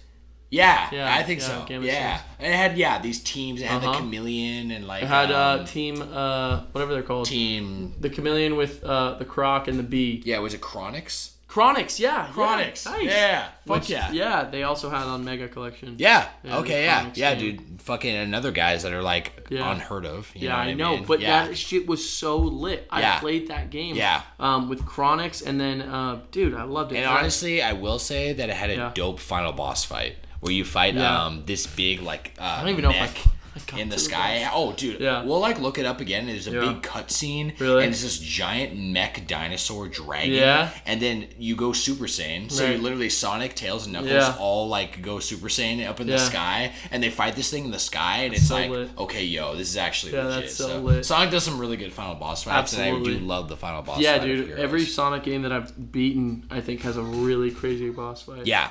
I love that, man. Well, what about you? Last on my list is Fire Emblem, Path of Radiance. Path of Radiance. Without a doubt. So you played this whole game? I have played this whole game 3 times. Oh, so you know it really well.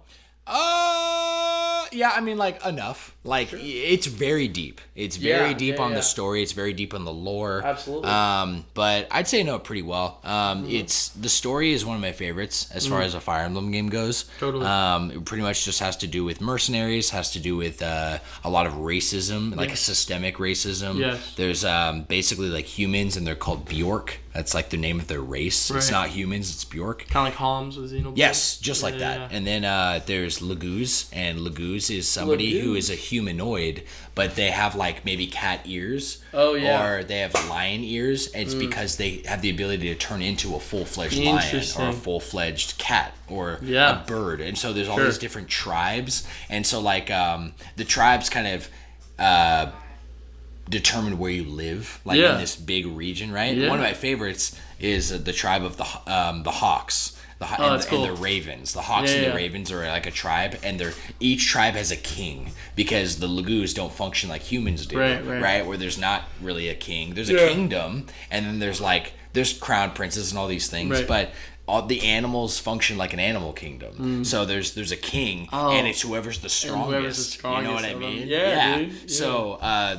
the king of the Ravens, his name is Naysala, and he's basically a pirate. So the Ravens are all pirates, bro, and it's fucking sick. That's so lit, and that's the one with Ike, if I'm not mistaken. Yes, it is, which is one of the most badass. I mean, you love Berserk so much. I was gonna say, it's pretty known that Ike is based off of Guts. Yeah, the main character from Berserk, which is really, really cool, because you see a lot of Berserk influence everywhere. But I like how that influence almost like is touching people who haven't even seen Berserk in the first place. Like you played that way before you even knew about Berserk. Oh right? yeah. You know what I mean? Yeah, bro. Like I didn't even know that Ike was based off of Guts until like pretty recent, right? Yeah, a couple weeks ago. A few weeks ago. Yeah. Which is crazy to me, because it's like, oh my god, that makes so much sense. Of course and I don't even really know anything about Guts other than he's been through a lot of shit, and he's a pretty serious toned, big sword character, just like Cloud. You know what I mean? But he looks like it is ridiculous, especially if you like look at like there's kind of a time skip in Berserk, but if you look at him before the time skip, he looks just like Ike. Oh, it's ridiculous. Yeah, let me show you a picture if you don't mind. Let me see. That's what he looked like pre-time skip. Bro. Look at that. That literally looks just like Ike. Look at that. You know what I'm saying? The cape and everything. The cape, the armbands, the way that he's got the sword and shit. Oh, dude, I fucking love that. Anyway. All right, well, Josh, then I want to say a couple more honorable mentions. Please. Did you have any? I did not. Okay. I named all of them, and then I mean, there are honorable mentions in the sense that it's like, I don't know, games that I like played on other consoles. But I wouldn't say that it's anything I played on Gamecube. But of course, it was legitimately hard for me to make a top 10 list, so I had 5 honorable mentions. Yeah. And I was gonna breeze because one of them was F-Zero GX. Very good. Okay. And then the others, I know you're familiar with most of these. One is going to be Super Mario Strikers. Very cool. Yeah, I very thought about putting fun. that on there. Very fun. Yeah, very I actually specifically remember getting Strikers and Path of Radiance and the same Christmas. What an amazing Christmas. What an amazing Christmas Talk that about was. Christmas. The best single player game and like the Hallelujah. best multiplayer game. Hallelujah. You know what I mean? And then I had WarioWare Inc. Mega Party Games. Yes, so good too. Such a great fucking game. That and honestly that game is why I'm so excited for this new WarioWare coming out. You know? Yes, absolutely. And then have you ever heard of a game called Eternal Darkness: Sanity's Requiem? No. Or maybe you've told me about this. Okay. This game has it's a horror game that came out in the Gamecube. Right. And it's very known for how it's a horror game and how it specifically fucks with the player in a fourth wall breaking way. I have. I've seen a lot about this. Okay. Yeah. It does shit like it'll have a volume meter show up on the bottom of your TV. And it will show it turning down. And it will just turn down the volume. Yeah. And then it will go mute and it will just disappear. And you're like, wait. What the fuck? What? Yeah, what the hell? You're like looking at your remote and you're like, I didn't turn that down. I didn't do that shit. Right? It's fucking with you so bad that you don't even realize that it's in a different font than your actual TV. That's right? So and then it will just turn itself back up. Or you go to start your save file and it will say save file corrupt. Would you like to delete and format? And it says yes, no. And you look at it and you're like, what the heck? And you don't even press anything. Then it just presses yes on its own. And it says deleting memory card. And you're like, what? No! That's so crazy. Bro, it's giving you a panic attack. That's legendary shit, and I can't believe they haven't done more shit like that. I agree. I completely agree. Yeah, like literally some of the most like crazy shit. Yeah. I only played a snippet of it, not even enough to experience a lot of these firsthand. What's the name one more time? It's called Eternal Darkness: Sanity's Requiem. But crazy. Yeah, if you guys at home haven't checked this out, definitely look up videos. It's fucking crazy. Sanity's Requiem is such an insane it's such an insane idea. It's basically about like a main character who just finds like it's kind of like this Junji Ito type stuff where they go into a place and they're trying to discover like some truth because not everything is as it seems. Right. And the more truth they discover, that you literally will walk towards the camera. It's kind of a third person, not really like a third person, like Resident Evil, right? Where you have a set camera. Yeah. And as you get further to the truth and further in the story, the more clues you find, your skin starts like deteriorating. And, what? And it's like fucking weird. That's crazy. Yeah, it's one of the most insane games. I actually got really into it from my buddy Caleb. Really? Like Caleb is like, dude, this is one of my favorite horror experiences from a game. Caleb. Yeah. That's Shout crazy. outs. Might have been the same guys who did Silent Hill. Low key. Who are the people? I don't know. Developer wise. Publishers or designers? Developers. Silicon Knights? Silicon Knights. Yeah, I don't know. Click on it. See what else they made. Eternal Darkness, Metal Gear Solid. Really? Well, a Metal Gear Solid. No, it doesn't look like anything. Okay. But my last thing on my list, Josh, is Pokemon Coliseum. I thought that was gonna be on your main. Honestly, I thought you loved Pokemon. I'm gonna show you something. This is my list I have typed out. The white is things I moved.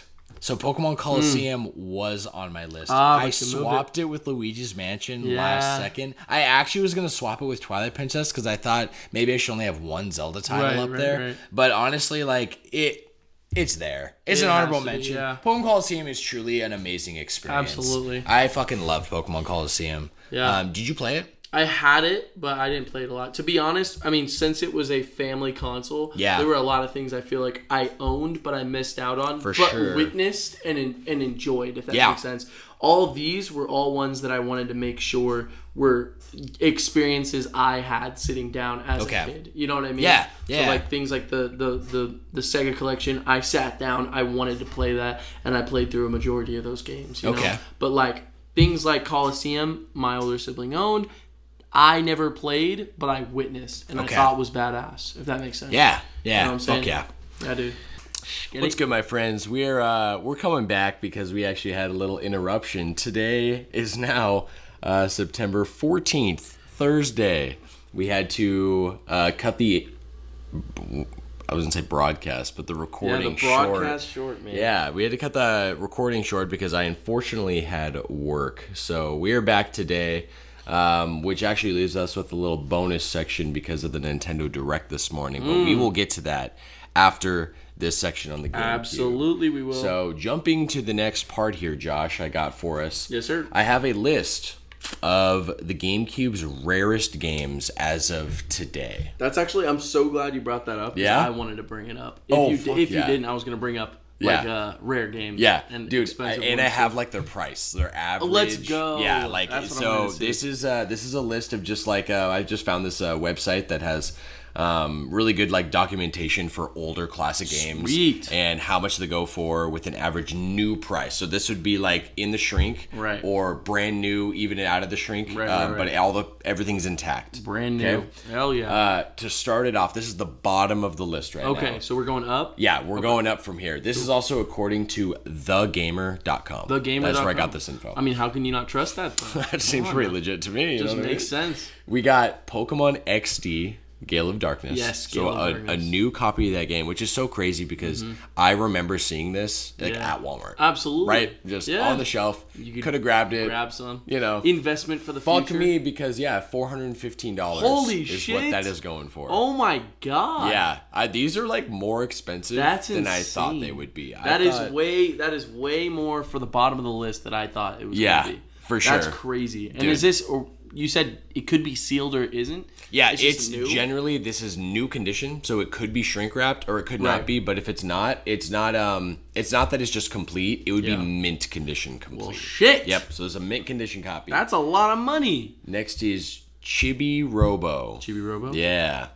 Which you're familiar with, Chibi the OG. Robo, right? Yeah. So, I mean, I would say with Chibi Robo, it definitely was that game that hit its mark on its first release and then kind of went down in like not even just sales, but just like people do not like the later games, especially Planet Chibi Robo. Did you play that one? Was that the 3DS one? It was the one with the 3DS. Yeah. And it was released with the Amiibo. So they had Amiibo that came out with it. Oh yeah. And it sold, I think, well because of the Amiibo, but maybe it didn't. I don't even think it sold well.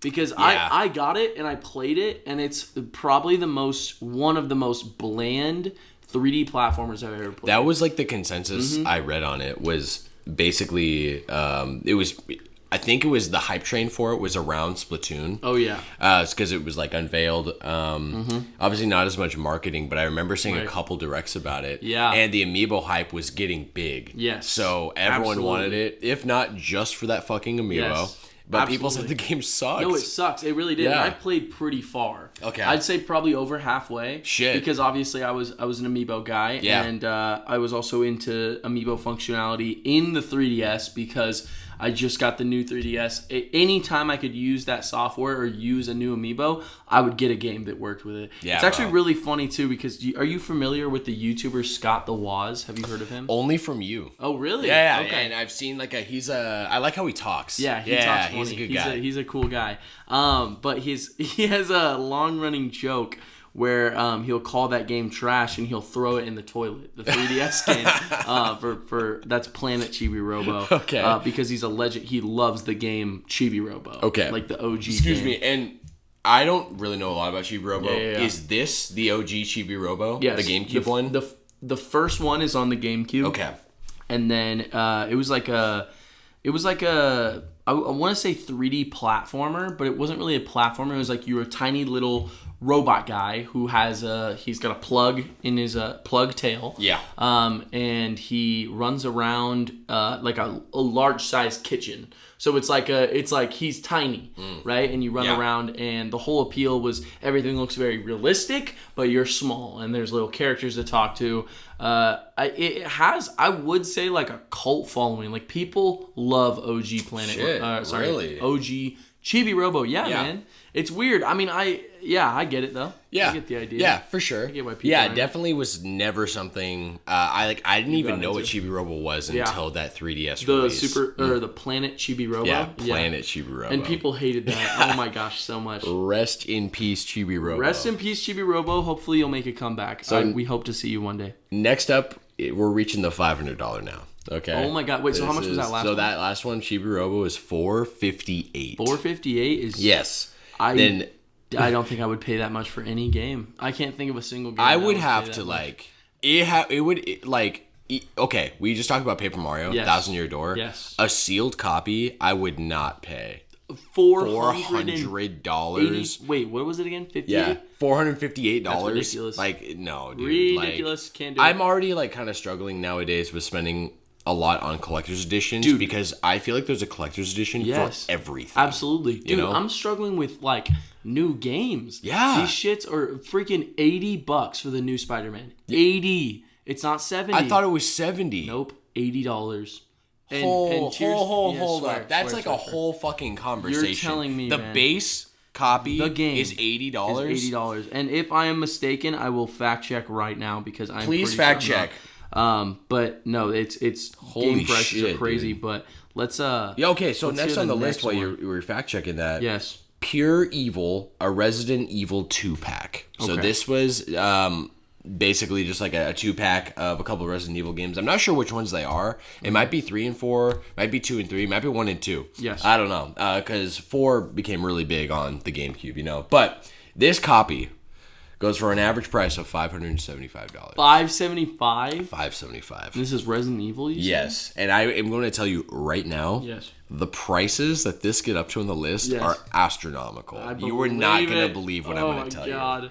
Who has the money for these, though? Collectors, bro. And I don't even know, because I feel like I look at collectors and these guys, and a lot of them, like, I know that they say, like, the wealthiest people in society, you generally can't tell who they are. Yeah, there's the loud wealthy, right? The people who go out on the yachts, they're driving the nice cars. But there's a lot of people with money, and you can't tell. And a lot of these, like, gamers and collectors, they just look like average Joes. They do. You know? And I'm like, what do you do for a living? Yeah, it's true. Well, this shit is not cheap. Have you seen how Mark Zuckerberg dresses, though? Have you seen, like, the way he looks? Doesn't he look just like a normal dude? He wears, like, basketball shorts and, like, T-shirts. Yeah. And it's like, no dog on that, dude. That's fine. Yeah, bro. But, like, that is a far cry from the traditional, like you said, loud, wealthy. Yeah. But you're right. It probably is just it's just they look like dudes. Right. And then they can these dudes drop who, like, $600 freaking bucks oh, on my Resident gosh. Evil. I know. I used to watch this guy. Yeah. I haven't thought about this in years. I used to watch YouTube a lot more than I do now. Oh, yeah? But back probably 6 years ago, I watched this guy who is a game collector in Canada. Okay. That was kind of his thing. Maybe he was even Canadian Nintendo collector or something like that. Something along those lines. He had the dopest setup. He had a whole, like, basement of his house, I think. Oh, yeah. That had just, like, everything around it. Like, he had all the consoles lit up in their own. Yeah, the gamer cave. Yeah. A table that was custom made that was, like, a big, like, I think it was like a big like Triforce, right? And it had like cup holders built into it and slots to play your GameCube plugged into the table. Like, I'm like, wow. That's crazy. How big of a YouTuber was he? Because that's. I don't even think he had a mil. Seriously? At the time. Yeah. It's interesting because obviously if he started with that, all I know is that there are some like YouTubers that can legally make their YouTube a business. Yeah. And they make it a business and then they can write off some of those purchases for sure at the end of the year with taxes. For sure. So I don't know if that's the case with that guy, but that's a definite thing that YouTubers do where it's like, you know, overselling like a room, getting things that are even in a video for a couple minutes, you can write that off as your business expense that you did in order to improve video production. Yeah, that's like why people like destroy brand new iPhones and shit, right? Like it's all a write-off. It's all a write-off, and then you make your money back already from the video of you destroying that. That's like Tech Racks, that guy who literally used to like buy brand new iPhones and would just like destroy them in the most ridiculous way. But it was like, dude, you're just destroying so much. And it makes everyone cringe. Of course it makes everyone cringe. You kidding me? Dude. It'd be like someone just buying like you know, $1,000 first edition Charizard card and then just ripping it in half. I would cry. You know? It hurts. It hurts. But you could write that off. Well, next on this list, Josh, was actually on my top 10. Oh. It is Fire Emblem Path of Radiance. Really? And this has been a rare game for a while, a minute. Because I was considering selling my copy back when I was about to move here. Yes, when you're And I have my copy of Radiant Dawn as well on the Wii. Yes. Both of those, I was looking like how much they go for because I not only had the games in pretty good condition, the manual and everything. Right. Back when there was manuals. I also had the gamer guide. Yeah, Really? so I had the guide of each one. Wow. I sold those guys. How much? Together on eBay for $100. $100? $100. How much are they going for, though? The game, Yes. on average now, goes for $610. What? Yes, No way. sir. And it was definitely over 200 back in when I was selling my shit. Why'd you sell it for so cheap? I didn't sell it. I sold the guides. I kept the games because I saw the value is so high. Do you still have them then? I still do. Where are they? They're at my parents' house. In a box. Somewhere. Yeah, no, I know exactly where they're at. Really? They got an attic in their house. Yes. And I got my Wii U's in there, my Gamecube. I have a Pokemon XD Gala Darkness. I think that's here. Oh, then I brought that. Yeah, okay. yeah. Yeah. All the games, though, were back in my parents. I need to get that over this last winter. Dude, every time, this is so funny for everyone out there. Every time you're like, yeah, I got this. Yeah. I'm like, where is it? Yeah. You're like, oh, it's at my parents. I'm like, what does this treasure trove look like at your parents' Yeah, but house, it's so dude? fun because then what I'll do is I'll go home for Christmas. Yes. I'll bring home a box or 2 boxes, or I'll have my mom ship me a box. Yes. And then I'll be like, Josh, it's collector's unboxing time. It's Christmas, we'll go through baby. some stuff, baby. Let's take a look. Yeah, it's facts. That's so true. Well, next on this list, have you heard of a game called Cubivore? Cube of War? Cubivore. Like herbivore? A cubivore. Hold up. Yes? I hadn't before looking at this. Maybe. Okay. Maybe. So the icon on the front of it, yes, it looks like a Pac-Man symbol with teeth. Okay. Okay? Yes. The premise is you're a cube. It's like this obnoxious indie-looking game, but this is back in the Gamecube days. Right. You start out as a small cube, and basically you grow by consuming things. Okay, no. And you're on total takeover of everything around you. I have never heard of this. I've also never seen it. What I was thinking of was The Blob. Do you remember The Blob? I don't. The Blob and The Blob 2? No. I think that was GameCube. Was it Dublob? Dublob. Yeah, Dublob. I have heard of that. This is also, to stay on top with the Cubivore. Yeah. What the fuck is this artwork? Dude. What is this game? Yeah, guys, look up Cubivore. Seriously, look it up. It's just Cubivore. You are not ready. You are not ready. It's weird. So it's like Katamari. You know that Katamari game? Damacy. Yeah, right. It's like that, but you're just. I remembered. Atlas, the developers of this game, they also developed a game on PS3 called 3D Dot Game Heroes. Have you heard of that game? I have not. All right, small tangent. That's like a complete clone of the original Legend of Zelda, but it's done in 3D block form. Okay. Hold up. What? Yes, dude. What is this called? 3D Dot Game Heroes. What? Look up this game. It's actually fantastic. Really? Yes, I played this when I first got a PS3. Which was towards the end of the PS3's Holy crap, life. it looks like Zelda. It is literally Zelda. 3D Dot Game Heroes. Yes, sir. What kind of name is that? I have no idea. Those guys are on some shit. And they are definitely on some shit. Yeah, it's just this really, really wild, outlandish game it's just fun. And looks cool. Those guys made the Cubivore game. Okay, so I'm scared to ask what's the price?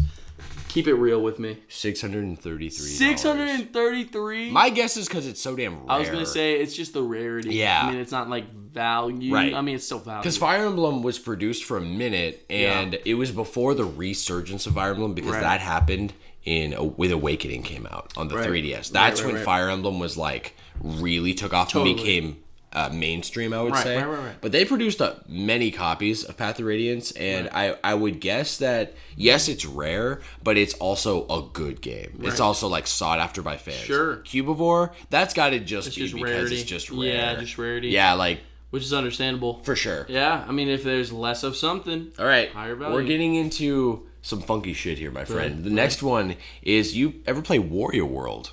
Wario World? Yes. This is so funny. I just found out about it yesterday. Found out about it? Yeah, I didn't. You didn't know it existed? Wario World? Yeah. No. Yo. Okay, so I know Wario Land, and there's Wario Land. Shake It, I think. Wario Land. Yeah. On the Wii. Yeah. There's a game. I don't remember if it's called Shake It. It might not be. I don't know. Wario Land something. I don't know. You know what I mean? Yeah. I played that one. Okay. Love the art style. Wario World. Never heard of it. Just saw it yesterday. Yeah. Weirdest looking game. It is a 3D platformer Wario game. I can't believe that exists. I keep saying Wario. I just realized Wario. I don't know. I think I always said Wario. Wario? Do you say Mario?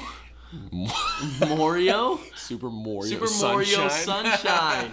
Super Mario Sunshine. Well, okay. I played this game. I'm not really going to get into it because, to be honest, it has a really good first level, and then after that, the game kind of... It's just dogs. Yeah, it's all about just Wario being greedy as possible. He collects gems and coins. Right. You know, Did you play it? Oh, yeah. Yeah, I beat the game. Oh, really? I remember when it first came out. I was like, no way, a Wario game? Yeah.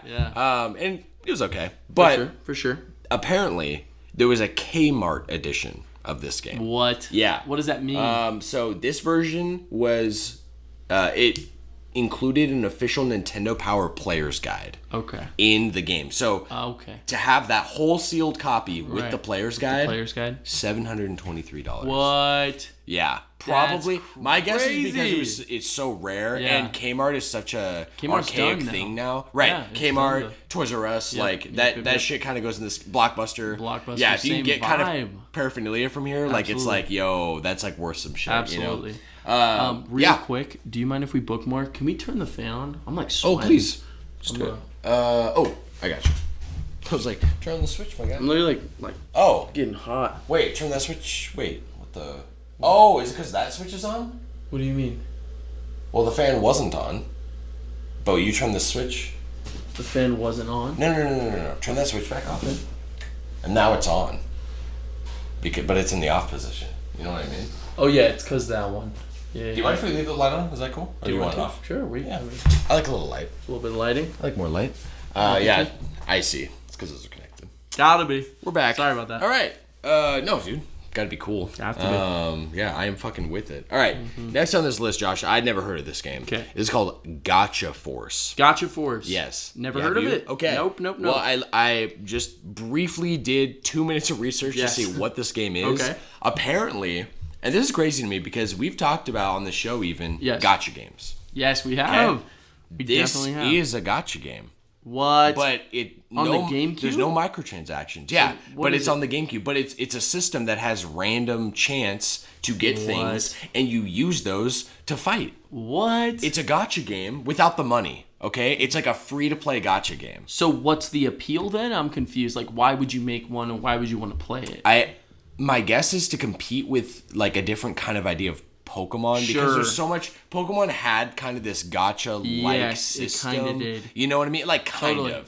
I'm with you. My guess is some kind of like competitive edge on that. Plus, it definitely was made in Japan, and Japan had gotcha games way before. Like they invented them. Right. You know, so stuff was happening like in Japan. Like, if I'm not mistaken, Konami. One of the bigger game developers, I would say, that they've kind of taken a back seat now to developing games. Yes. And that is because Konami is huge in Japan for a lot of other reasons. Right. Konami does not just make games. Right. Konami also has like their hands in just all these different companies. I wish I could give you some examples. No, but I also do have an example. They like casinos and shit. Yes. There's like Konami, like they have gotcha systems over there for making money. Like they're a huge corporation. Okay, so if I'm not mistaken, what this looks like to me is it's Josh has it pulled up right now. So I have pictures right here. Gotcha Force. So Gotcha Force, this character literally looks like an Ash knockoff. It literally looks like a Pokemon. 100%. Yeah, looks like a Pokemon wannabe, but every character looks kind of like a robot, almost like a Gundam. What I'm thinking is this is literally like based on some kind of because turning balls or whatever those are called are really popular in Japan. Do you know what that is? Like one of those you put a quarter in, you turn it in a capsule. Yeah. Capsule corporations and stuff like that. Those things are very popular in Japan, and I'm pretty sure those are called gotcha machines. They are called gotcha machines. So I was gonna say, boom. I believe what this is. In Japan, and I don't want to say anything that's wrong. Correct me, anyone out there. Correct us in, guys. If I am wrong, but if I'm not mistaken, There are pieces, there are gacha capsules out there that are pieces to robots. Okay. So you would want to find pieces in order to build them. You get like a chest piece, an arm piece, and then a leg piece. Yeah. And so what I'm looking right here, you see it's like robot guys. Yeah. So I'm guessing it's kind of like that kind of gacha, where it's random every time, but you get to build your own guy, or you can add on to a new guy, or you can make a new guy.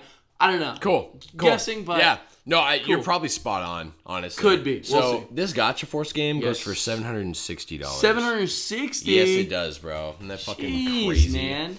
And after that, this is, we're on talked about sports a little bit. Oh, yeah. NCAA college basketball 2K3. Apparently, the reason this game is so rare amongst the sports fans, amongst the hardcore sports gamers, is because they actually refer to, they don't say college basketball in the game, they say college hoops. And apparently that's a pretty rare thing. What? Usually college basketball games now, they don't say college hoops, they say college basketball. But in this game, they say college hoops. It's just more street. I don't fucking know. College hoops. College hoops. Yep.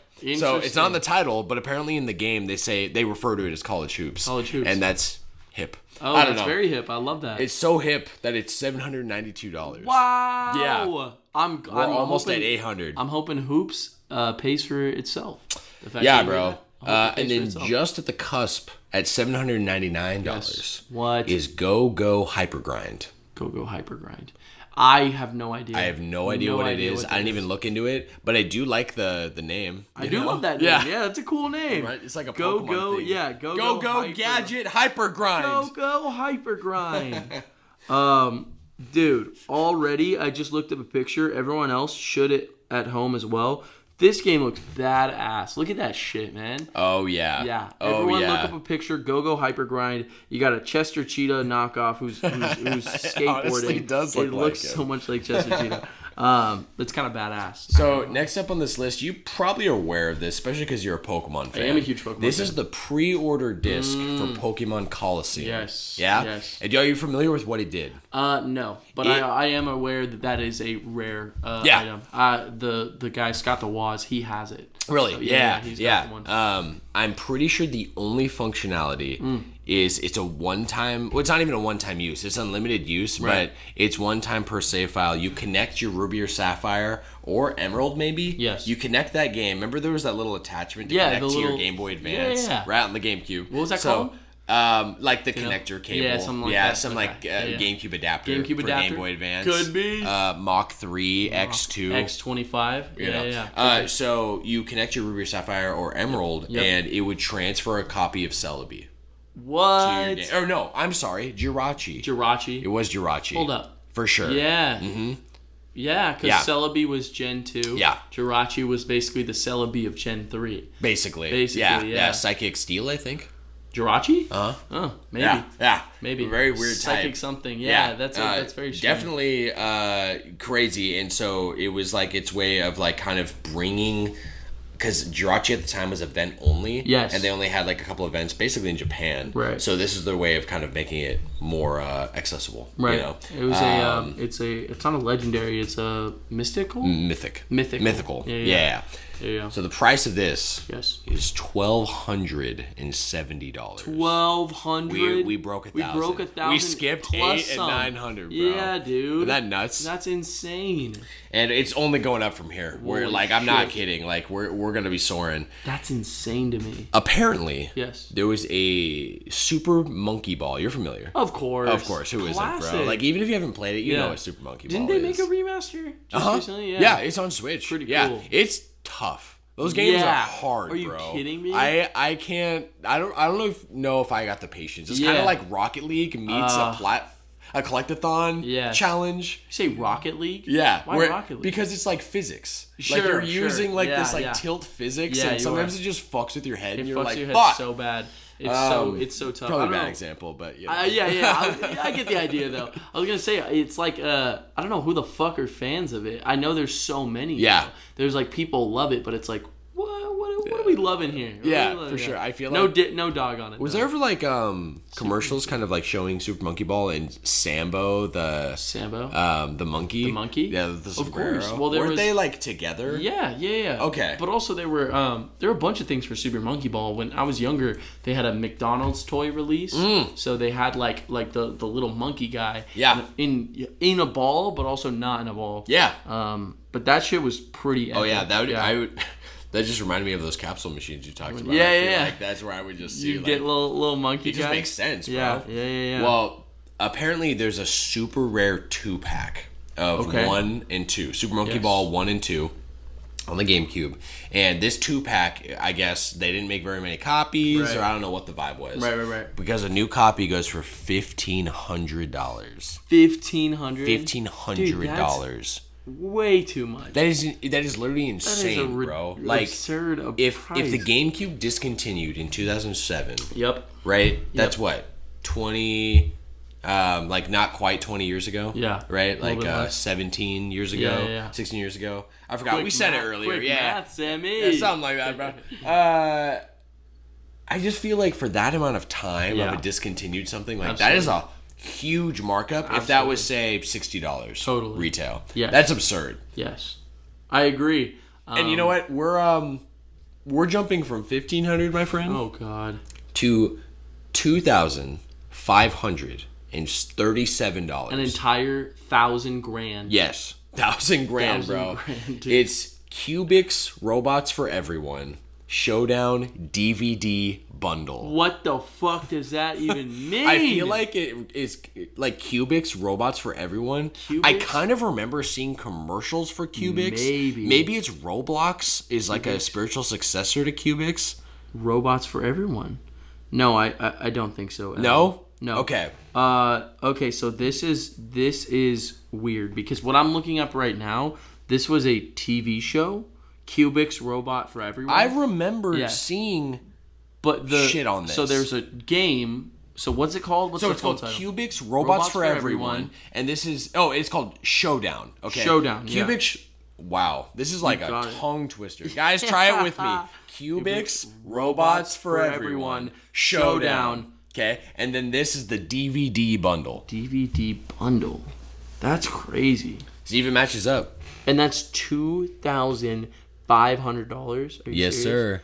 Wow, dude. Is that what you're saying? Yeah. So this one right here, I'm guessing is the one because it comes with a DVD from the show. Yeah. The show is what the game is based on. Yeah. So they did a little bundle. And apparently it's so rare that it's just worth that much. Worth so much money. It's crazy because I didn't even know this next game existed. Which one? Because I thought I would have known, to be honest. Yeah. It's called Disney Sports Basketball. Disney Sports Basketball? Right. I've never heard of literally a competitor with the Mario sports games. Right? Yeah. That's crazy. And Mario Basketball came out on the GameCube. Yes. So check this out for me. Yes, please. A brand new copy, average sell price is $2,828. Lord. Oh my gosh. I do recommend everyone looking it up though. Because this Who's on the cover? It's freaking Mickey Mouse. He's dunking on this dude. Oh my god, why does Pete look so good? That's what I'm saying, dude. Dude, that looks fucking rad. That's kind of tough. That I is would definitely buy that if I was a kid. Is that Konami? What the fuck? Konami developed a Disney game? All right.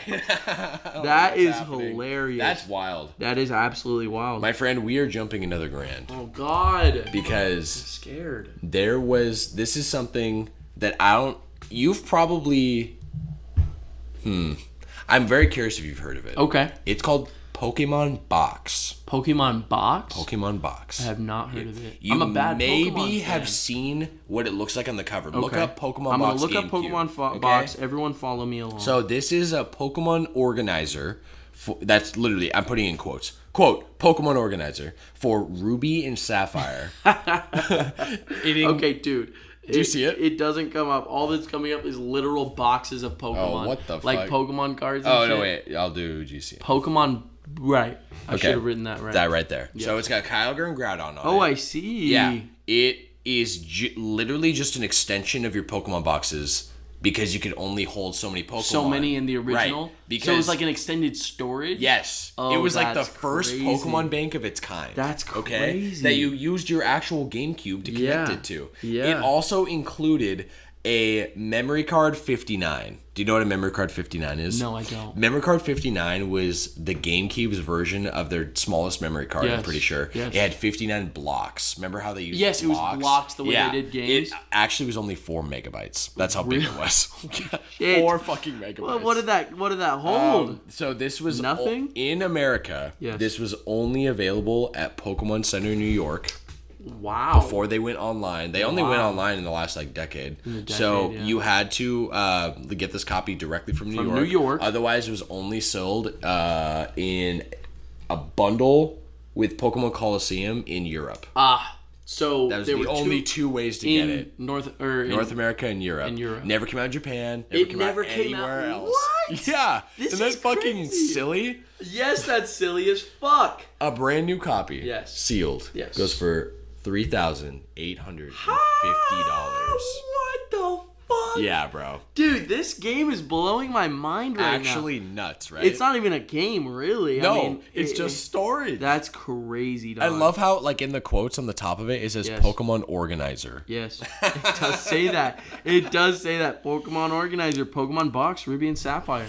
That's kind of a badass idea, though. I know. That's kind of like if you're gonna. They were thinking ahead. Absolutely, and especially to make it worth having one of those GameCube adapter extender things, you can literally transfer Pokemon between them, and then it's like, yeah, you have a bunch of Pokemon, and you get to see those Pokemon on your screen. Oh yeah, you know what I mean? Oh yeah, that's just kind of badass. work, and you're like, yeah. Because it also was when the excuse me, there was the Game Boy player. Remember the Game Boy player with GameCube? Yes. That's a whole topic we're not even going to get into really in the episode, but the Game Boy player was essentially a device you can use to connect your Game Boy Advance, your Game Boy Color, your Game Boy games to your TV. Did you have one? No. Okay. No. So but it was like the successor to the Super Nintendo had the Super Game Boy. Yes. Remember that? I had the Super Game Boy. Because I had that knockoff. So I told you about I had that like the knockoff Super Nintendo. Yes, the Hyperkin. The Hyper. Yeah, exactly. But all you had to do was buy one of the things, and it works perfectly. Oh, yeah. It's like an adapter you literally plug into the top. It plays like a game. Oh, so what I did was I had a huge collection of original Game Boy games. But that included obviously games like Tetris. You could play Tetris, and then Kirby or a couple Kirby games on there.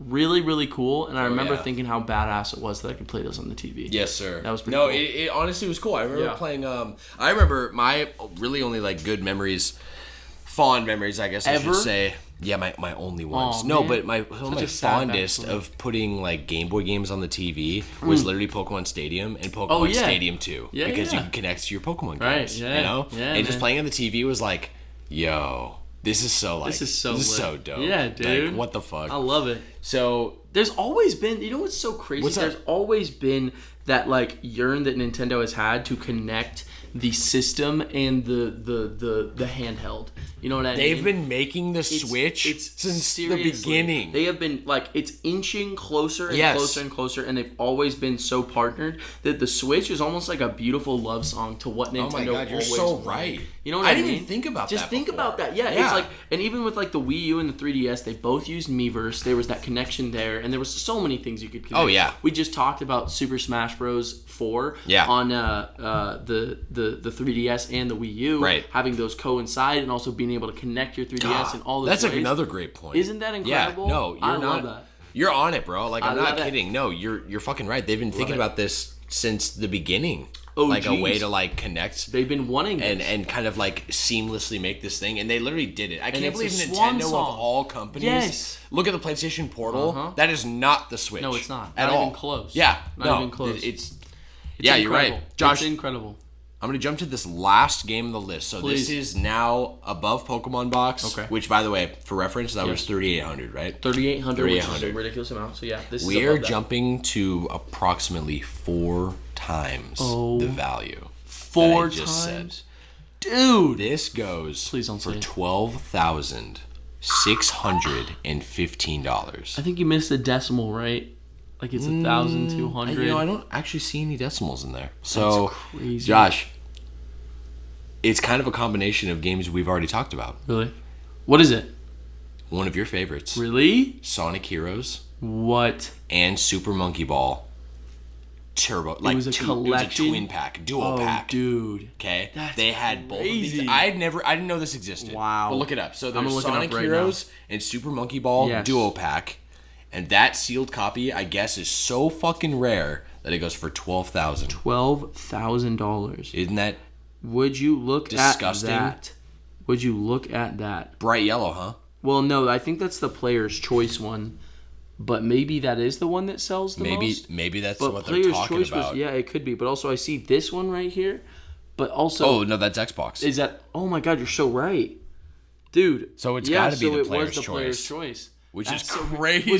Which means it sold for $20. That's a discounted version of the original game. Imagine you copped up like 5 copies of this, and you're just sitting on a nice 50 grand. A gold mine. Yeah, isn't that why you and I got an extra version of the Super Mario 3D? Yes, Josh and I did buy an extra copy to keep sealed just in case of the Super Mario 3D All-Stars collection and or it's whatever. Sealed. Both of us have it, right? Yeah, yeah, I still mine's got mine. Still sealed. So. Yes, sir. Yeah. And I got 2 so that I could play it. Fuck yeah. Yeah, dude. I think I got that and I got it digitally because that's what I did. I'm like all digital on my Switch. Me too. That's what I did. You're right. Yes, sir. Yep. Josh, I got a couple of fun facts here about the GameCube. Was that the most expensive, by the way? That was the most expensive. I Yeah, was so we're gonna done with be that list. scared that was that goes more than that. No, it's like, dude. so this one 500,000. Okay. Yeah, It's dude. like Super Monkey Ball 3. No way, bro. Okay. That's just absurd. Wait, too much? 12,000. 12,000 is too much.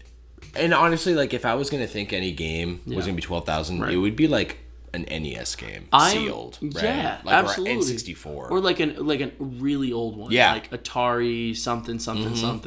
You know, which are probably are some. Yeah, and you know but when I think of like and also it's also the packaging because if you have like a brand new GameCube game. Oh yeah. That now we're in like the plastic like boxes, right? That we have like modern games in. Right. Those preserve pretty damn well. Sure. You keep shrink wrap on them. Absolutely. Put them on a shelf. They're not really gonna wear. Absolutely. Right? You don't need to put them in a special place. Right. But I think of like my old N64 boxes. Oh yeah. Those things they're made of cardboard. Right? Yeah. And and thin cardboard. Yes. Those things just kind of break down naturally. How so you do have to like preserve them. Yeah. Most of those are literally kept on accident. Like you cannot preserve something that well because it will naturally age. If you literally forget about it in a bunker, sure, it'll stay alive. Yeah. It's one of the reasons I love that Mega Man Legacy Collection so much because not only is it the games, there's a museum section where you can go through every single game with the original box art, and you can see a couple damages, but it is probably the best preserving of those games out there. Like you see the damage in the... You have to because it's literally just pictures of it. You know, it's like really nice pictures. You can like zoom in and stuff, and they're all like, it's not just someone's picture from their phone. But I just love seeing all that stuff because that is, and they have like the North American, the European, because they all have different cover arts. But you can see that those don't preserve as well. And so having that as that kind of like literal museum, so badass. Yeah, no, dude, absolutely. Love it. So I guess I just have a few fun facts here about the GameCube. I love fun facts, Sam. Same, bro. I'm so glad. I knew you did, bro. I got you. So yeah, for anyone who doesn't know these fun facts, check it out. I'm just going to throw some out here, and then I got one more thing to wrap up the GameCube. Should I say something funny every single time, or no? Ooh, it's up to you. I think I might do every other time. Yeah, well, say whatever you want. Okay. I don't really give a fuck. Okay, true. The first thing is that, did you know that there are 2 alternate startup sounds for the Nintendo GameCube? So, you know that there's that chime. Yes. We did it. Yeah, exactly. Yes. That is like the default. Yes. But you can have 2 alternate when you turn on the console. Do you know how and do you know what they are? I don't know how, and I don't know what it is. Okay. Maybe it's like a rubber duck sound, or it's something like that, or it's like... There is a monkey sound. Okay. Oh my gosh, yeah. Yes, that happens when you take your controller and you hold the Z button. Yes. And you turn on the GameCube. What does it sound like? Can I play it? Pull it up and let's play it for our audience. And let's just play it for the audience just because I feel like that's a fun fact that needs a little back. You know what? Yeah, it's because I don't want to be sitting here trying to describe these sounds. So first what I'm going to do, Josh, is I'm going to pull up the actual GameCube sound. Yes. So for those who have never heard this, when you pull up your GameCube and you turn it on, this is the sound that plays. Yes. You have it right here. Out of your TV.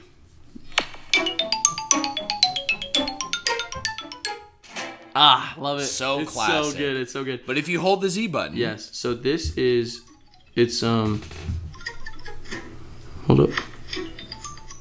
Dude, wait. I'm going to type in alternate. Are you sure it's a monkey? It sounds like a monkey. Mm-hmm. Does it? Oh my God, I found it. Okay. So there's not a lot of, okay. I'm going to turn it up. Yeah. It's not the best recording.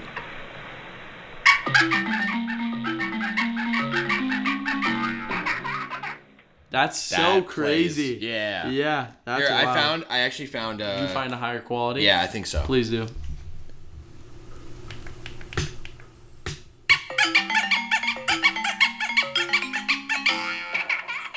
It is a rubber ducky. Oh, it's a rubber ducky. Yeah, that's definitely a rubber ducky. Yeah. That's not a monkey. Yeah. I feel like an idiot because I looked up monkey startup sound and that's all that fucking came up. Okay. Come on. All right. 1 point for Josh. I take it. Take it, baby. Okay.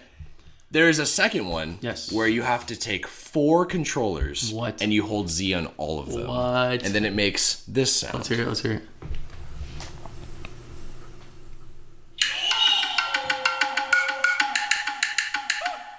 That's so tough. That's fucking so sick? tough. I love that. Little samurai sounds. Just a cool little Easter egg. Yeah, I like that. They that. put just in the boot They up. kind of did that in the Switch too. Did you know that? If you start it up, so obviously if you have it in handheld mode, you have to hit the same button 3 times and it'll go click, click, click, ding, and then it'll start you up. But if you hit some of the weird buttons like the back buttons, it'll literally do like a rubber duck sound and be like, rick, rick, rick, ba-ding, and then or it'll do like a what.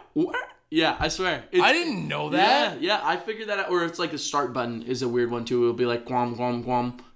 What the heck? It's kind of like that. Okay, but that's sick. I discovered that when I first got my Switch because I was so into the Switch when I first got it, and I would just fuck around with it. Oh yeah, and just like see what I could do. Dude, so I literally discovered that all by myself. And I didn't even. Sometimes I do it too. I didn't have the lock on my Switch for like up until like this year. Oh yeah. Well, like don't you have to have it though? Like if you're in handheld? No, you don't. Are you sure? Yeah, I think it's a setting. You can turn it off? Uh-huh. Yeah. And I like it. Had it off. I like getting it open like that. Yeah. Click, I know, I do too. You know what I mean? And just in case it's like in my bag. Yeah, or exactly. pocket Exactly. Or whatever. Or if you're carrying a controller, which this has happened to me multiple times. Oh, yeah. If you're carrying a controller, like I use Pro, love me some Pros, so I'll have Pros in my bag.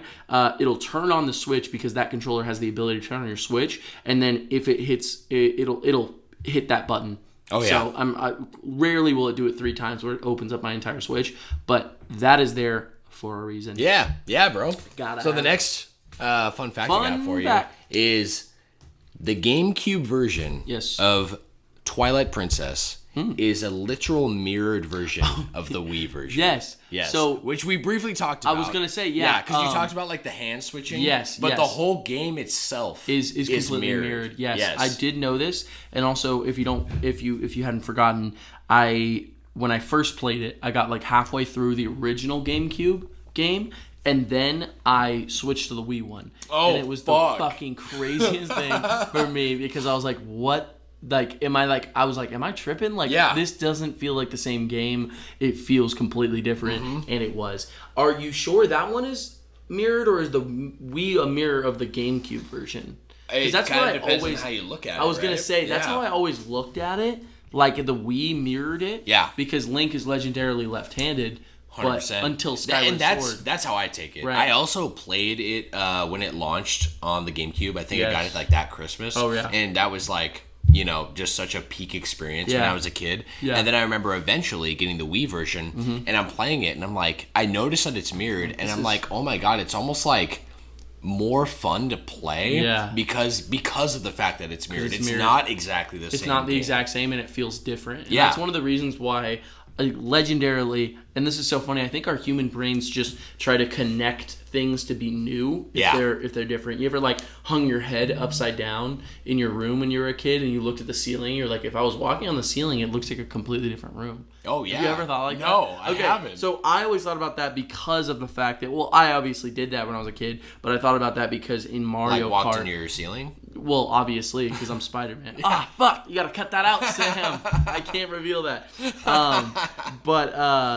So like in Mario Kart, it goes obviously 50cc, 100cc, 150cc, and then Mirror Cup. And so all it does is completely mirror all of them, and then it keeps the 150cc, but CPUs, depending on the game you're in, usually go a little bit harder, and it's a little more difficult because the tracks you might have memorized, you don't have it memorized anymore. But it's fun because you get to play the same track, but it feels a little different. It does. You know what I mean? Yeah. And that was how it was until they added 200. So it was always, that was the final thing. No, you're right. One of my favorite racing games ever was Diddy Kong Racing. Yeah. Some rareware. That had to really beat the game, and like you go through it and like redo everything. Oh yeah. It's all mirrored. And mirrored is like the hardest mode. It does feel. It feels like new, a new challenge. Yeah. Josh. Yes. Are you familiar with the Wavebird wireless controller? Wavebird. Yes. Yeah, it's the thick one, right? Mm-hmm. It's got no like bottom piece. Yeah. You know what I'm saying? It like the bottom piece is more of a bottom piece. Yeah, that's what I meant. Did you ever mess around with one? So I had one. Yeah. But, I did. It wasn't my controller. Okay. I know I say that all the time for the GameCube, but it was a very shared family. True. Family system.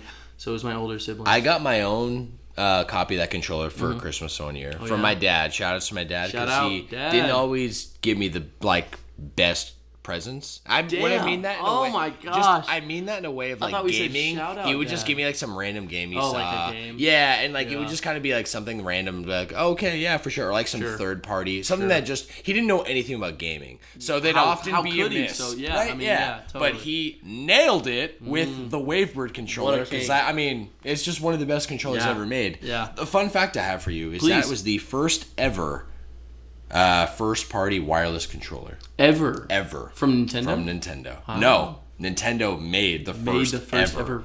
Wow, Isn't that crazy? What was the first? Was PS2 was corded, and then PS3 was not. But I think they made a PS2 controller that was wireless as well. I don't know if they did. Are you sure? Yeah, maybe eventually down the line, but that's what I'm saying. Down the line, it was obviously plugged in at first. Yeah, but the first ever produced first party, not third party, was by Nintendo. Crazy. And it was the Wavebird. Yeah. Congrats, Nintendo, always changing the game. Yeah, really cool. I remember they had how they like configured the wireless. It wasn't Bluetooth. They had a channel on the bottom, and it was like 1 through 12. And it was like a little dial, and you configure it on your controller. You configure it on the where you plug it in, the receiver. It had its own dial. You match them up, and that's how you get. It was really like kid friendly and easy. Biggity bomb boom. Yeah, biggity bomb boom. Easy business. Next thing, Josh, is this is crazy because you talked about how Nintendo had basically been planning the Switch since the beginning. Oh, absolutely. We just said this, right? Absolutely. What if I told you that they were also planning 3D from the beginning? Oh, like. Really? Like from a long time ago. Yeah, let's go back to the Virtual Boy. I was going to say Virtual Boy. Virtual Boy, the first ever 3D console. Bombed. First ever big bombage for Nintendo that they had to get through. Yep. Because they marketed the shit out of that thing and they put a lot of money into it. And nobody bought it. And nobody bought it. It was a big failure. You didn't want to play it. There's no games for it either. You also don't know anyone who ever has one. No. You know what I mean? It's not one of those classic consoles that it's like, oh yeah. You know, I love the Virtual. Yeah, I have one. Bro. Fuck no. Yeah, no. People love the novelty of it, but actually playing it, no way. No, yeah, you're right. Well, they built into the GameCube hardware the capability for stereoscopic 3D. Wow. Yeah. I think I've heard something about this. Yeah. But I don't know much. I don't think I even knew that it was built in. So they had plans to develop a screen. They eventually did develop a screen. It just didn't have 3D capability. But a screen that sat on top of the GameCube. Oh, I've seen that. And closed like a lid, right? Yeah. And they had plans to make that a 3D screen. What? Or have the ability to, if 3D screens were going to take off, because that was kind of in the talks at the time, technology-wise. 3D was the big thing. But the cost of developing these 3D screens was so astronomical. Oh, yeah. I believe one of the producers of Nintendo, or the big heads, said that it literally costed more to develop this screen than the GameCube itself. Yeah. So they would have to charge the consumer that would more. Be rough. And that would be very rough. Hey, this 3D so screen is just as much as the console is. Buy it. One game that Nintendo made has full 3D capability. Which one? And you don't ever get to experience it. What game? It's Luigi's Mansion. Is it? It's Luigi's Mansion. Oh, I could totally see Isn't that crazy? Yeah. So them basically making Luigi's Mansion Dark Moon was them fully envisioning that. And I believe that's why they remade Luigi's Mansion 1 on the 3DS and not the Switch. You're so right. That's nails crazy. it for me. You know, and when I did not know this before I looked this up. Yes. But that answered my own question of why was it made on the 3DS? Why'd they That's do so that? silly. Because it was after the Switch was out too. Yes. It just didn't make much sense. sense. For sure. Yeah. Yeah. So crazy, right? Yeah. Absolutely insane.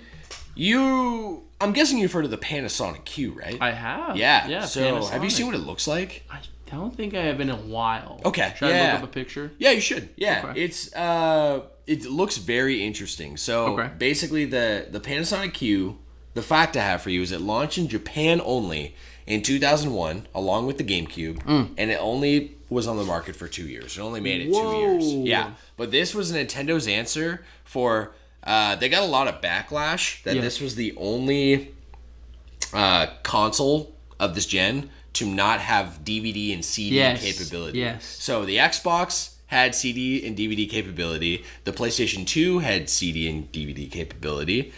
And Nintendo was just behind because this is also a fun fact. It was their first ever optical disc console. Yes. They were coming from those ROM cartridges. Dude, also, I've never seen this before. Isn't that crazy I thought you were looking? talking about the extension. Isn't there an extension to the GameCube that they were planning? No. There was something they were planning. They planned it, never came out. Right. But, and I think you're right. I think that was meant for DVD yes, capability. Yes, it was, but that's what I thought you were referencing. But no, I have never seen this Panasonic before. Partnered and made it's Chrome. If anyone, it's a whole ass Chrome if console. anyone has never seen this out there, like look it never up. even heard of it, Panasonic Q. You are not ready for what this is because if you know what a GameCube looks like, this is that but more. Yeah. So how many of these did they sell? Do you know? Not much. Really? It discontinued after 2 years. Was it just not popular? Or? Yeah. Okay. Yeah, I'm pretty sure, and I think it had issues with Panasonic. Oh, okay. Also, the controller that came with it is gray, and it says Panasonic on it. That's such a trippy looking thing. I know. The fact that it doesn't say Nintendo, it says Panasonic. Yeah, it says Panasonic. So funny.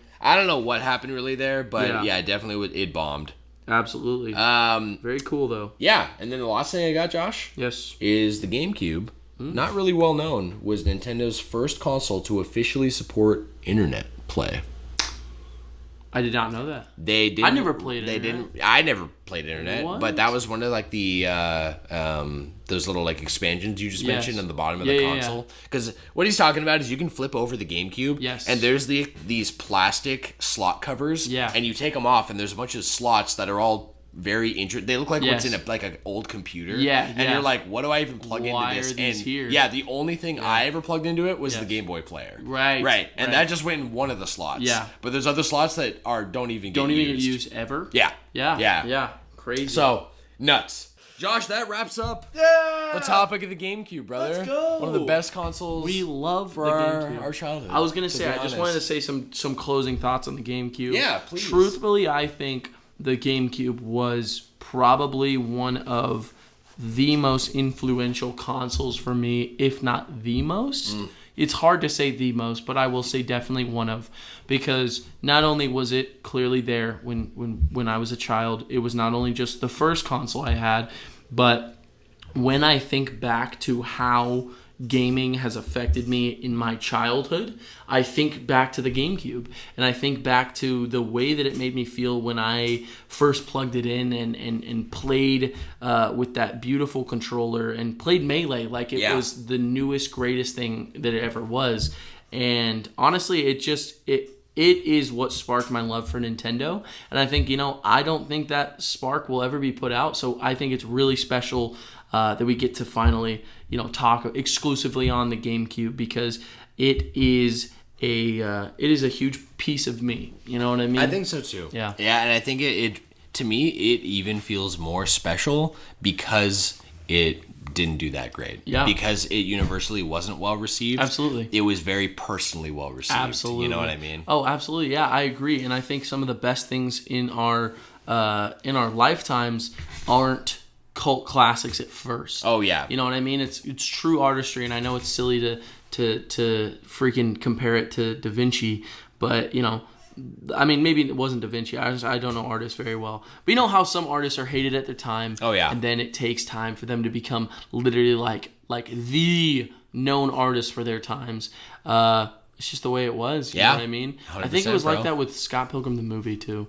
It's like a cult classic, but I think it bombed in theaters. Oh, if I'm not mistaken. Okay. But it's those kind of things. Yeah, it's like they're so special to so many people, and yet, we might not even notice it until 10 years from now, 20 years from now. So, hey, I just want to say out there, anybody out there, if you feel like you're not hitting it, if you feel like, life is crawling around slower than you might want it to, or you feel like, you're not in that place that you want to be, hey, think about the Gamecube. Seriously. Let's go. Think about the Gamecube, man. That thing is loved overall. And look at this. 20 years later, we're still using that damn controller. That's right, baby. We're still using it for Smash, baby. So anyway, just wanted to have those closing thoughts. Yeah. Thank you, Josh. Of course, man. And with that being said, it's bonus round. We have a bonus segment we are throwing in right now. Okay. And we haven't done an episode before, but that is because Josh woke me up this morning with a phone call and about 8 text messages in all caps. Absolutely. Because there was breaking news.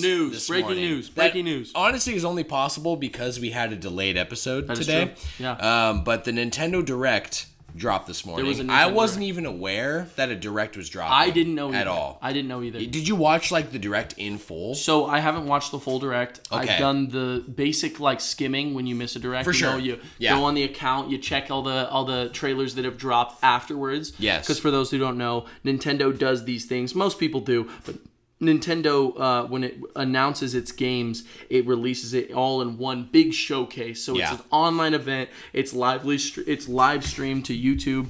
And then later they upload, after it's all dropped, they upload all the new trailers of all the games that they've announced. And I just wanted to say too, there is nothing that truly feels as special as getting to watch as like an announcement wise as getting to watch Nintendo Direct. Every single slide that goes by, it's like the most hyped thing ever. And then you always are waiting for that very last one more announcement. We got one more thing. To show you. Yes, bro. And every time that last announcement is truly okay. Yeah. Last time we had a Direct, it was Super Mario Wonder. Yeah. Which hit both you and I's list of things we were most anticipated for. Absolutely. In episode 2, and we talked about it in episode 1 thoroughly. Yeah. So, it's a very big deal. Those last announcements are very big. So, Josh. Yes.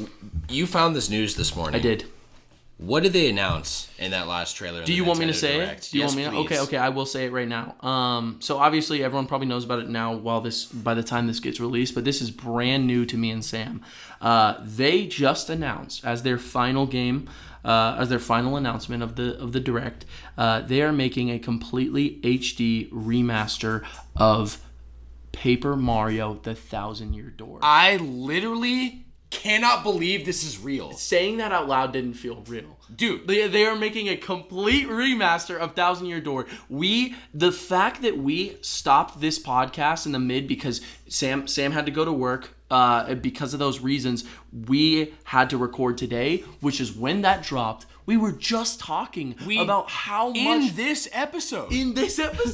I talked about, I think I literally said, if I remember right, that I'm looking more forward to this than I am for the Super Mario RPG Exactly remake. What you said was I would trade the Super Mario RPG 3 remake. That is what I said. To get the Super Paper... I get both! You get both. I literally can't believe this is fucking real. This is an age right now. I'm just going to put this out where my mind is at. Yes. It is Paper Mario Thousand Year Door, Persona 3 Remake, and Super Mario RPG are coming out within 6 months of each other. This year has been insane, dog. Is it next year? Does it drop next year? All it said was 2024. So it is next year. So it might not be till next holiday. It could be. I don't give a fuck. Yes. The fact that this is real, bro. The fact that it's real. I can't believe it. It's really unbelievable. I watched the trailer probably 5 times between this morning and right now. And you guys need to check. If you're a Paper Mario fan, you absolutely have... I'm so excited I can't even articulate my words. No, you can't. You know what I mean? No, you can't. It has everything I would have wanted, where the newer Paper Mario games, they look really good. Origami King actually looks really good. It's got textures on the characters, visually, kind of visually just very, very stunning. Yes. But as we haven't really gotten into, my hot take on Paper Mario is Thousand Year Door is the best one. It is. Followed pretty closely by the OG Paper Mario. And then Super Paper Mario is good, but kind of just it's kind of way below those two because it's not an RPG. How would you rate Sticker Star, Color Splash, and Origami King? I'm gonna be honest, I wouldn't. They're not a part of the they're same not franchise. a part. They're not. Yeah. It's almost like if Paper Mario itself had a spin-off series, that is those games. Yeah, it is. It's not Paper Mario. It's the trilogy of not really the games. It's a trilogy of not really Paper Mario. Yeah, you nailed it, bro. Yeah. So that's crazy. And I'm still having a hard time wrapping my head around it. To be honest, I'm kind of in a state of shock. Yeah. Because Paper Mario: The Thousand-Year Door is truly one of my favorite games of all time, and is honestly a fucking masterpiece. Yeah. It is a RPG masterpiece made by Nintendo, which is something that we don't really get. You don't get that a lot, no. Especially RPGs in general, but also like. It's a Mario RPG. It's a Mario RPG. Which is like, obviously we have the Mario and Luigi series, but those really are not... But those are good too. They are good, but they are not on the level from what I've seen. Yeah. Because I need to experience the whole game in itself, which I have a different level of excitement because I didn't think I was going to ever be able to. That's why, earlier we were talking, I got to watch the Game Grumps play it, and I was like, it's probably the closest I'll get. Yeah. But I loved it. I loved everything I saw in the game. I loved all the mechanics and everything that I witnessed. Bro. But I am so excited to experience it the way that I'm about to experience it. I'm sad. You're sad? I'm so... Sam, no. I'm so sad. I'm so actually happy you're excited too. Yes. Because I think this is you don't have to play any other Mario game. You don't even need to like JRPGs at all to enjoy this game. Like, literally just check it out. Just look at it online. Like, just pick it up. Yeah. Buy it. Yeah. Like, it's worth your time, dude. It is so outlandish with Mario and what it dives into, and we talked about this a bit in the history of Mario. We did, yeah. But Miyamoto, who is the creative director too of the Mario series, he kind of like oversees everything that happens with Mario and Zelda, right? And other things Nintendo, right? But he has expressed before that he doesn't want to deviate from the comfort of Nintendo. I want to call it. Yes. So the Mushroom Kingdom, Goombas, Princess Peach, Bowser, Koopas, Bowser, Peach, all Luigi. those things. Yeah, like the stuff that you see in the early days of Mario, he kind of just wants to rehash those and not come up with new things, which is, it's so disappointing and sad because even OG Paper Mario, as well as the Thousand-Year Door, you can just see it from the trailer. There are so many things, enemies, and just concepts that they show that don't appear in any other Mario game. Absolutely. Like they're brand new. Right. Like the partner system is one of my favorite things in Paper Mario because it's like it's these characters that are in all these different races. I mean, in the first Paper Mario, you get a literal, his name is Watt, and he's just a little ball of electricity. Yeah. He's a baby. A baby ball of electricity. I love it. That follows you. You get a partnered Yoshi, which we talked about earlier, follows you in your party. Like, oh my gosh, and they're all I just can't believe characterized too, and they have super cool designs. Yeah, Bella and Koops and all those Vivian, all those characters are so very uniquely designed, and I love it. I love it so much, and honestly, I've been wanting to have an experience that lives up to that, and that's why you and I were kind of hyped for. Do you remember Bug Fables? Yeah. Bug Fables, which it didn't exactly hit where Thousand Year Door was. Very good game, though, I will say. Yeah. We played a good amount, not an insane amount, but we played enough to kind of get the combat and all that, and I thought it was really fun. I thought it was really fun, and I thought it had interesting characters, funny dialogue, all you can ask for. But at the end of the day, that game couldn't live up to what Thousand Year Door was and what Thousand Year Door is to this day. And honestly, one of the things I am most excited about was what I remember from what I've consumed of it is it's so funny. It's so funny, and yet it's so it has this story, and it's constantly changing, and there's constantly things going on, and it's also cute. I love seeing the way Mario looks, all these characters look. Goombella is adorable. Yes, you know what I mean? These characters are designed so well. And I just love it. I think I am so excited, and honestly, I was mostly excited for you too, because when I saw it, dog, the way I found out, by the way, I didn't even know there was a Nintendo Direct this morning. Okay. I was literally on TikTok, and I saw someone's reaction, and I saw the book open, and I was like, no fucking way. And so I literally closed TikTok. I'm like, I open up YouTube. I'm like, dude, 1,000 Year Door trailer official. I literally was looking at it like, is this fake? Is this some kind of thing? It said official Nintendo of America. Click on that bitch. I literally was like, I was gonna wake you up from your room. I was gonna go pound on your door because I was like, dude, we just talked about this, and they drop it. Yeah. I could not believe it. I was like, oh my god. Yeah. Like, how could the possibility of us doing this GameCube episode and talking about 1,000 Year Door and all these things happen on the same, literally like the day after? So insane. We manifested it, bro. Absolutely. I can't believe it's real. No, but it is. Insane. And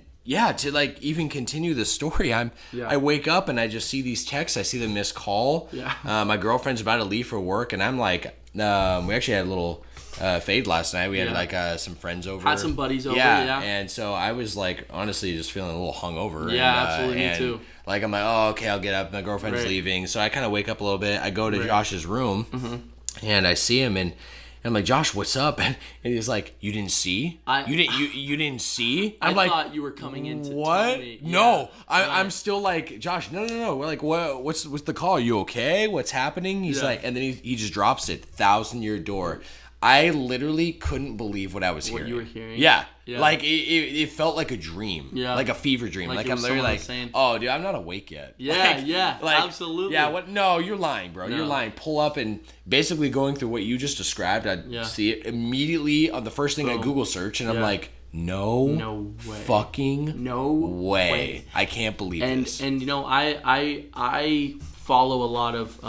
because especially when Origami King came out, I listened to a lot of the reviews of what people are saying. Yeah. And Origami King is definitely the best of the trilogy of bad Paper Mario, but it's definitely not even close to the levels of 1,000 Year Door or even Super Paper Mario from what I've heard. Yeah. You know what I mean?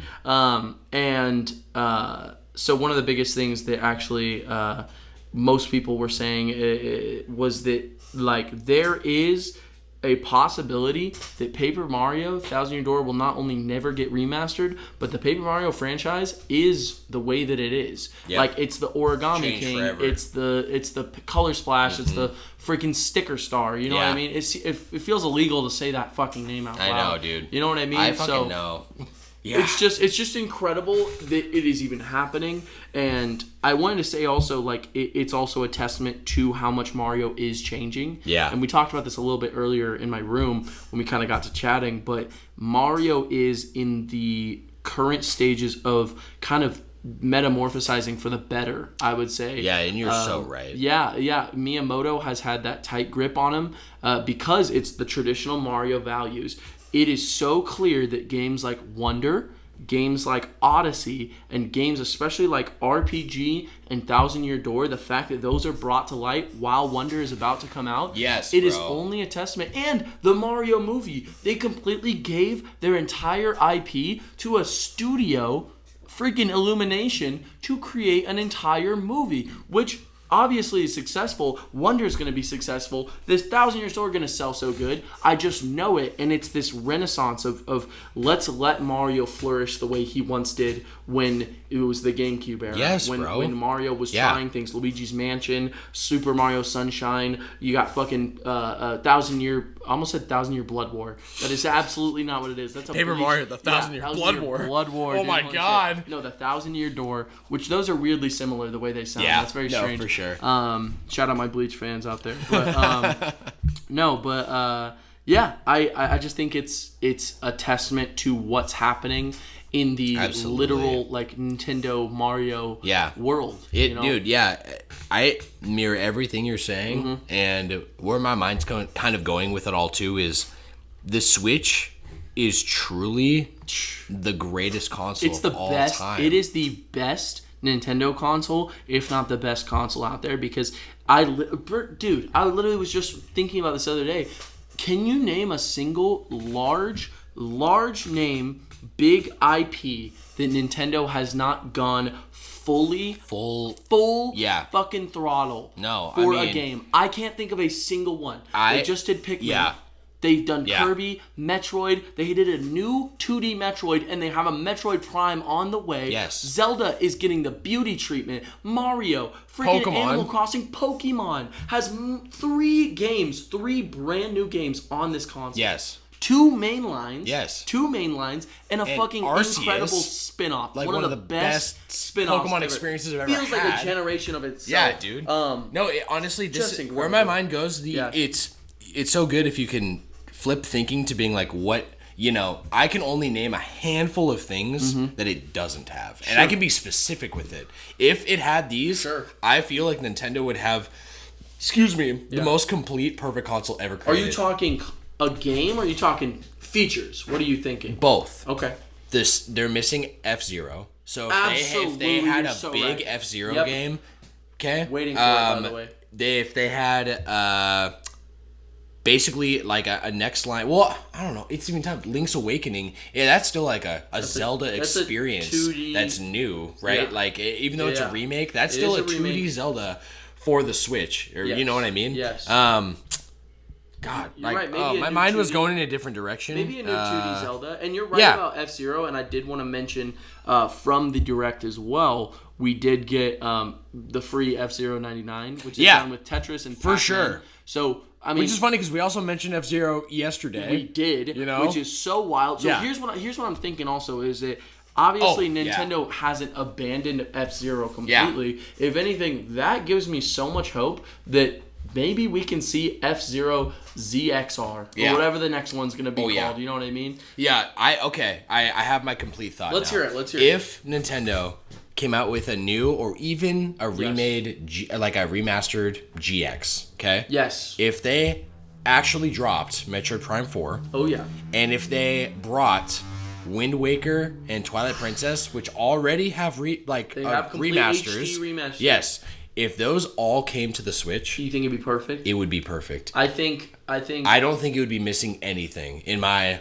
I think if they also my wheelhouse of Nintendo. Yeah, exactly. I think if they continued down the line of producing games for the online service, for sure, maybe some Gamecube. You know what I mean? Hey, that'd be insane. Get the big games out on for sale, because I'm gonna keep it $1. I'd probably pay $60 for Wind Waker again.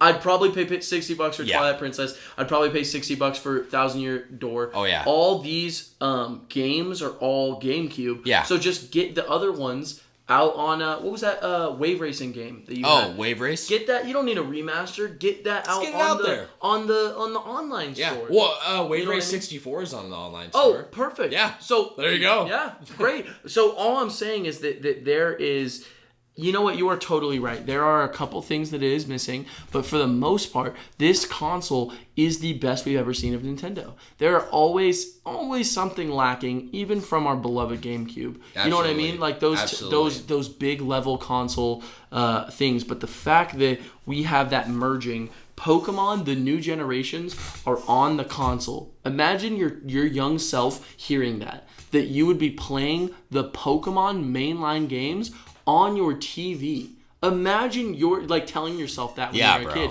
It's a dream come true, and we don't even know it. Yeah. And now I almost said Thousand Year Blood War again. And now Thousand Year Door is almost here, and it's just perfect. It's just what a time perfect to be alive. Absolutely, what a time to be alive. Can I mention some of the other stuff they mentioned in the Direct real quick? Yeah. So a couple other things that I'm myself am pretty excited for. They have a new Mario vs. Donkey Kong. Yes, that's coming out. I'm also excited for that. Very cool. I love that. I only played a little bit of the one on the 3DS, but I really like that. That's also the one that I played. Really? Yeah. I played a little bit. I thought it was really fun. Mm-hmm. It's like mission-based level select puzzles, right? It's fun. All about puzzles. Yes, and it's very fun, and I like that Donkey Kong IP.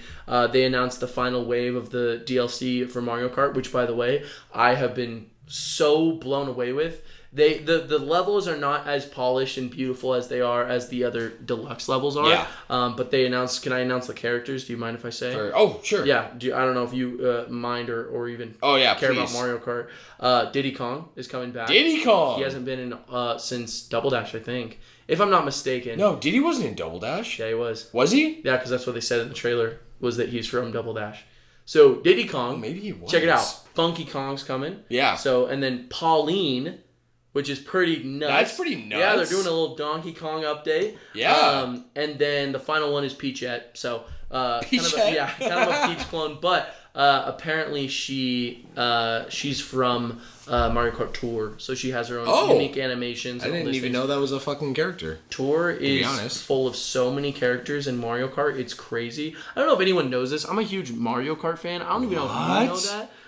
I love Mario, but I also just do my research because I don't like gacha games. Yeah. But they have like almost 70 plus characters in that game. And that's why they did this DLC, because they have so many courses, so many characters, all these things. All you got to do is really like up-res them, and then you can charge $25 for DLC. And obviously they're adding new stages and they're doing a lot of stuff. And obviously I will never say that it's not worth it, because they have doubled the amount of content that is in this game. Yeah, like Deluxe already like holy shit, there's so many characters, so many stages, so many levels, but they doubled it. Yeah. So it almost feels like the Super Smash Bros. Ultimate. It literally is the ultimate of Mario Kart. Yeah. It absolutely is. And honestly, like, they brought back weird characters like Wiggler. They got like in the last one, Birdo's back, like all these Petey Boo's Piranha. in it, right? Yes, he is in it. And Petey Piranha. And Petey Piranha. All these characters. The Queen Bee? No, she's not. I lied.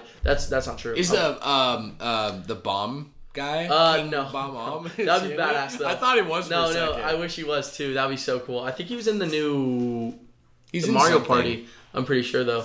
I think so. Or maybe I'm wrong. I could also be wrong. So that was announced, a brand new Princess Peach game. Which I don't know if you watched the trailer for. No. No? I didn't. I watched a little bit. Weird, but it looks kind of fun. Yeah? I'm gonna keep it 100. Yeah, it looks pretty fun. So that looks pretty fun. And then just a couple other things, to be honest, not even really worth mentioning. Well, you know what, Josh? We'll get into it next week. I think we definitely should. We'll do full coverage of the. I think we should coverage of the Nintendo Absolutely. Direct. I'd love to do that. I always love these Nintendo Directs. We love them. In future episodes, I like to do Nintendo Direct. Yes. Predictions as well, kind of things. Can I report some more breaking news? Oh, do you have more? Yes. What's but happening? It's not Nintendo. It's kind of more my ballpark. Please. Is We're in bonus section. Okay, time, this is so bonus no section, plans. so I just want to give this. We just heard this an hour ago. Okay. So this is very much breaking news. Okay. One Piece, the live action, was just renewed for a second season. Technically, this is going to sound crazy, so no one quote me on this, but it was technically renewed for 6 more seasons. And Oda, the creator, came out and said, yeah, what we're doing is planning for a story that spans 12 seasons. So this has gone from, hey, we'll see if this live action works. Clearly, it did amazing. And obviously, if anyone listened to our discussion last time, it definitely went well. But this is brand new information. But we are expecting a season 2 coming in. To say in a couple years, hopefully. That's fucking amazing. Yeah, pretty crazy, right? Holy shit. Yeah. So anyway, thank you for sharing that, Josh. Of course, man. I also thought of I thought there was one more thing missing from the Switch to kind of make it perfect. Yeah, for what me. are you thinking? I think they're also missing a brand new Donkey Kong game. Like, they only have Donkey Kong Tropical Freeze, which is a great game. And they add the whole like Funky Kong mode and all that. But either a brand new 2D or 3D Donkey Kong game. Yeah. That would honestly push, in addition to everything else we said, I think every big IP or everything that at least you and I love about Nintendo would be on that console. I agree completely, because I think they also revitalized the villain of Donkey Kong perfectly with King K. Rool. Everyone knows K. Rool. Oh my gosh. Yeah. He is like a household name. Yes, bro. Because of the fact that he's in Ultimate. Yeah. Like, so what is 100%. A better time than to, you literally could, like, on the cover, K. Rool's the big bad guy, right? K. Rool, Donkey Kong, Diddy, Dixie, Cranky, fuck it, add Candy in there, Funky's one of the characters. Yeah. You could go crazy. Yeah. With a even brand make new like, fuck, I mean, it'd be a long shot, but if they made something in the vein of Donkey Kong 64, where it's like a 3D platformer. I think I would definitely prefer a new game, like a spiritual successor, kind of like Odyssey. That's was. what I mean. Yeah, like a new experience. No, I know you were saying that, but I would love a remake would be cool too. But also, I think I'd want that sequel. Man. Yeah, I love that donkey. Yeah, bro. Yeah, man. I think that wraps it up. Yeah, that's gonna wrap up the bonus section. Beautiful. So, Josh, we'll finish this up here before we get into some trivia. Let's jump into some Telegram, my friend. Some reader mail. Austin Bowman writes in again, asking favorite all-time video game. That is a tough Why would he write question. that? That is such a tough question. Austin, we love you, but come on, man. It's too... I'm just going to say it. I'm going to say Paper Mario 1,000 Year Door. You're going to put it up there? I'm just going to put it out there. Okay. And spirits are high maybe too, by the way. it's because it's so on my radar right now, and maybe because I'm already now anticipating what this HD remake is going to look like. Yeah. But absolutely, if not my top, it deserves to be one of my top. If not, that's definitely my top GameCube game, without a doubt. Absolutely. I think I'm going to have to, this is an exclusive, I think I'm going to have to say The Legend of Zelda Tears of the Kingdom. Tears of the Kingdom? Yeah. Yo! I think that it's broken it. I've been playing it so... I always am playing it. It's one of those games that... Because Breath of the Wild was my favorite. I played it up until Tears of the Kingdom came out. I did not stop playing it. You would literally catch me in my room just playing it. It was never something I stopped. Josh probably has Breath of the Wild or Zelda pulled up. Absolutely. At least once or twice a week. All year round. At least. All year round. At least, yeah. But I mean, even times you're not even really gaming. You're like on an anime binge. Right. I'm like, you gaming? Nah, not really. Yeah. I'll come in next day and you'll have Zelda pulled up. Of course I got Zelda. You know? Yeah. But Zelda is that initial, and so what Tears of the Kingdom has done is opened up complete new worlds to the initial Hyrule. Yeah. And it's honestly made Breath of the Wild look less of the incredible... Obviously, it's an incredible experience it was, but when you compare the sequel, I'm looking around, I'm like, where are the Sky Islands? Why can't I go underground? What's going on? Where are the caves? Like, where's all these expansive, huge parts? Because you still have the same overworld with different things to interact with, but dude, it's just so different. Yeah. Are you okay? Oh yeah, I was just like, I felt like my heart rate was high for a second, so I just checked my pulse. Oh, I thought you were like having a heart attack. Really? For a second, yeah. Oh, no. Because my buddy... I'm okay. I know, I'm scared. My buddy told me a story. His dad had a heart attack the other day. Oh. I know. I won't say who it was, but he literally had to, like perform CPR. And I literally all that went in my head just because Sam touched his neck. All I did was check my neck pulse. I was like, oh, God. I'm like, no. My heart rate feels high. I'm going to check real quick. God. I jump over the table. Sam! It's all... We don't even cut it out. Yeah, it's all there, bro. It's all part of it. Wow, yeah, well... Thanks for that. I guess I just got really excited about Tears of the Kingdom, to be honest with you. And I'm not surprised. I'm not surprised at all because of how fondly you thought of and talked about Breath of the Wild ever since the conception of the Switch. You know what I mean? One last question, Josh, today. Let's go. It is Caleb. Caleb Chapman writes Caleb the legend. He asks... Hey, Joshy. This is a question for Josh. Yes. Hey, Caleb. Was wondering what your thoughts are about late 90s anime, especially a couple of my favorites, Yu Yu Hakusho and Cowboy Bebop. Very good.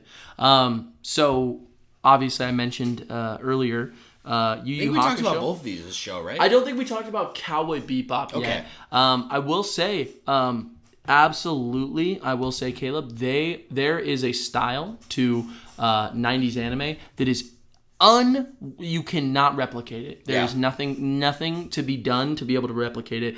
Yu Yu Hakusho has a special place to me because of just the time frame when I was watching it and how much I enjoy that style. And even like I bet Caleb, you do the same thing I do, but watching edits of those 90s songs that are mixed with the footage from those. It's very nostalgic for me. Cowboy Bebop is one of my favorite anime, I would say, because it's just really, really good. Like, truthfully, they're much more episodic, but I watched every episode, and I love it. It is a vibe that is unreplaceable. It's literally, you can't mimic it from any other sense. Artwork incredible. Animation never, ever falters. The character Spike is also, I think, a incredible slept-on MC.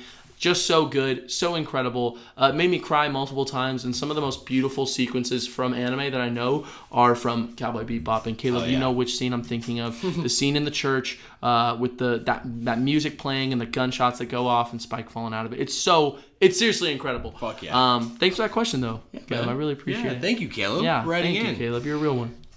All right, Joshy. Yes, sir. I hear you got some trivia for me. Oh, have you? It is your week for trivia, my friend. Little birdie told you, huh? Yeah, I guess so. Rumors out, bro. Do you want me to keep track of my own score? If you could, yeah, that would be perfect. Because we haven't really been keeping track at all. Yeah, I kind of like I mean, the we score kind of game. do. Yeah, score game is fun. What's like max points I can get here? So let's say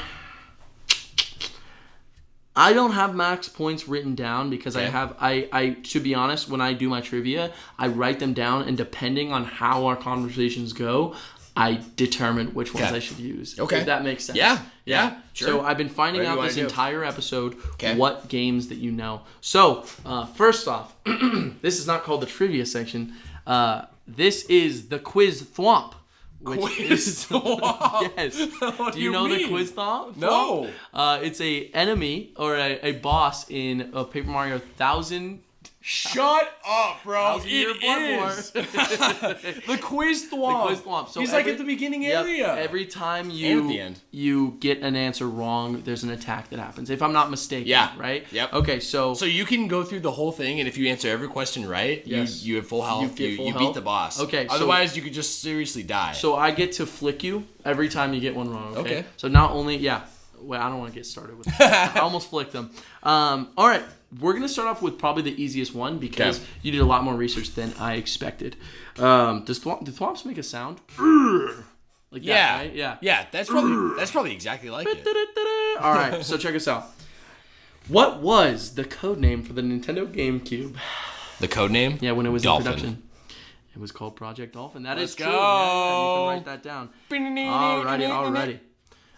So I am going to make it a little bit, it's going to get difficult over time. Oh, I'm sure. Okay. Through your adventure, Mario carries a helpful pal around with him. Do you know the name of the squirt nozzle? Also, I meant to mention this earlier, by the way. These are all GameCube related questions or GameCube game related questions. Okay. You'll only find those. That's the only trivia that we got. So it's GameCube games. Repeat the question one more time for me. Throughout your adventure, Mario carries a helpful pal around with him. Do you know the name of that said squirt nozzle? Squirt nozzle? Yes. We talking Flood? Yes. That's the exact one. That's the exact one. Yes, sir. Alrighty. In Super Mario Sunshine, what are the star-like items that Mario has to collect to bring peace back to Isle Delfino? Shine sprites. That is exactly right, baby. You're 3 for 3. Let's go. All right, I'm gonna switch it around. So I'm gonna see how much you know. In Wind Waker, what is the name of Link's sister? I feel like it starts with an M. It does not. You might be thinking of Medley. I think I am thinking of Medley. His little sister that kicks off the game. Damn. I'll give you a 5-second countdown. Yeah, that's cool. 5, 4, 3, 2, 1. Don't know it. Don't know. It's Ariel. Oh, it is. Yeah. His little sister. Is it pronounced Ariel or is it Ariel? I think it might be Ariel because I'm pretty sure it is. Yeah. Is it A-R-I-E-L? A-R-Y-L-L. Oh. So it's Ariel, right? Yeah. Eel, right? Yeah. Wouldn't that be Ariel? Well, all right. What was the name of the student? Oh, yeah, you're right. I'm so sorry.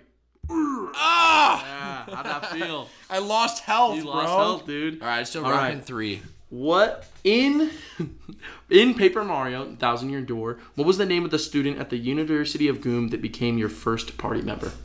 That's Goombella. That is correct. Yes, sir. That is Goombella. University of Goom, right. Baby. Absolutely. Alrighty.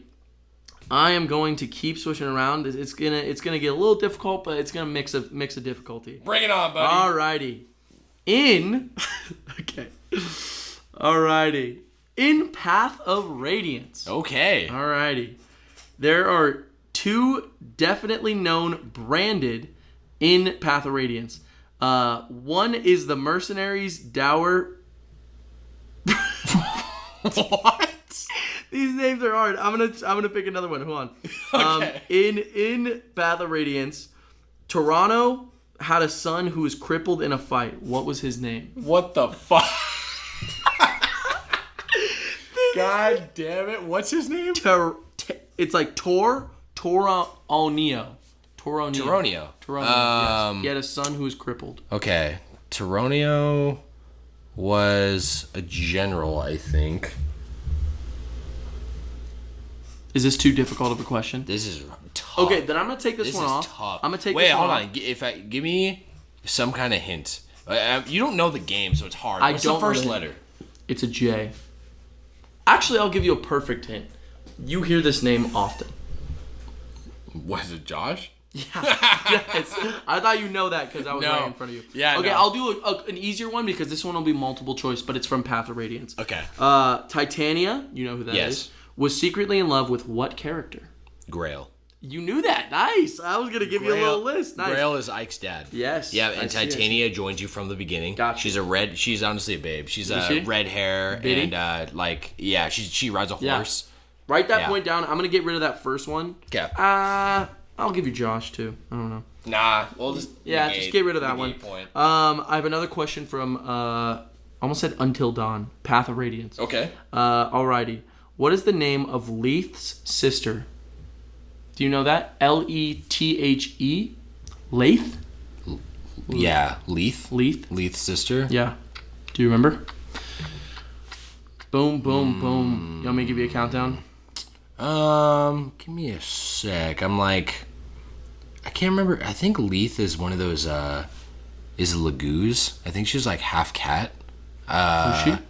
Yeah. She was a Khajiit. Khajiit? Skyrim. Like, what?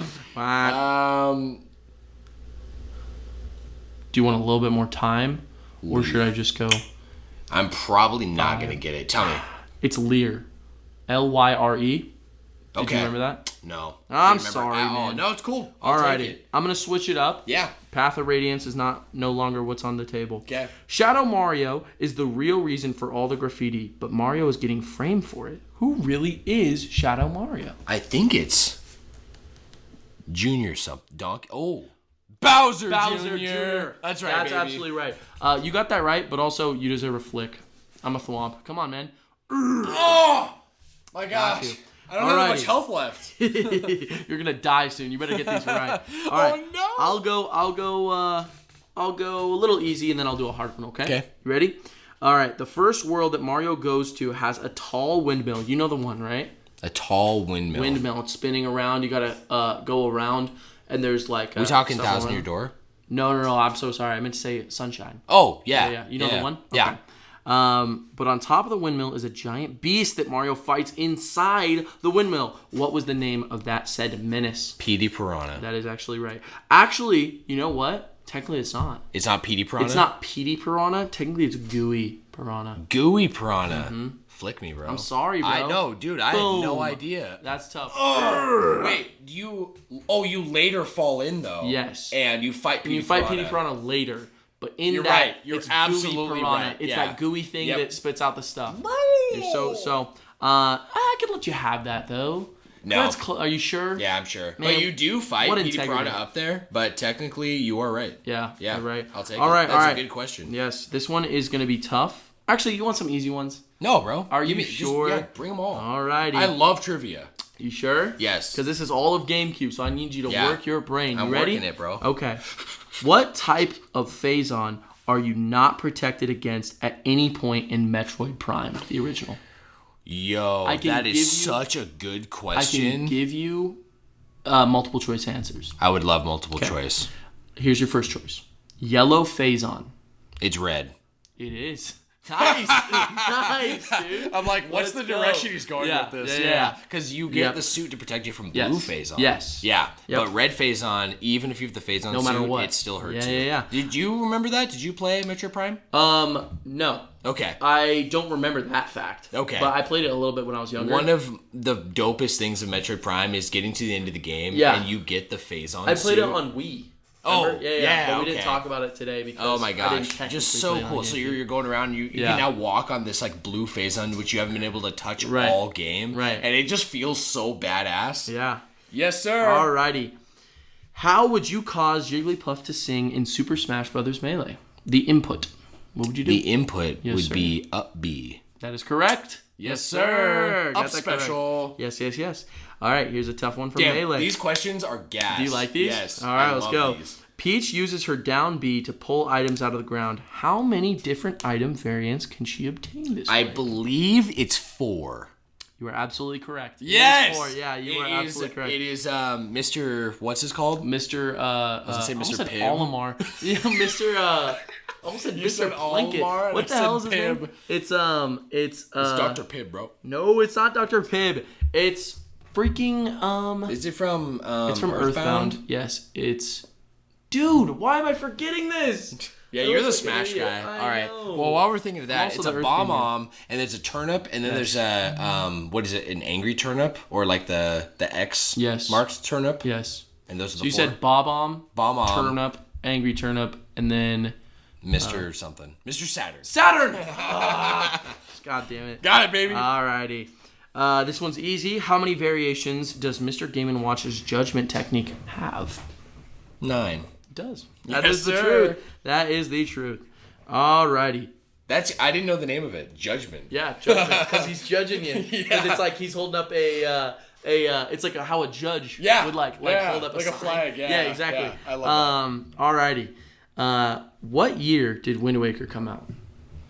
I want to say 2003. You are correct. Yo, yeah, nice let's job. go. All right. I don't know. Did you play a lot of Wind Waker? Do you know it pretty well? Because I'm going to hit you with a couple questions. Honestly, some parts of the game, how it kind of goes for me always is I usually remember hard facts at the beginning and the end. Yes. And the middle, depending on what happens. hazy. Yeah, okay. If I dislike something a little bit, I'll generally kind of like forget about it. Totally. Or if it didn't stick out to me. I think I have some good ones for you then. My memory is not very reliable, but I'll give my best. Do what you got to do. All right. Where do the people of the Rito tribe live? What's the name of their island? The Rito tribe live on. I know I can visualize it. It's Dragon Roost. Dragon Roost Island. Attaboy. I'm like, it's got a big dragon. Oh, alrighty. It's Dragon Roost. Little lore that you find out in Wind Waker. What race are the Rito a descendant from? Hylians? They're not. They're not. I'm sorry, I gotta flick you. Zora? They're Zoras, oh, dude. Fuck. Come on. Wait. You missed. Got me, bro. Got you hard, too. That was good. Yeah, that was good. You got some good ones. Alrighty. So, check us out. These are good. I love I'm just gonna pat myself on the back. All right. In Double Dash, what Mario character was created to support the 2-passenger character mechanic? They made a completely new character exclusively for Double Dash, and it is a character in the Mario universe to this day. So, it debuted in Double Dash? Yes. This character debuted in Double Dash? And they were created because of the partner switching feature. And this character needed a partner. So, think about that. Whoa. Yes. I'm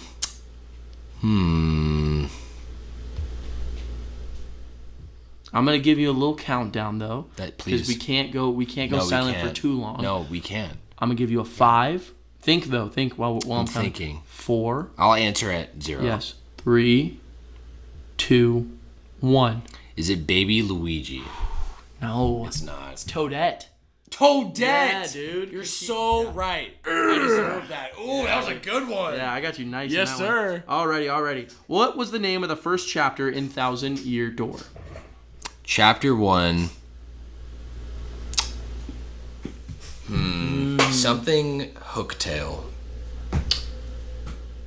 It's not, is it? It's not. It's Castle and Dragon. Castle and Dragon. Yeah.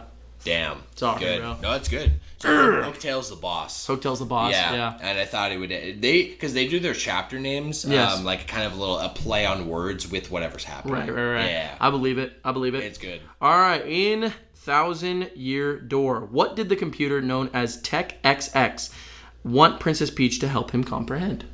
Love. That is true. That is a very sweet moment. What was the name? It was actually in the trailer. Was it? Mm-hmm. Oh, you're right. Till the end? Yeah. Yeah. So what is this thing? And she's like, are you possibly in love with me? Yeah. Yeah. It's right. cute. Very cute. What was the name of the second party member you will obtain? In Thousand Year Door? Thousand Year Door. That is, Koops. It is right. Koops is the man. Yes, Alrighty. sir. Alrighty. This is a tough one from Thousand Year Door. What was the name of the princess that Luigi was trying to save while Mario was searching for the crystal stars? Damn. That is good. Yeah. So, backstory on this Yes. is Luigi has an entire, book Yes. of storytelling Right. that you go in between your own chapters as you progress. Right. You can go to your house and find Luigi, and he'll continually tell you an extra chapter in the story of his adventure he's having What at the he's same doing. time Yes. that you're having yours, right? And it's a whole mirror of what you're doing. Right. It's like the same thing but different. Yeah. And it has ridiculous So many names. things, yeah. So many things. It's like, okay, it's very outlandish. Yeah. So I have no guess unless You don't know? give me multiple choice. All right, I can give you multiple choice. Yeah. Hold up. And I will accept a half point if I get the multiple choice correct. Yep. But because alright. I have no guesses.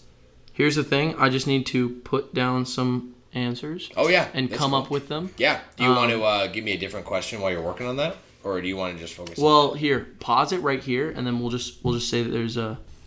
Alrighty. These questions are seriously so good. You like these? Yeah. Okay. So I'm gonna repeat the question, and then I'm gonna repeat the multiple choice. Okay. What was the name of the princess that Luigi was trying to save while Mario was searching for the crystal stars? Alrighty. Here is the. I'm gonna give it multiple choice. Yeah. Princess Daisy, Princess Flowerbed, Princess Eclair, or Princess Pauline. It's Princess Eclair. Yeah. Yeah. Those are pretty good choices. That was pretty good because I was going to say Daisy, but I thought it was like something with like the Eclair Kingdom or like something like that. Princess Eclair. Princess Eclair, that's the one. That's so funny. Alrighty. I'm giving a half point. All right, that's definitely a half point, and you deserve it too. So, let's see. Alrighty. Centuries ago, this is in Path of Radiance. Okay. Centuries ago, there were only 2 countries on the continent of Tilius. What were those 2 countries? It is. I have multiple choice if you need them, by the way. This one. And Crimea. That's not what I have written down. Mine says Begnion. Yeah. And Goldoe. Goldoa.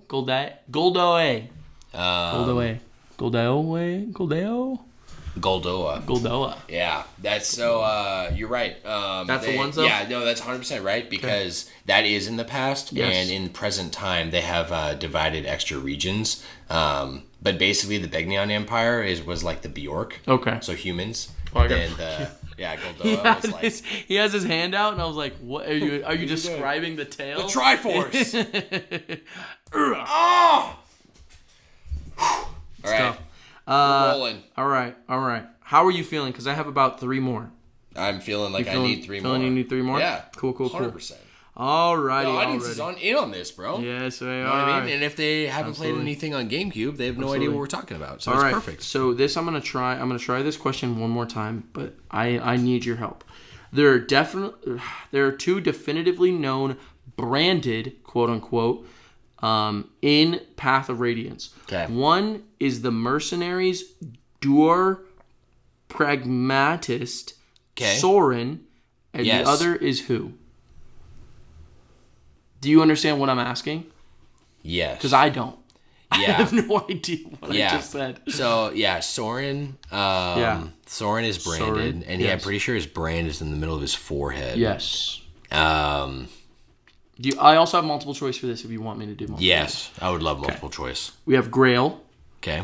Shinon, Sephiron, and Stefan. I'm going to give you a countdown. I'm going to say Sephiron. Sephiron? Yeah. It's Stefan. It's Stefan. Yeah. Sorry, bro. No, it's good. I actually this is a really, really good question. Yes. Yes. Yeah. Fuck yeah. Alrighty. Last one. This is it. You ready? All right. Okay. Grand finale. Alrighty. In the beginning of the game of 1,000-Year Door. Okay. There was said to be a fabulous treasure behind the 1,000-Year Door. Yes. What was this treasure? And if you don't want to spoil for people, you can tell them to skip. No. I think it's immortality. I want to say yes because it is the Fountain of Youth. The Fountain of Youth. So, yeah. Yes. Yeah. You are I'm right. pretty sure that they're... You get that point. It's immortality. I'll let you have Okay. Yeah, you get that. Sweet. All right, man. So that was... Spoilers, immortality is what's behind the 1,000-year door. Mario becomes immortal, and he never dies. No! That's why he's still going to this day. That's right. That's why remake's coming. Yeah. Yep. Well, what did you think of the trivia? What did you think of it? I loved it. I would say a 10 out of 10 trivia. Seriously? Yeah, bro. Let's go. Yeah, dude. I had more Especially questions. because they're questions that I know you don't know the answer Absolutely. to. So you're doing your homework. Yeah, I am doing my homework. And also, there were... To be honest, I had like 3 questions that were about the GameCube. Yeah. That I honestly thought would be not as fun because you knew all of them. Oh yeah, absolutely. True. So I was like, I definitely did my homework on the GameCube. That's itself. what I'm saying. So there was a couple other ones that I just. Cool. I think it was only like 2 more. But yeah. Hell yeah. Yeah. Thank you, bro. Got that Thank trivia, you. That was baby. legendary. Course, Tune man. in this next week for my trivia for Josh, depending on what we're next doing. week, you better do something good. Hey, you know I will. I hope so. You like that One Piece trivia, didn't you? I loved it. Yeah, bro. Yeah, good. Dude. Fuck yeah. Okay. We just got to wrap this up, Josh. We'll end it with our weekly wisdom with Iroh this week. You ready? I'm so ready. Pride is not the opposite of shame, but its source. True humility is the antidote to shame. Oh, he's so right, too. Dude, yeah. He's so Do you remember right. when he says that in the episode? I remember... what point is that? I think he's talking to Zuko. Of course he's talking to Zuko. Yeah, of course. Like, who needs to hear that more than fucking Zuko? I know. Yeah. Dude, and just, I remember him saying that and really just being like, oh my gosh, he's so right. I love it. Like, dude. Seriously, these Iroh quotes are also so, so factual. It's just, he spits. Dude, I know. I hope you guys take saying. this with you into your weeks as you carry on your glowing torch because Iroh wants that. And so do I. And Josh. We all do. Yes, we do. All right, my friends. Yes. This concludes, finally, episode number 4. We did it. Of the Flash Bros podcast. Is this episode 4? This is episode 4. Okay. Yeah. Okay. Yeah, I don't know what I'm even going to call it yet. Something about the GameCube. Project Dolphin. Project Dolphin? Yeah, I like that. Yeah. Project Dolphin. We'll do that. Easy. Yeah, I just want to say thanks for everybody sorry, let me try that one more time. Yeah, one more time. Reroll. I just want to say thank you, everybody, for listening because it's honestly been such a pleasure to be doing this for already a month. Yeah. You know what I mean? And I know Sam feels the exact same way. Absolutely. We are so grateful to each and every person who is listening and, like tuning in and also giving us feedback and letting us know what's going on. Yeah, man. And, of course, our Patreon supporters, we love you so much. And everyone else. Yeah. You don't have to be a Patreon supporter to be loved. It's all love around here. Me and Sam love you to death. Yeah. So does Iroh. Absolutely. And if you guys miss episodes, we know that these are long. Please. We just honestly... The best part about this is it doesn't even feel like work or a job because Josh and I are literally just talking about things we love. That's true. So I figure by splitting them up into chapters, it makes it really like if you have a time, kind of like binge watching a long anime, right? You can just binge out the show if you're ever working or you're out in nature or you're out like on a run or somewhere where you're able to listen. Yeah, dude, anywhere. Or if you got to take a break and come back and now you're on episode 12 and you want to listen right there. That's how we designed this. We want to make it so you guys can come and enjoy all of it. Absolutely. So we always appreciate you guys tuning in and love it. This has been really fun for both of us. So yeah, Josh, I also wanted to say, whenever you feel like you want to listen when you can. Also, if maybe you just want to hear the news from that week, we got those time codes for a reason, dude. Yes, sir. You want to skip to that news? Check out the news, and then get back to whatever you got going on. It's not that. Yeah, we won't you know? Have our feelings hurt. Hell we promise. No. We love you no matter what. Yeah, we love you guys. So, well, Sam? Thank you guys. Yeah, please check out our Patreon, guys. Patreon.com /FlashBrosPodcast. You can send us an email, flashbrospodcast@gmail.com. Please. And you can also just hit me and Josh up anytime. We love to talk to you guys. Yeah, and if you have our phone numbers, hit us up. Peace out. Peace out, boys.